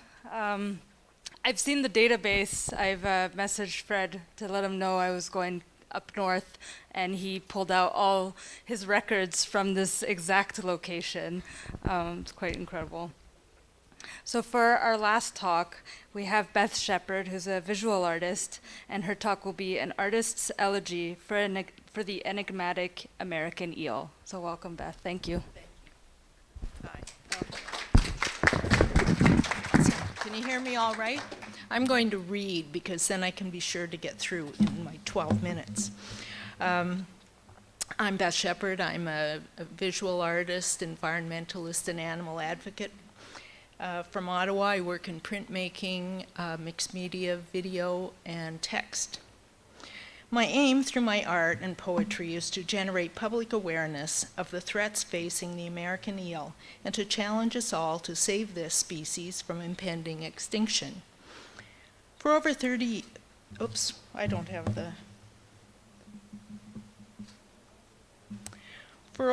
years, I've lived on the shores of the Ottawa River, also known as the Kitchissippi, Algonquin for Great River. For almost 3 years now, I've focused my artistic efforts on the river, its shoreline, horizon, urban water system, and the birds and animals that inhabit it. My interest in eels was first piqued when I responded to an Ottawa Riverkeeper appeal to save the American eel. Sadly, the once numerous snake-like fish important to Indigenous peoples and settlers of the region has now been almost extirpated from the watershed.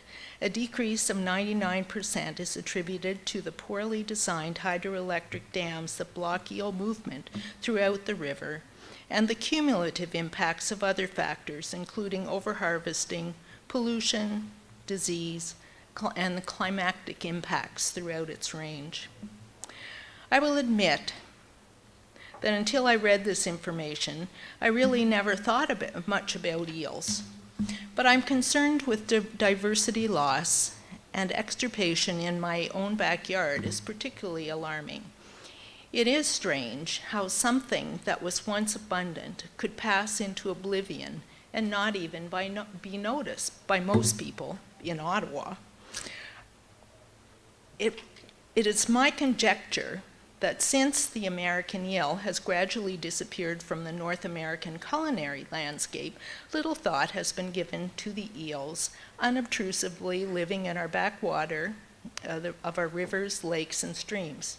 Perhaps art can increase their visibility. Anguillids are catadromous. In other words, they spend their adult lives in fresh water, returning to the ocean to spawn and die. In this diagram, we see the overlapping ranges of the American and European eels, which both breed in the Sargasso Sea. Since time immemorial, these closely related freshwater eels have been important to both Europeans and Indigenous peoples of eastern North America. Both species are endangered. In his book, Eel, Richard Schweid describes eel as one of the oldest foods in the cuisine of Euro-Caucasians who live anywhere near eel waters.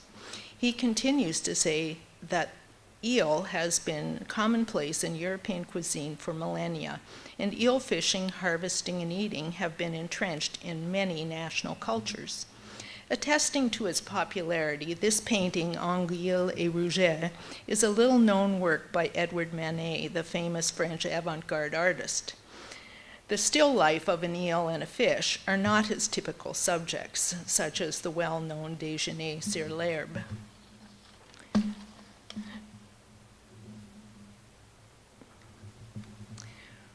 When European settlers arrived in the New World, eels remained an important part of their diets. One story tells of the ill-prepared pilgrims arriving on the Mayflower in late 1620. They only survived their first winter because Squanto, a member of the Patuxet tribe, taught them how to catch the fatty eel. As the picture suggests, perhaps the eel rather than the turkey should be celebrated on the Thanksgiving table. Eel remained a popular dish in North America until the late 19th century, probably diminishing when meat became more widely available to all.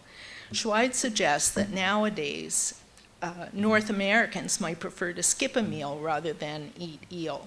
Meanwhile, it remains popular in Europe and elsewhere in the world, especially Japan.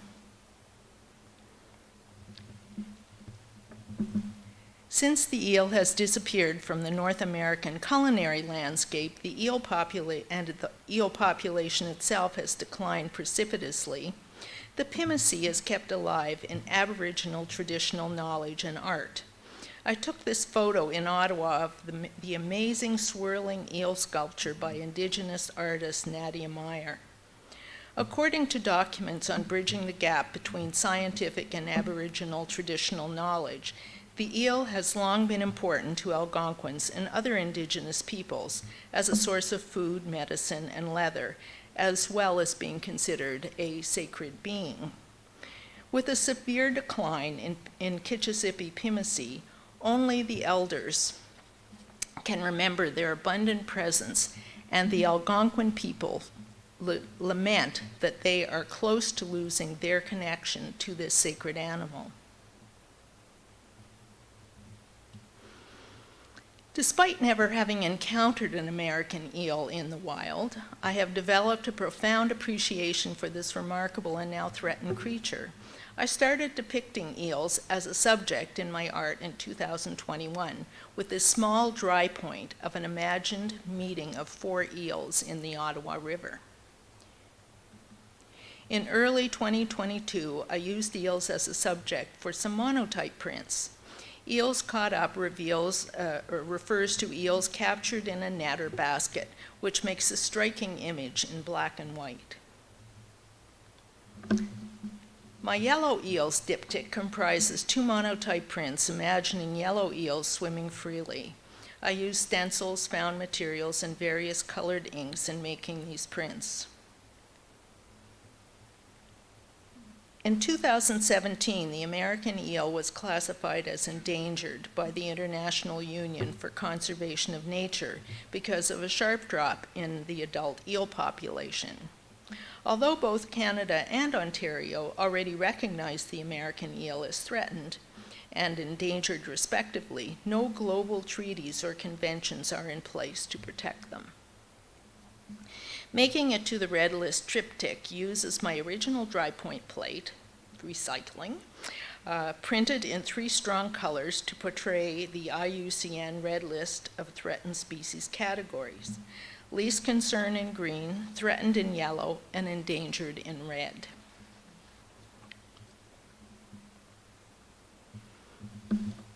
During the summer, 3 artists from the Ottawa Gatineau Printmakers Connective made videos showing our behind-the-scenes creative processes for this year's Culture Day celebrations, which ran from September 23rd to October 16th.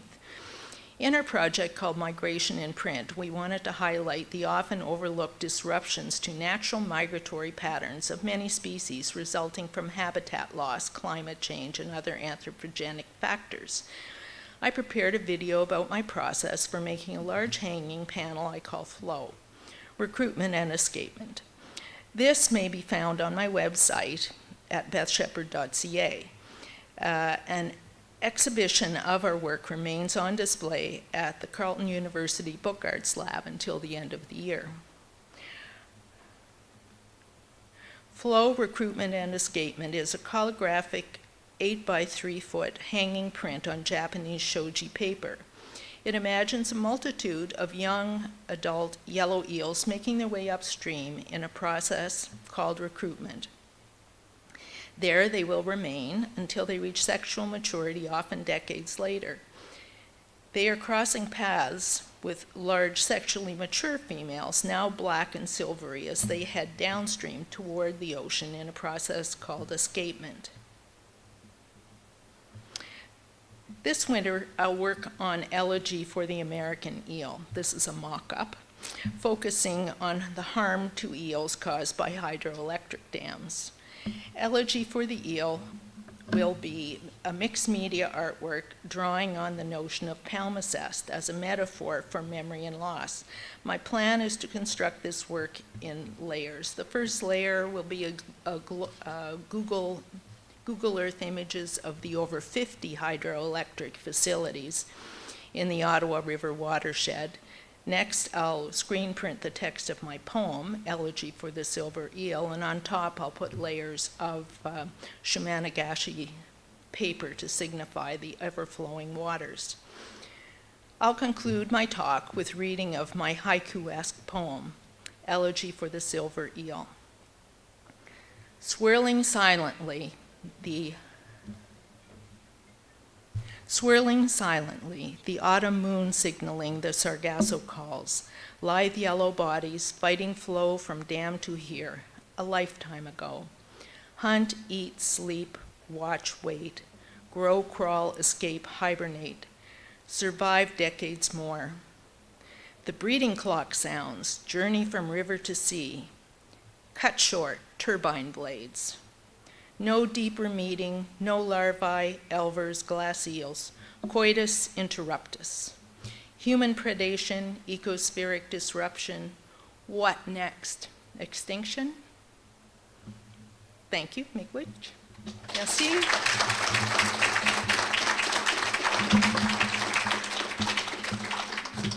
Thank you. You're welcome. Thank you, Beth. We'll have a lot to talk about after this. So I'll open up the floor to questions for any of our speakers.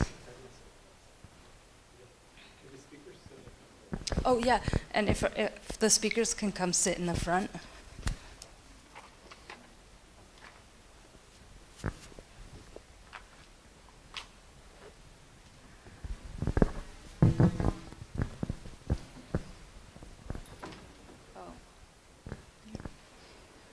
This question is for Fred and Aleta. I was just wondering if you could tell us a little bit more about the pipeline. Just the end of your talk, what we missed. Okay, this is working as a mic.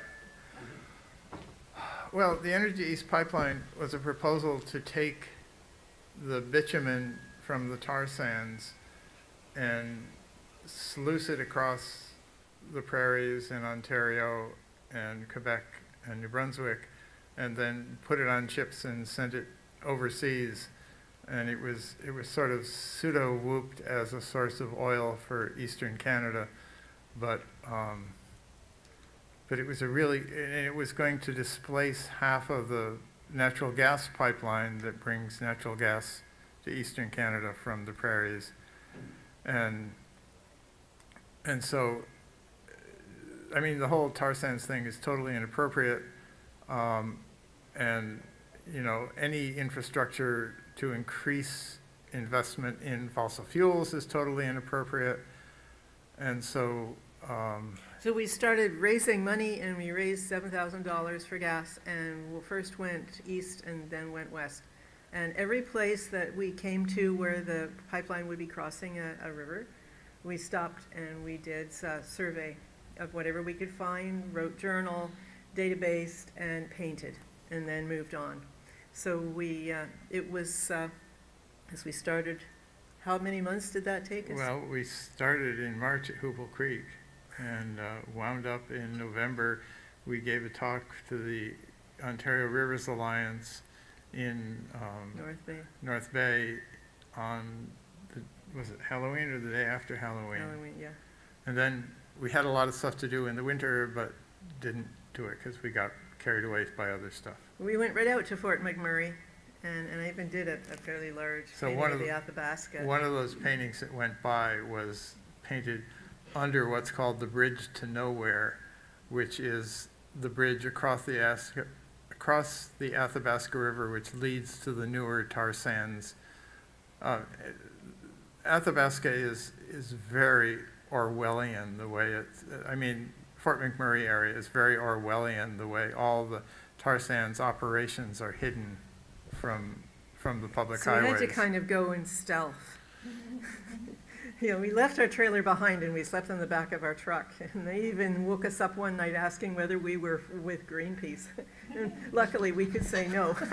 That's the advantage of being independent. We just do what needed to be done. Okay. Thank you. Are there any more questions? Well, I think everyone's answered everyone's curiosities, so I guess I'll close up the session. Oh, wait, Marianne? I just have one more comment, sorry. I really enjoyed the eel. I think us at the River Institute are going to have a lot to talk about, Beth. It was a really great presentation, so thank you so much. And everyone else, thank you.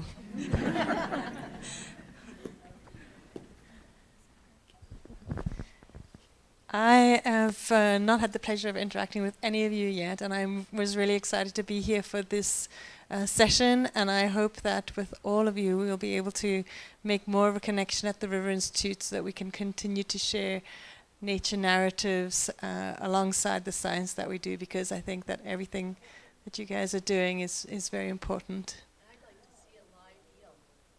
Yes, okay, live eel. I'll be switching across to eel scientists for helping to make that dream come true.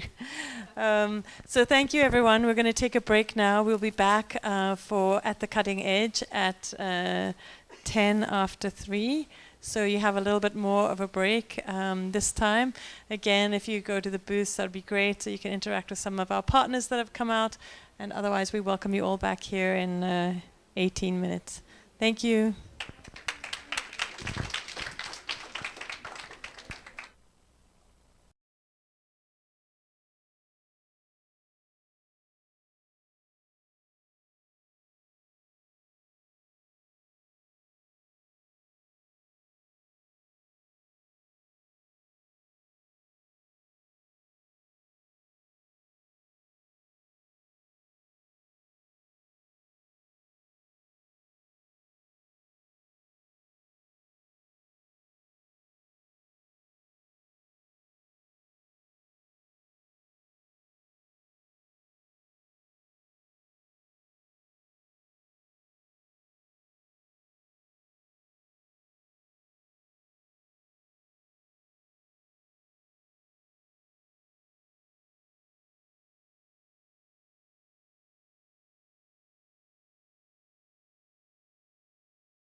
Welcome back to our afternoon session. This is the last session of the day and the longest session of the day. We're excited to have, I think is it 5 or 6 speakers coming up. And our Matt Windle is a research scientist at the River Institute and also the program leader for research and technical services. And Matt will be chairing the session today, so I'm going to hand it straight over to you, Matt. Thank you, Lee. Excited to close things up today with this session at the cutting edge. So we're going to learn today about some technologies and new tools that are being implemented in research on the St. Lawrence River and other water bodies that are giving us new perspectives, new ways of knowing through these tools, and a nice lineup of people here to share how they've been using the tools. As Lee mentioned, I'm a research scientist and a program lead of research and technical services at the Institute. So we have a lot of these. We're trying to incorporate a lot of these new tools and training into how we approach different questions that come up about the river and its health. So yeah, I'm really excited to introduce. I know a lot of these presenters through collaborations or just being in the same circles in terms of meetings and everything. So I'm happy to introduce our first speaker, Orianne Tournayre. So Orianne is a postdoc at Queen's University in Dr. Stephen Lougheed's lab, and she's going to be talking today about how she's using eDNA to study chorus frogs. So welcome, Orianne. Thank you. Hi, everyone. So exactly, I'm going to present our very recent work on using environmental DNA to assess the breeding phenology of a very small frog species.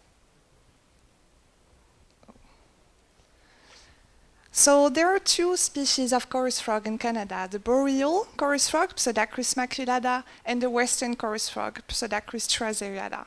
They are very small, like a few centimeters frog, green-brown tree frogs, and the majority of the life cycle is cryptic. It means that we don't really know where they are, except during the breeding season when the males are calling for breeding.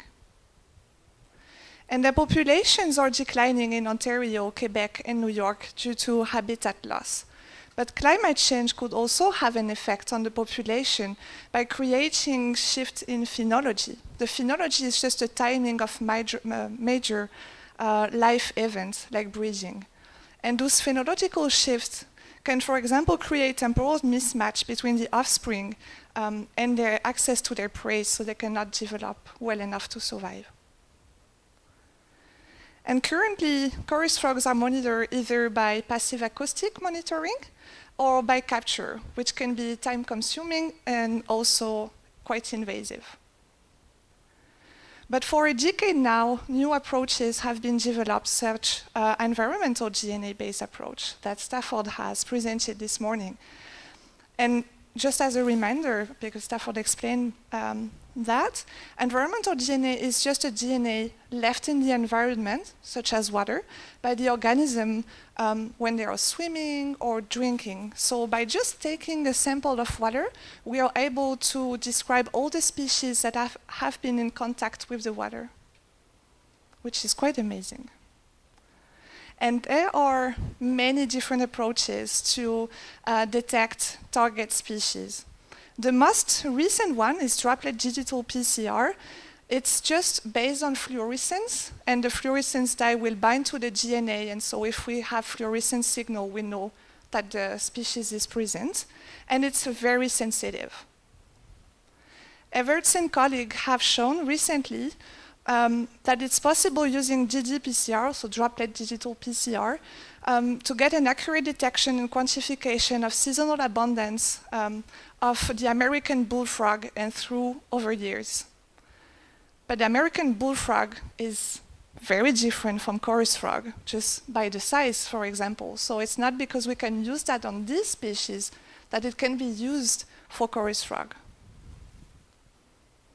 So our first goal was to first evaluate the efficacy of environmental DNA droplet digital PCR for Pseudacrus maculata detection when it's at low abundance in a shallow wetland, and then to assess the breeding phenology of Pseudacris maculata by comparing the eDNA detection with acoustic monitoring and environmental variables.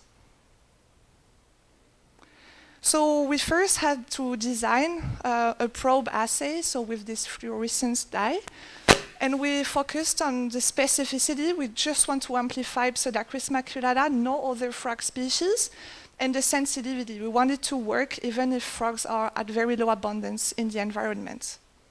We validated our assay in silico, so using all the sequences that are available in reference database. In vitro, using DNA extracted from tissue of all co-occurring frog in Ontario and Quebec. And in situ, which means that we use 11 sites with known presence or absence of the species, so we could validate our assay. We also estimated the limit of detection, which is the lowest concentration of DNA that we can detect, and the limit of quantification, the lowest concentration that we can accurately estimate. And here is our study site, the Round Field Marsh, which is at the Queen's University Biological Station, north of Kingston, and Cubes is situated on Algonquin and Anishinaabe territory. We chose this site because of the non-presence of chorus frogs over years, thanks to acoustic data and captures. So here is the picture, drone picture of the study site.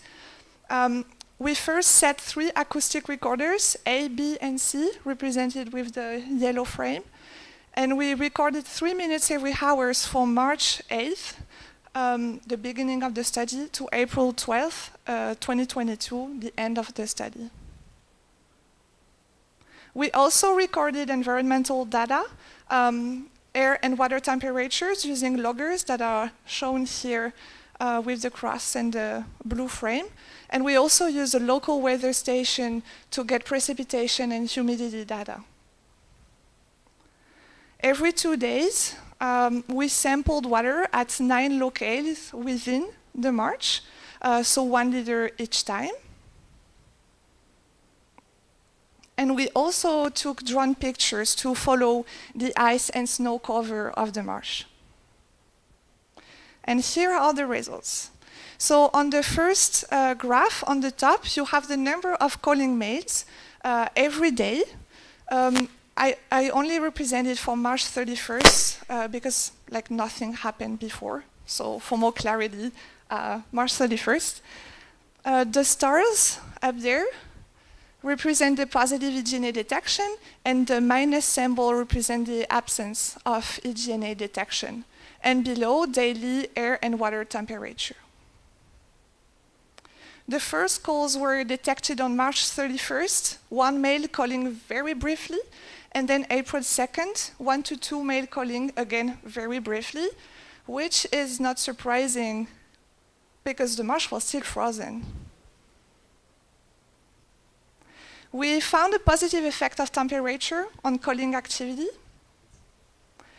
And the first environmental DNA signal was detected on April 6th, when frogs were at low activity. And we detected a higher number of positive locales and higher DNA concentration through times, which suggests that eDNA could be a good proxy of chorus size. And it was very interesting because on April 8th, we didn't detect eDNA at all. But the previous day and the previous night, it rained a lot, so maybe the rain just diluted the DNA that was in the water, so we could not detect it. We also found some inhibition in the samples, which means that the technique cannot work properly, and so we have biased concentration estimation, which can lead to false negatives, so we don't detect the species, but the species is there. It can be caused by metal ions or humic acid from plant decay. And so our data, our studies show that we need internal positive control for that kind of study, which was not necessarily done before because the ddPCR was supposed to be more robust to inhibition than the other approaches, but we show that it's not necessarily the case. And so we need all those controls to make sure that what we see is true. And we also showed that diluting the sample could help decreasing inhibition effect. So the take-home message. Is EDNA ddPCR efficient for chorus frog detection at low abundance in a shallow wetland? Yes. We designed and validated a robust assay to study Pseudacris maculata, which could be used to study the hybrid zone of Pseudacris maculata and Trazeriata. But it requires a good spatial coverage. If you remember, we took like 9 liters of water across the marsh, so you need to cover the entire marsh to find them. And we also showed that you can have inhibition in the sample, so you have to be careful with that and find mitigation methods. But it's very promising for non-calling species such as salamander. And so can we assess bridging phenology of Pseudacris maculata using a DNA? Well, yes and no. Yes, because our data showed that it's a good proxy for calling assemblage size. But if you remember, the first EDNA signal was a few days later than the first acoustic signal. So if you want to survey the phenology, the passive acoustic monitoring is still preferable. And the reason why we have a lagging time with EDNA can be because the water was frozen at the beginning of the study. Like the males start calling when marsh is still frozen. So we missed the first days of calling. And the active males were in low number, so not shedding a lot of DNA in the water that we could detect. And with that, I would like to thank you all and thank you all my collaborators and funders.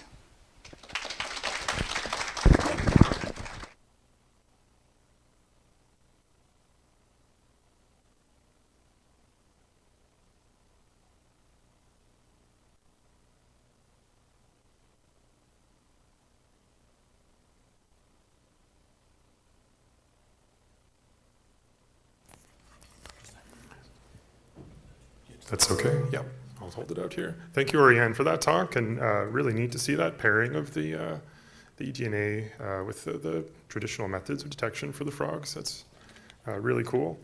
And what I should have mentioned as well that we'll save all the questions until after the presenters have talked at the end of the session.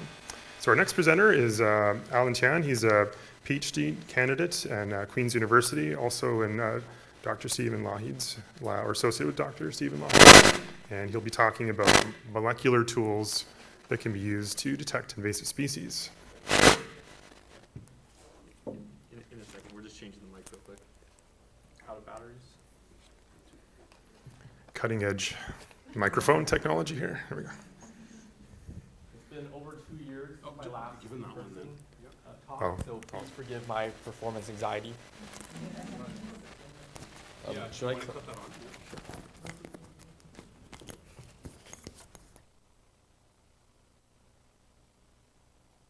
Testing.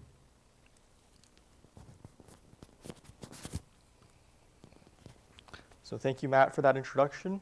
My name is Alan. I'm a PhD student in the Queen's University Department of Biology, and I'll be presenting another eDNA project from our lab, which was done by my undergrad research assistant, James Liu, who couldn't be here today.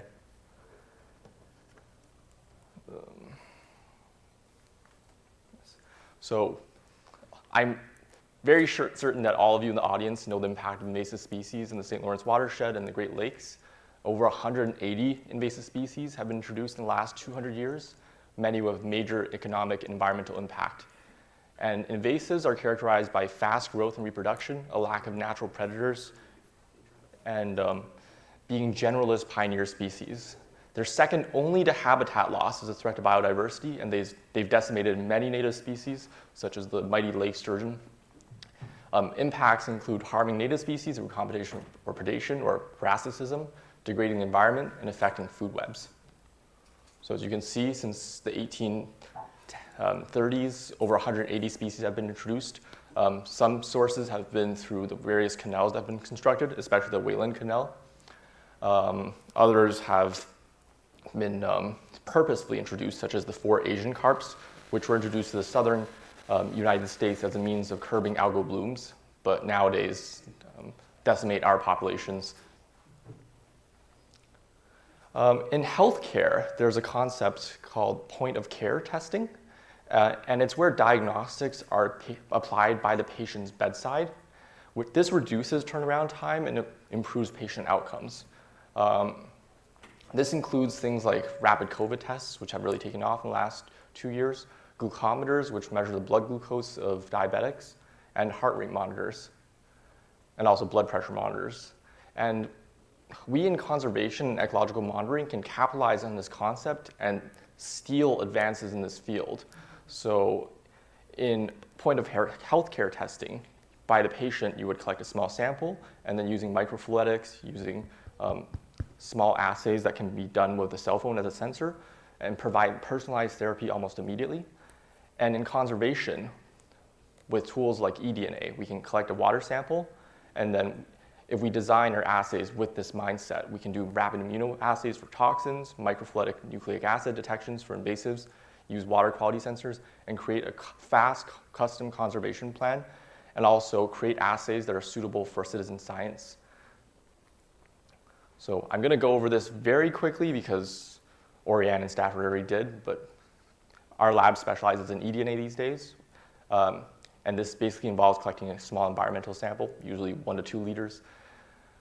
This doesn't require direct capture of target organisms, which is very preferential because it's minimally invasive, minimally damaging, requires little paperwork most of the time. And we can use this for detecting invasive species, cryptic, rare, or at-risk species, and describe whole ecosystem tropic interactions and biodiversity. So how is eDNA analyzed?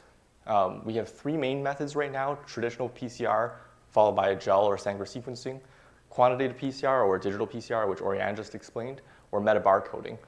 In conventional PCR, we amplify the nucleic acid, and then we visualize the product on a gel. This is not quantitative. It's cheap, but it's also time-consuming and limited in specificity. qPCR and digital PCR involves quantitative PCR with species-specific primers, just as with traditional PCR, as well as a fluorescent dye or probe, which glows when it's attached to DNA and hit with a specific wavelength. This allows us to quantify the starting amount of DNA, and it's highly sensitive, and also the results are visualized as the DNA is amplified, but it's very expensive. And finally, metabarcoding involves non-specific primers that can amplify sequences from all members of a taxa, which is basically Stafford's work. And the resulting products are labeled, normalized, pooled, and sequenced with next-gen sequencing, which produces counts of operational taxonomic units, which can then be matched to specific taxa. This allows us to detect many species, and also we don't need prior knowledge of what species. However, this requires significant benchwork and bioinformatics expertise and is limited by databases. It's also quite expensive. And all 3 of these methods, either due to cost, processing time, the need for purified nucleic acids, or large apparatus which require a lot of electricity, are not suitable for analysis in the field. All of them have turnaround times of like a day or 2. So traditional methods of DNA extraction required extracted and purified genomic DNA, and these are influenced by PCR inhibition. So substances like humic acids, which are the product of decay in soil and are common products in the sediment, as well as metal ions and acidic environments can inhibit PCR. They also require expensive and bulky apparatus and have long processing times, which makes them unsuitable for immediate analysis in the field. And loop-mediated isothermal amplification, or LAMP, is a novel emerging method for amplifying DNA with high specificity under isothermal conditions. So the reaction takes place at 65 degrees. In PCR, you have to cool and heat your reaction from 95 degrees to around 60 degrees repeatedly. And this requires a thermal cycler, which is bulky and expensive. But with LAMP, you can just have a thermos at 60 degrees. It involves 4 primers, which recognizes 6 sequences on target DNA, and an optional loop primer for highly specific amplification without a probe. So what makes PCR specific is the primers. And the longer your primers are, the more they have to match your target sequence. And because LAMP involves 4 to 6 primers, it's very, very specific. And this is self-propagating. It's very rapid, and the products can be quickly visualized with a dye or pocket fluorometer. And LAMP really took off in the last few years due to COVID. Quite a few rapid COVID tests these days are from LAMP. So my supervisor, Dr. Wong, got the idea of applying this to the environment and invasive species. So what we wanted to do was design and rigorously validate a LAMP eDNA assay for the detection of 12 high-impact invasive species in Eastern Ontario and compare this to qPCR. So we looked at zebra mussel, quagga mussel, Eurasian milfoil, Phragmites, European water chestnut, spiny water flea, rusty crayfish, Chinese mystery snail, round goby, tube-nosed goby, grass carp, and sea lamprey. In particular, we wanted to look at zebra mussel and quagga mussel because they're morphologically similar and difficult to distinguish between the cheapest version of qPCR. And it's the same with round goby and tube-nosed goby.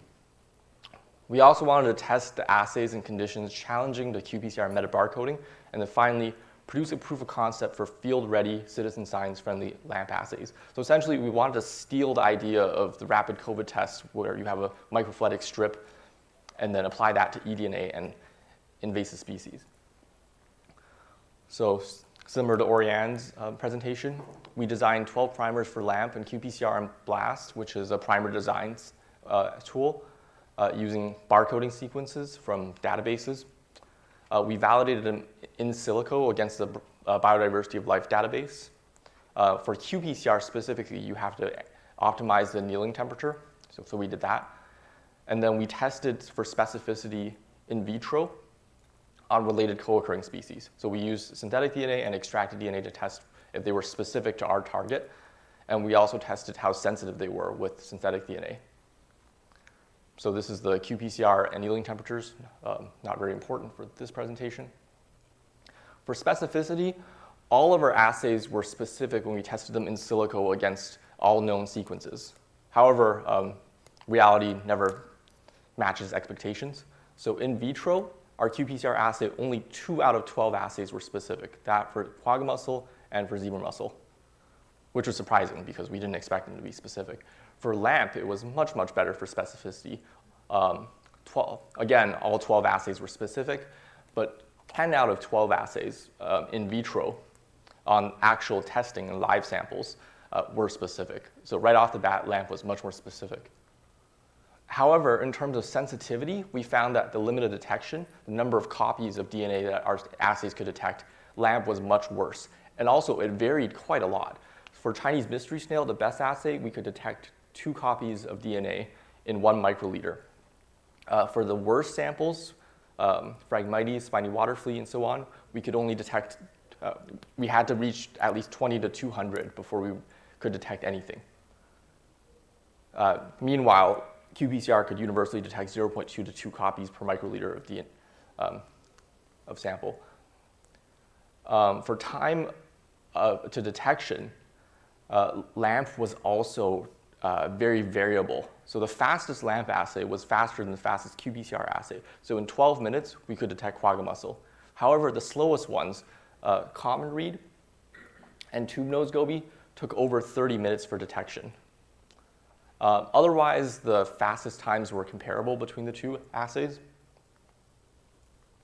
And for cost, so LAMP is more expensive than qPCR or digital PCR per reaction.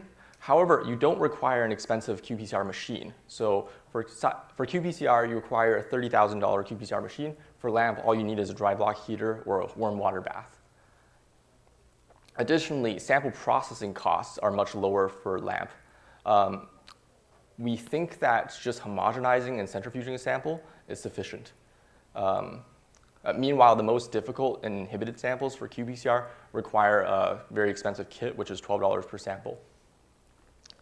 So in conclusion, sensitivity and time detection of LAMP drastically varies and requires extensive testing with multiple primer candidate sets. Sensitivity can approach qPCR while time detection can be faster in best case scenarios. Specificity is almost universally better than dye-based, even without actual testing. And LAMP can be more cost-effective after considering apparatus amortization costs. So we still need to do statistical analysis for what makes an ideal LAMP primer. So right now we're basically flailing blind, and we have to test many, many sets of LAMP primers before having a good assay that can match existing testing. We plan to test on non-purified eDNA and tissue. So one of the rate-limiting steps in eDNA right now is DNA extraction and purification. Once we collect our sample, we have to bring it back to the lab and extract the DNA, which takes up to a day or two.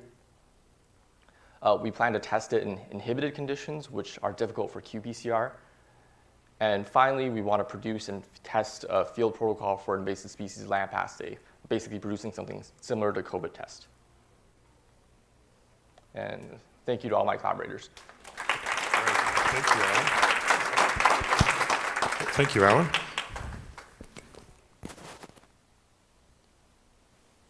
I'm looking forward to having a COVID version of a test that we can bring in the field to check for invasive species or any other target species. That'll be really interesting. Okay. The next speaker we have is a colleague at the St. Lawrence River Institute, Cristina Charette, and she's doing her PhD. She's doing her PhD at University at Quebec, Montreal, UQAM, and she's going to talk to us today about some of that research. So welcome, Cristina.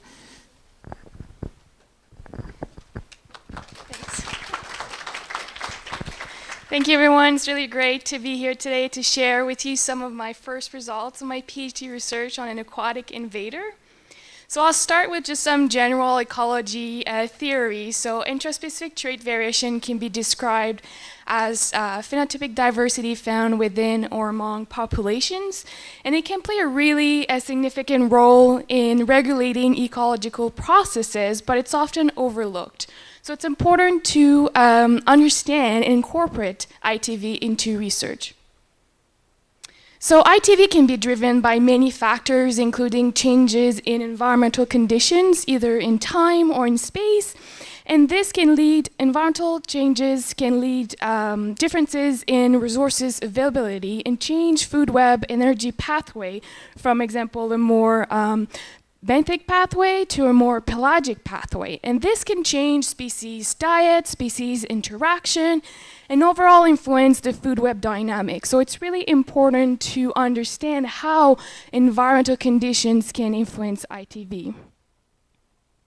It's also important to understand ITV in the context of invasive species because, like you may all know, invasive species is one of the most important threats to aquatic ecosystem, and often invasive species success will be based on intraspecific variation in different functional traits that will allow them to adapt to different kind of environments. Also, those patterns of ITV among those populations can modulate their impacts on native food web. So we all know that determining the magnitude of the impacts of invasive species, it's always a key challenge in ecology. And often invasive species will experience a wide range of environmental conditions, and also they will best thrive in habitat closest to their physiological optimum. So it's really important to understand how environmental heterogeneity can modulate invasive species intraspecific variation and how that can modulate their impacts on food webs. So my overall objective of my research was to try to understand how environmental heterogeneity can modify intraspecific variation in an invasive species, looking at the diet reliance and the specialization. So to do that, I studied the St. Lawrence River, like you may all know. So the St. Lawrence River, it's a large fluvial ecosystem draining from the Great Lakes all the way to the Atlantic Ocean. And there are a lot of studies that have been done on invasive species in the Great Lakes, but very fewer studies in the St. Lawrence River. And this is despite the fact that the St. Lawrence River can be considered as a hotspot for invasion because it's connected to the Great Lakes. So this study system was really a good study system for my question because it offers natural gradients in connectivity, nutrients, and different habitat types. And also it's known in the St. Lawrence River that connectivity or calcium is a limiting factor in terms of invasive species abundance. So my invasive species of interest is the lovely round goby here. So this is a fish originating from the Ponto-Caspian region from brackish water. It was introduced in the Great Lakes Then 1990, it made its way to the St. Lawrence River in the 2000, and now it's everywhere in the St. Lawrence River. So this is a significant invader. It's usually a benthivorous fish, a generalist feeder. So the round goby can have many impacts on the native food web, including direct predation on different macroinvertebrates, but also direct competition with other native fish. But now it's kind of part of the food web. Piscivorous fish like the smallmouth bass or cormorant can feed on the round goby. But one thing that we need to understand is that the round goby can feed on another invasive species, the Dresnid's mussels, and these mussels can accumulate nutrients differently from other macroinvertebrates, and they can also filter a lot of water, so can accumulate a lot of contaminant. So by eating zebra mussel or quagga mussel, the round goby can transfer previously unavailable nutrients or contaminant up the food web. So what I did a field survey over 3 summers, and I sampled across 24 near sites along the St. Lawrence River, and I collected round gobies and its prey, so macroinvertebrates, Dresnids, zooplankton. I measured different water chemistry and also characterized the habitat. So I focused on 2 functional traits, so diet and diet specialization. So in order to characterize that, I used 3 different trophic methods assessing different time window in a diet. So the first one is the gut content. So this is a short-term view of the diet. I was able with that to calculate the numerical abundance of prey. The second one is the dietary fatty acids, which is something more about intermediate terms, so 3 to 12 weeks. And some dietary fatty acids will be related to pelagic sources, some other will be related to benthic sources. So with that, I was able to characterize the source or energy reliance. And finally, I used stable isotopes of carbon 13 or nitrogen 15, which is gives you like a longer view on a diet. So we're talking about 3 to 4 months. And with that, I was able to determine the different proportion of sources, like benthic or pelagic, using mixing models. And I also calculated a specialization index for each gobies. So we'll start with some results. So this is the results from the gut content, so short-term assessment. So what you can see here, it's a redundancy analysis showing that conductivity and substrate type were the best explanatory variables explaining the variation in the prey abundance in the gut. So you see the relationship between the numerical prey in black with the best explanatory variables in blue. So in those low conductivity sites, the gobies will feed in higher abundance on benthic prey, like ostracod, amphipod, and gastropod, which are also associated with mixed substrate site. And then if we go at the other end of the gradient, so at higher conductivity associated with hard substrate site, the gobies will feed more on pelagic prey like the zooplankton. And if you look here, independently of the conductivity, round gobies will feed in higher abundance on Dresnids in those soft substrates. Now if we look at the dietary fatty acids, so in terms of weeks of for the diet, so what you can see here, well, in my study, the monosaturated omega-7 fatty acid, it's a really good indicator of the benthic reliance. So what you can see is the benthic reliance indicator in function of the different substrates. So this is a generalized additive model, and this is a preferred one, and you see the difference between the substrate while accounting for any variation in phosphorus in the environment. So what you can see is a significant difference between hard and mixed substrate, with mixed substrate having higher reliance on benthic prey, which is something we already saw in the gut content as well. Finally, for the stable isotopes, so this is the long term, so 3 to 4 months. So this is the preferred Bayesian mixing model when I use the stable isotope.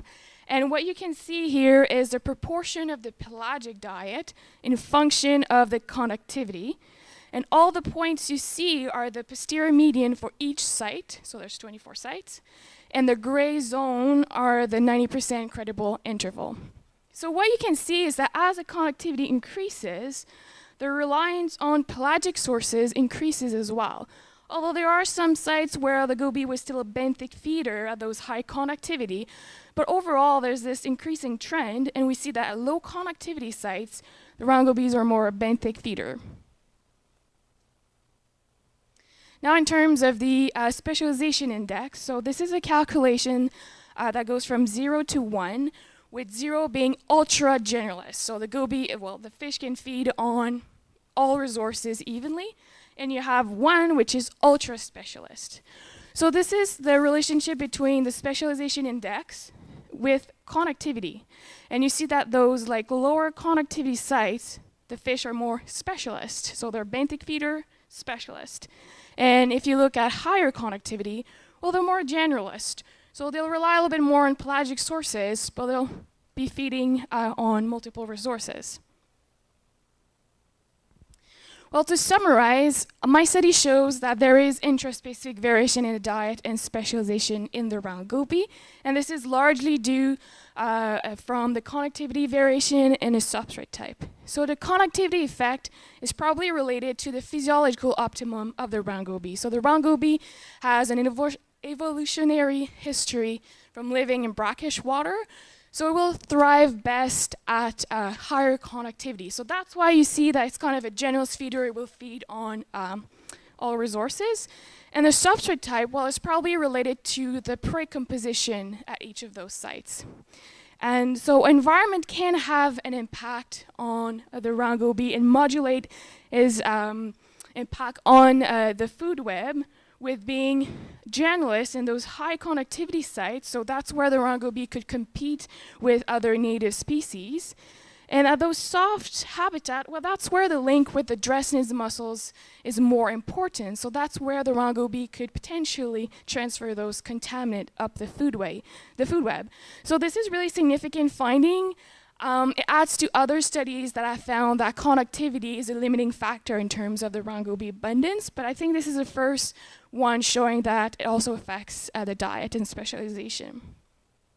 So to conclude, this study supports the importance of including ITV into research. Also, it contributes to expanded knowledge on what are those key abiotic factors that can modulate the impacts of an invader. And also it can inform on different conservation targets in terms of invasive species management and prevention. So with that, I'd like to thank everyone who helped me throughout my field work and lab work. Thank you.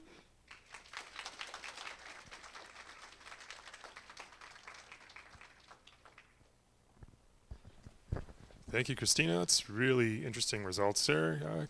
Hot off the press on that PhD work. And I know anyone that does any kind of fish research or even goes fishing in the St. Lawrence River knows that round gobies are pretty much everywhere. So it's really neat to see those, how this is becoming integrated into the food web and how the environment is playing a role there in their distribution. Great. So our next presenter is Jessica Reed. Jessica is a master's student at Carleton University and is going to be talking to us today about some habitat restoration in an urban area. Welcome, Jessica.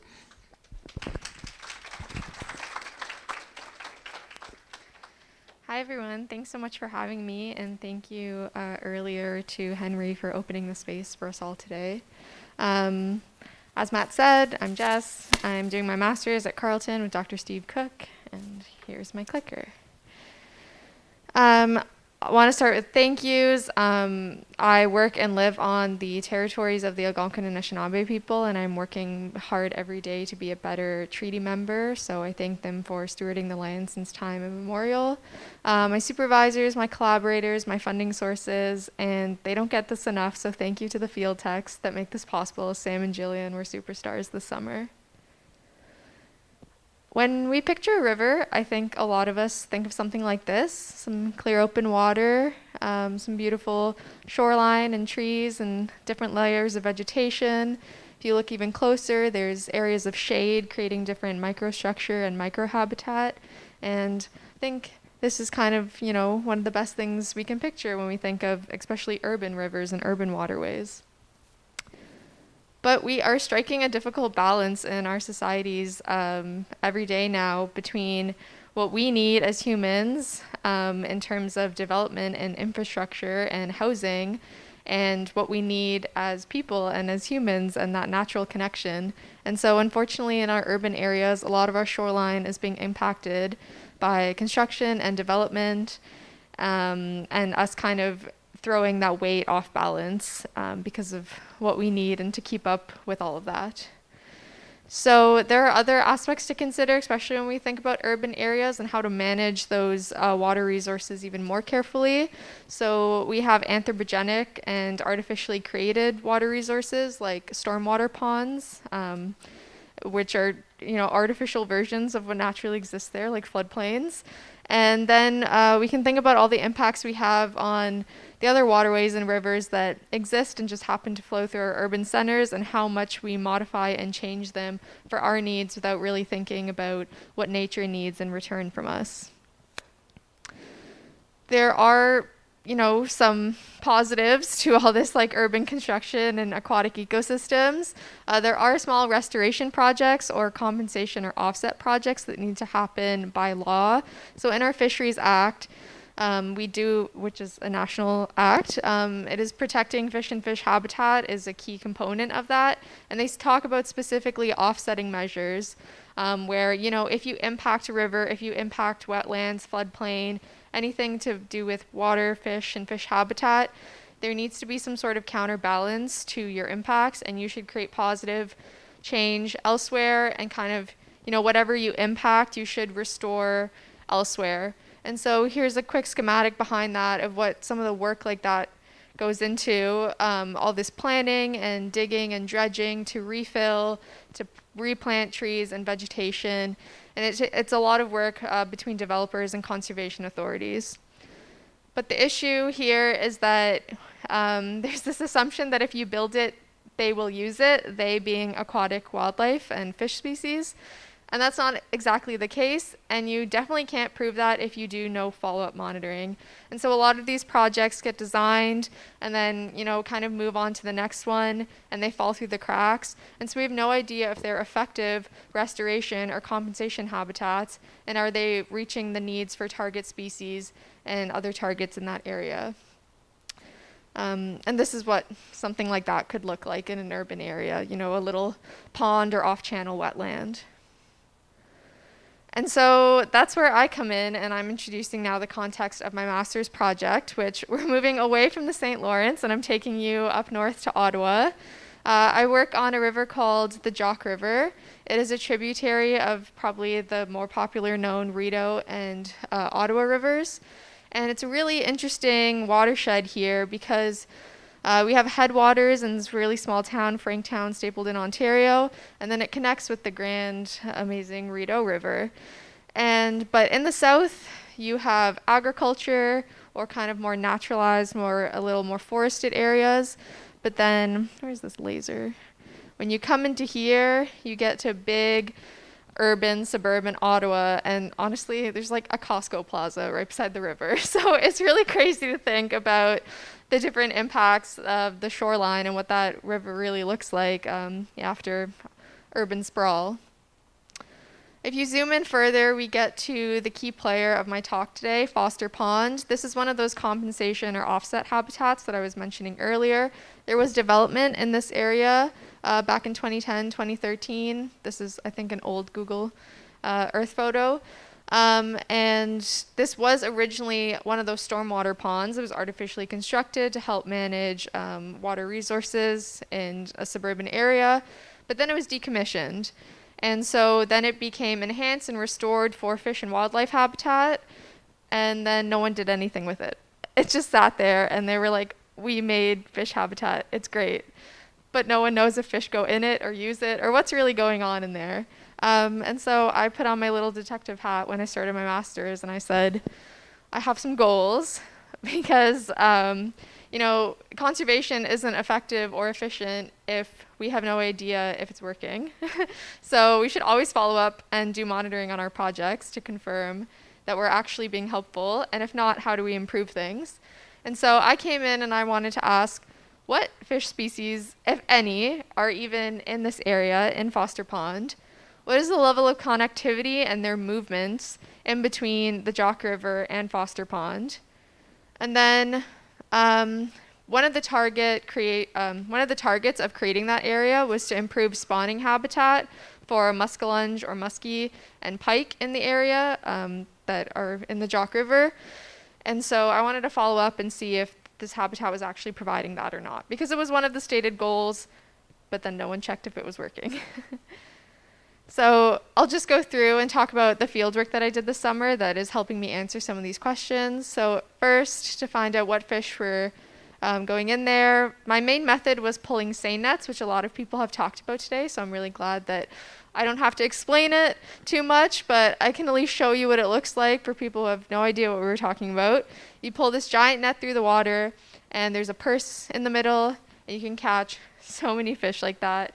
And so all these stars here that you see on the map are just different sites. So we sampled both within Foster Pond and then without, and if fish were caught in Foster Pond, they were released in Foster Pond. If fish were caught in the Jock River, they were released in the Jock River, and that way I can more naturally and accurately track movements if they go in and out or if they go in at all.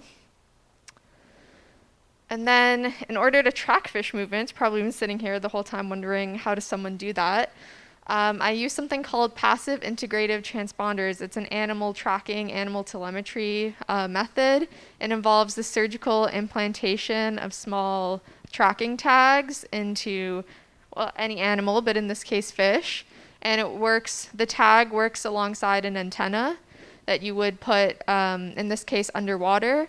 And every time a fish with a tag swims over the antenna, which is just sitting on the substrate, this electromagnetic field that is generated by the antenna activates the the magnet in the tag, and so this fish swims over, and the antenna tells me this fish, this individual fish, because every tag has a unique code, swam over at this time and this date, and then you can have extra things that tell you like temperature and water depth and stuff like that. And so every time a fish swims over and swims back and swims around and passes over an antenna at all, I know exactly where it was and at one time. And so this is what that tagging process looks like.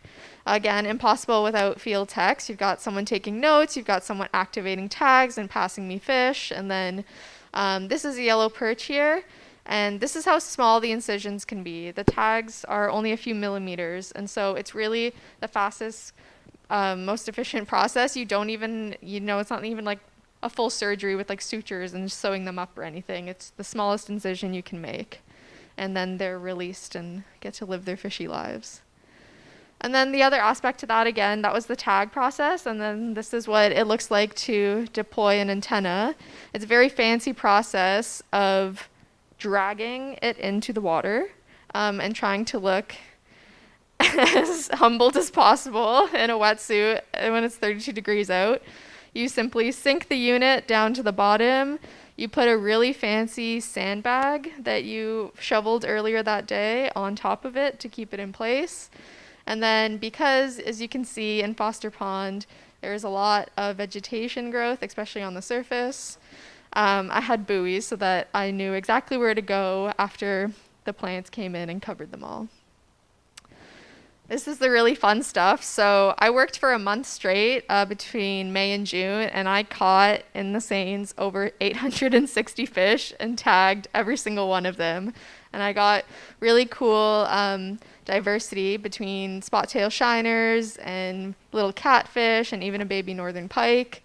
And so, yes, I could confirm that fish are in this habitat, and they do go in there and they do live there, and there's everything from small-bodied minnows, which I just showed, to more predator species like walleye and northern pike.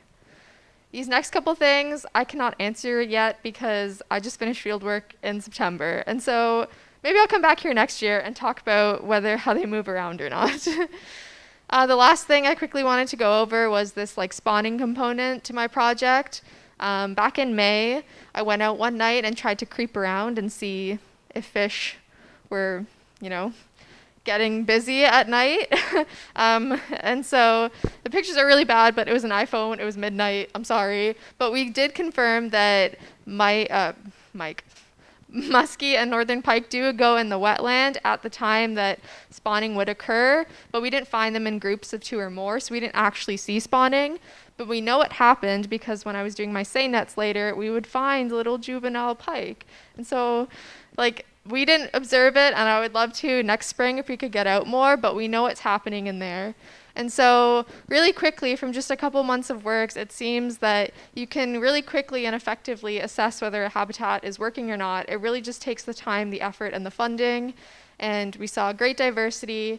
The habitat seems to be providing a lot of different things, spawning, habitat, nursery, refuge, and a big feeding ground. So thank you. This is my email. And with the 30 seconds I probably have left, I just wanted to move beyond a land acknowledgement and say if you have any extra change or a cause in your heart for the giving season coming up, Minwashin Lodge in Ottawa is currently accepting donations for monetary donations and as well as personal hygiene products, diapers, and other household items for youth and women, Indigenous youth and women in Ottawa. So thank you so much.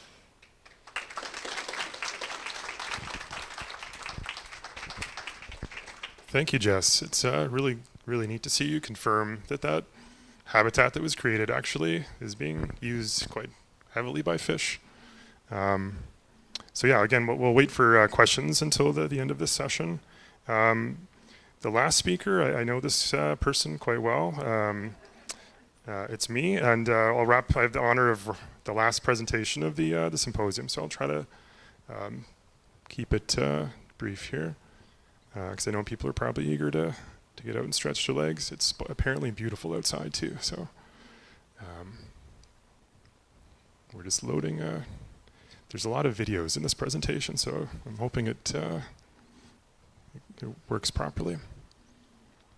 As I mentioned, my name's Matt Windle. I'm a research scientist and program lead of research and technical services at the River Institute, and I'll be talking today about a project that I've been involved with since 2015 with a lot of different partners and staff. So we're just, okay. We're just waiting for this bar to go a little bit more over, I think. I can keep talking while we're waiting for this. So the project today I'm going to be talking about makes use of a lot of new, sort of cutting edge technologies that we've heard about a little bit today. Really excited to have eDNA integrated into the project. It's a large project where we're examining the biodiversity of the St. Lawrence River in terms of fish and plants and other species. There we go. All right. So we're starting off with this. I wanted to start off with just some video of the St. Lawrence River. This is drone video captured every time we go to site. We try to get a little bit of drone footage, and it just helps to place us in context of this beautiful river with all these amazing, complex, and very different types of habitats, like this huge wetland you see here as well. So it's a massive river, hundreds of kilometers long in some cases, 5 to 10 kilometers wide. It's a real big challenge to try to document biodiversity on this type of scale. So when we can integrate new types of tools to help us with that, it's really exciting. To orient us, here's the St. Lawrence River. I'm sure we're all familiar. This is what we call the Upper St. Lawrence River, so flowing out of Lake Ontario past many cities. And the cutoff could be Cornwall or it could be Montreal. And we have these different sections with different fluvial characteristics. In some cases, in Thousand Islands, we have lots of islands, complex habitat there.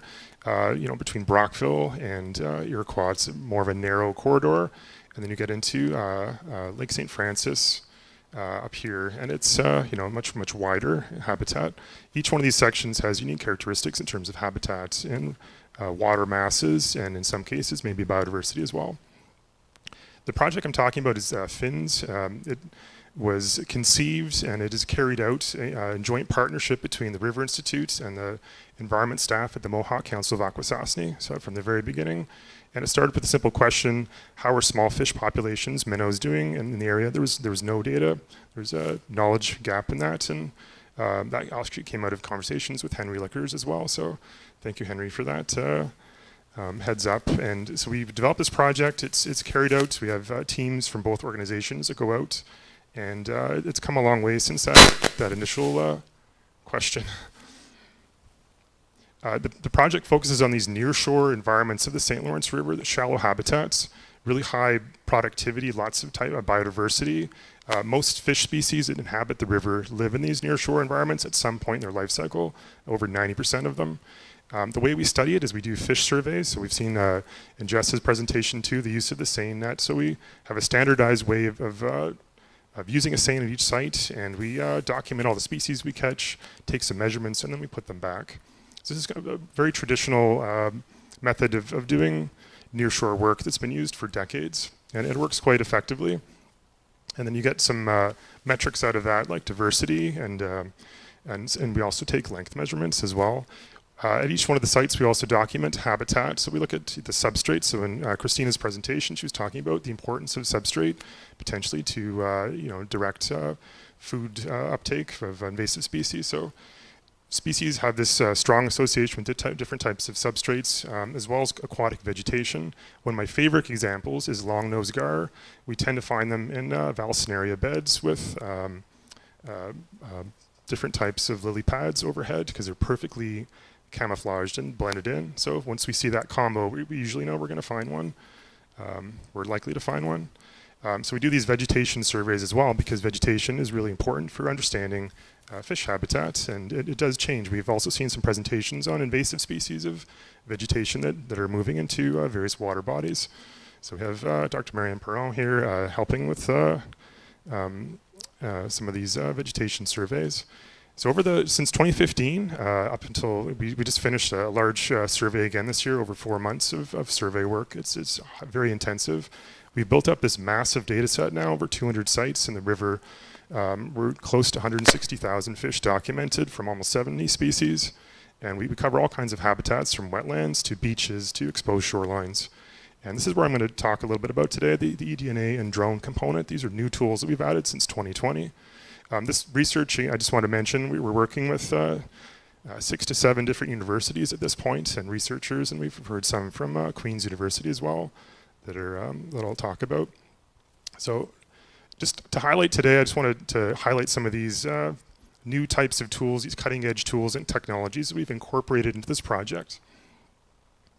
One is just more advanced forms of measuring water quality. So we have the last several years we've been using a more advanced type of water multi-probe sonde, and it can measure all kinds of different characteristics of the water that would be important to fish, and we do see some variations. Sometimes oxygen, really important for fish to breathe. In some cases that can be quite low in some really shallow habitats. Things like water clarity are really important to some fish too. They're visual hunters. They need to be able to see their prey. So when that declines and you have really turbid water, that could affect the suitability of habitat for a lot of fish. This is a new exciting area of research. I first started using drones at the River Institute in 2017 as part of a project, joint partnership project with Clarkson University to document coastal wetlands of the St. Lawrence River. And we had a smaller drone that we did a lot of survey work there. And we got lots of imagery of, I want to say 40 to 50 different wetlands of the St. Lawrence River. And we've since upgraded, but part of this, the use of the drones that's really exciting is the training aspect. So we have over 10 people now, 10 to 15 people, both from the River Institute and from the Mohawk Council of Akwesasne that have been trained on the use of drones. We have our superstars here from last year, Evan Rundle and Emilie Cormier, who did a lot of the flying last year. So there's a certification process if you want to fly a drone, anything over 250 grams, which is the size of a large apple. So that training is really important, and there's advanced forms of that training too that we're using. But essentially we have the ability to send a drone in the sky and take overhead imagery and map out habitats and get that overhead view, and we can document lots of different types of habitat characteristics that way. There's a little video there you see Em setting up the drone, taking off here. We can take off from boats, from land, and then it just flies these automatic transects. Basically, it's all autopilot, and it automatically takes, and it's taking hundreds and in some cases thousands of images of each site as it goes along. This is the drone you just saw on that. So this is a DJI Matrice 210 RTK. It basically has a capacity to have 2 different cameras on it. These cameras actually end up being more expensive than the drone that's carrying them. One camera here, this is our Mica Sense camera. So this is a multispectral camera. It actually has 5 lenses that take not only the 3 bands of visual light, so red, blue, and green, but also red edge and near infrared. And we can use those wavelengths to get more information of the habitats that we're looking at. We also have this thermal camera here, so it measures long wave infrared, so we can get heat or temperature characteristics of the habitats as well. So once we send this drone up in the sky, it's in theory supposed to last over 30 minutes. We get maybe tops 25 before we start to get nervous and call it back. So here I just want to take you through some imagery from the drone surveys. And again, this map or this image you're looking at right now is composed of hundreds of images that have been stitched together by software and blended seamlessly. So this is just our visible light image. So we have red, blue, and green wavelengths that we can see. You can see a roadway here. Here's a dock. This is a really nice wetland in Kahnawake that we're working in collaboration through the project with the Environment Protection Office there. That we've been visiting for several years. So I thought it was a nice site to show this. So we're going to transition now from visible light to multispectral light. And this is looking at the near red and infrared wavelengths of light. And this tells us about plant habitat. So a really healthy plant has chlorophyll. It's a pigment that absorbs red wavelengths of light. And it also reflects near infrared light. So if we look at the relationship of those two things, we can actually basically essentially categorize and classifies an image to show us plant health. So you have these trees here, really nice green foliage, and it actually pulls out lots of features in the water that maybe we didn't notice before in terms of both submerged and floating plants. So that's the red you see here is basically just plain water or sediments or things like that. So that really tells us, okay, look, there's a lot of plant growth in this habitat that if I flip back here, maybe it's not as evident in this image. And then here's the thermal imagery as well. So we see this dock really heating up in the sunshine. You know, the roadway, of course, hard structures that we build warm up. But then we see, you know, some of these vegetation beds are quite a little bit warmer than the surrounding water. So maybe those are thermal refuges for fish. Maybe we are more likely to find fish and based on temperature preferences as well. Also, we can classify features in images, which is really neat. So this is integrating our plant surveys that we do. So here's just an overhead view. This is a wetland in the Thousand Islands and Grenadier Island. So again, starting with the visual image.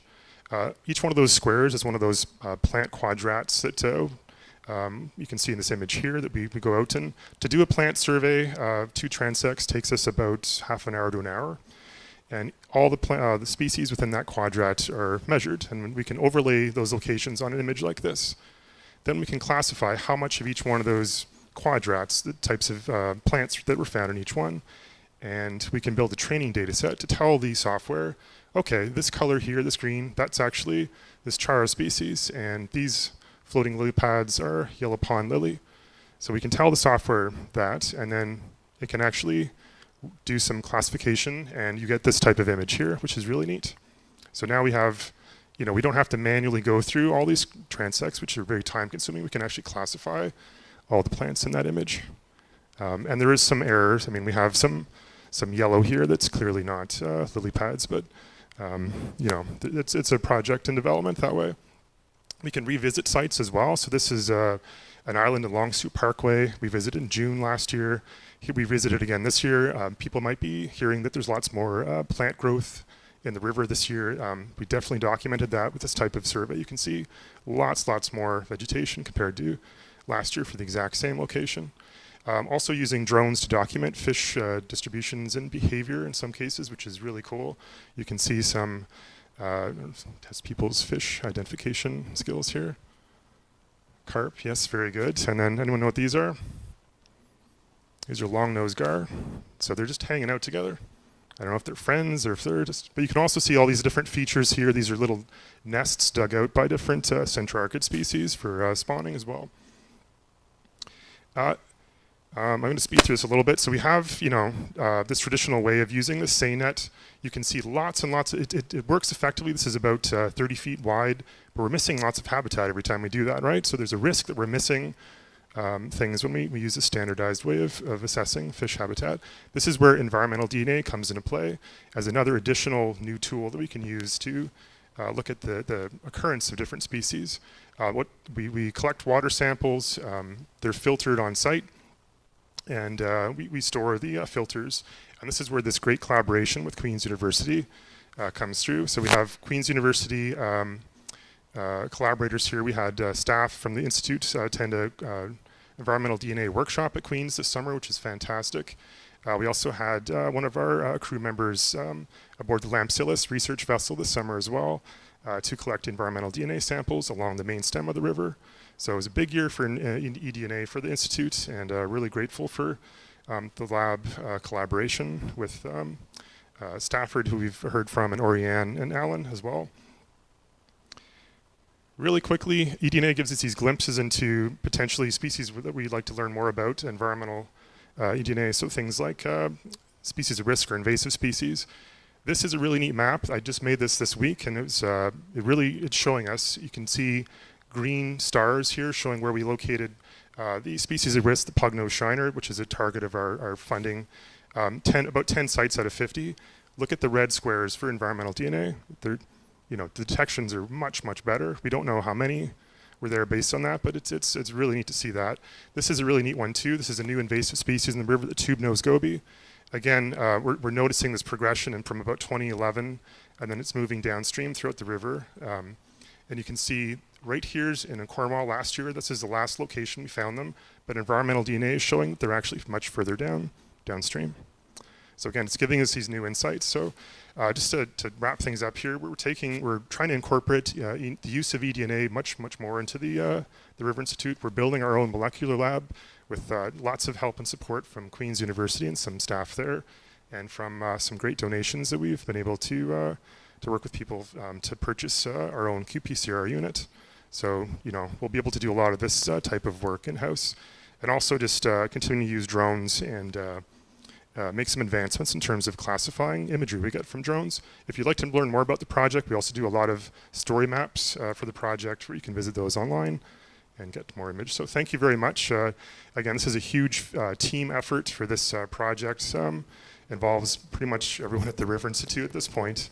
So thank you to everyone for all the field work, for the support, the admin support as well, and thank you to all of the funding that we get as well, and thank you to Steph, as usual, for her amazing photos of all the work. So thank you very much.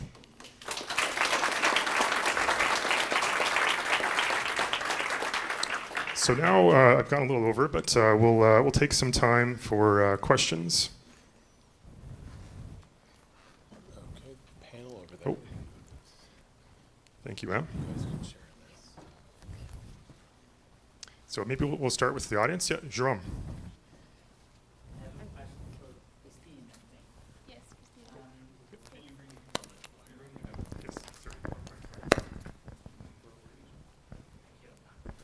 A question for Christine about your isotope results and the x-axis, that is the conductivity. And the values are, if I remember, range from 100 to 300 something. That's right. And I'm wondering, I'm asking myself if it is about conductivity or is it about habitat? Because to me, most of the St. Lawrence River is expected to be close to 300 because of the Great Lakes water that is at 340. Yeah. And then everything that is at 100 must be either from a tributary or from groundwater. It's coming from a special place. It's not. So that special place is Lake St. Louis in the St. Lawrence River, where the water from the Ottawa River merge in, and then you have the water from Lake St. Francis, the Lake Ontario coming in. So there's this mixture of water where the conductivity is lower than any other places in the St. Lawrence River. And this is mostly like the north shore of Lake St. Louis. So yeah, they are like kind of a lot of habitat where the conductivity is a bit lower. Okay. But I'm not excluding that when we look at the short term in the diet, that other factors might be in play as well. Okay. And for the 300 values, yeah, you associated that value with the areas that are receiving the Great Lakes water. Yeah. It's not about higher nutrients level or anything like that will play an overlapping role. So I included like total phosphorus, total nitrogen into my mixing models and compared the models, and connectivity was really the preferred one. So that might play a little bit of role, but overall the connectivity seems to be the most important factor. Thank you. Thank you. Thanks, Jérôme. We have another question for Alan from the World Wide Web. Your question is, how might a real-time eDNA technique similar to LAMP be applied for decision-making in the field? We were actually thinking more of a citizen science test kit. So field assay for LAMP or a field assay for invasive species would mean that the citizen using the citizen science test kit would no longer need to send it to the lab. It would also serve as a really fast preliminary assay for if more sample is warranted or if other types of sampling is warranted. I could add to that too, just from the perspective of going to a site, and if we could have a result really quickly to know that an invasive species or our target species of risk was present, we might actually that might modify the way that we're doing our survey. We might actually put a little more effort into maybe spending a little more time at the site if we know that the species is in the area, just to verify it with more traditional ways of catching fish. So. Yeah, also to build on that, so my main project is using metabarcoding, and I have samples from 2020 that I still have not analyzed. So something faster would be much better. Yeah. Thank you. Any other questions? Jérôme? I have a question for you, Matt, about the tributaries and so all these very nice views using the drones. It seems that the drone works particularly well with clear waters, and you have a lot of that in this area.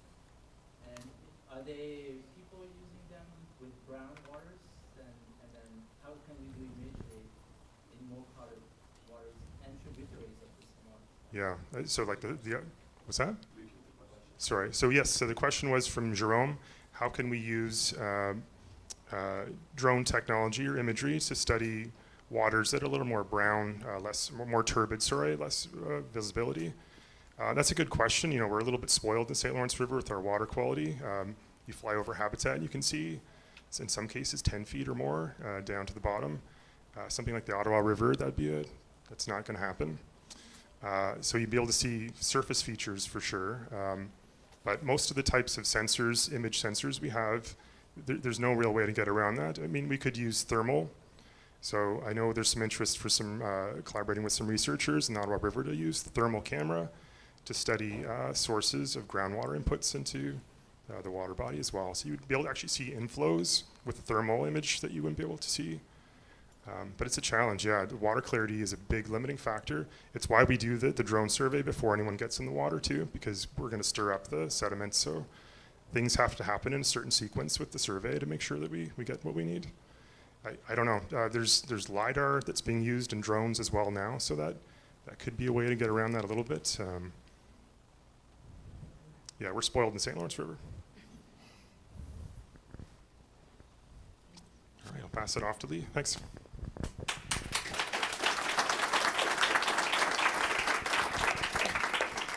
Thanks so much, Matt. Thanks, everyone. Thanks for the presentations. It's been a really good day and a long day, and I thank you all for staying here and for participating, all the speakers for today and everyone in the audience. I'd also like to thank the volunteers in our registration booth today from the environmental tech students, so big thank you to them. We'd like to thank the Ramada for hosting us here for today. I'd really like to thank KAV and Zach for making sure that we were okay today with the tech. And also a big thank you to everyone who's been watching us online. thank you too to our partners who've come with their booths. I think we always think that we're going to have plenty of time at the booths, and I know for myself personally today, there's never enough time with the booths, so I think we need to extend the time that we get to chat to the people at the booths at future symposiums. But thank you all for those of you who came and had a booth here today. If you're headed home, please will you leave behind the little plastic sleeve of your name tag. We will recycle these and use them again next time, so we're trying to reduce all plastic waste. And please join us tomorrow morning at 8:30 for the online continuation day 2 for the River Symposium, and travel safely home. And yeah, thank you all for coming.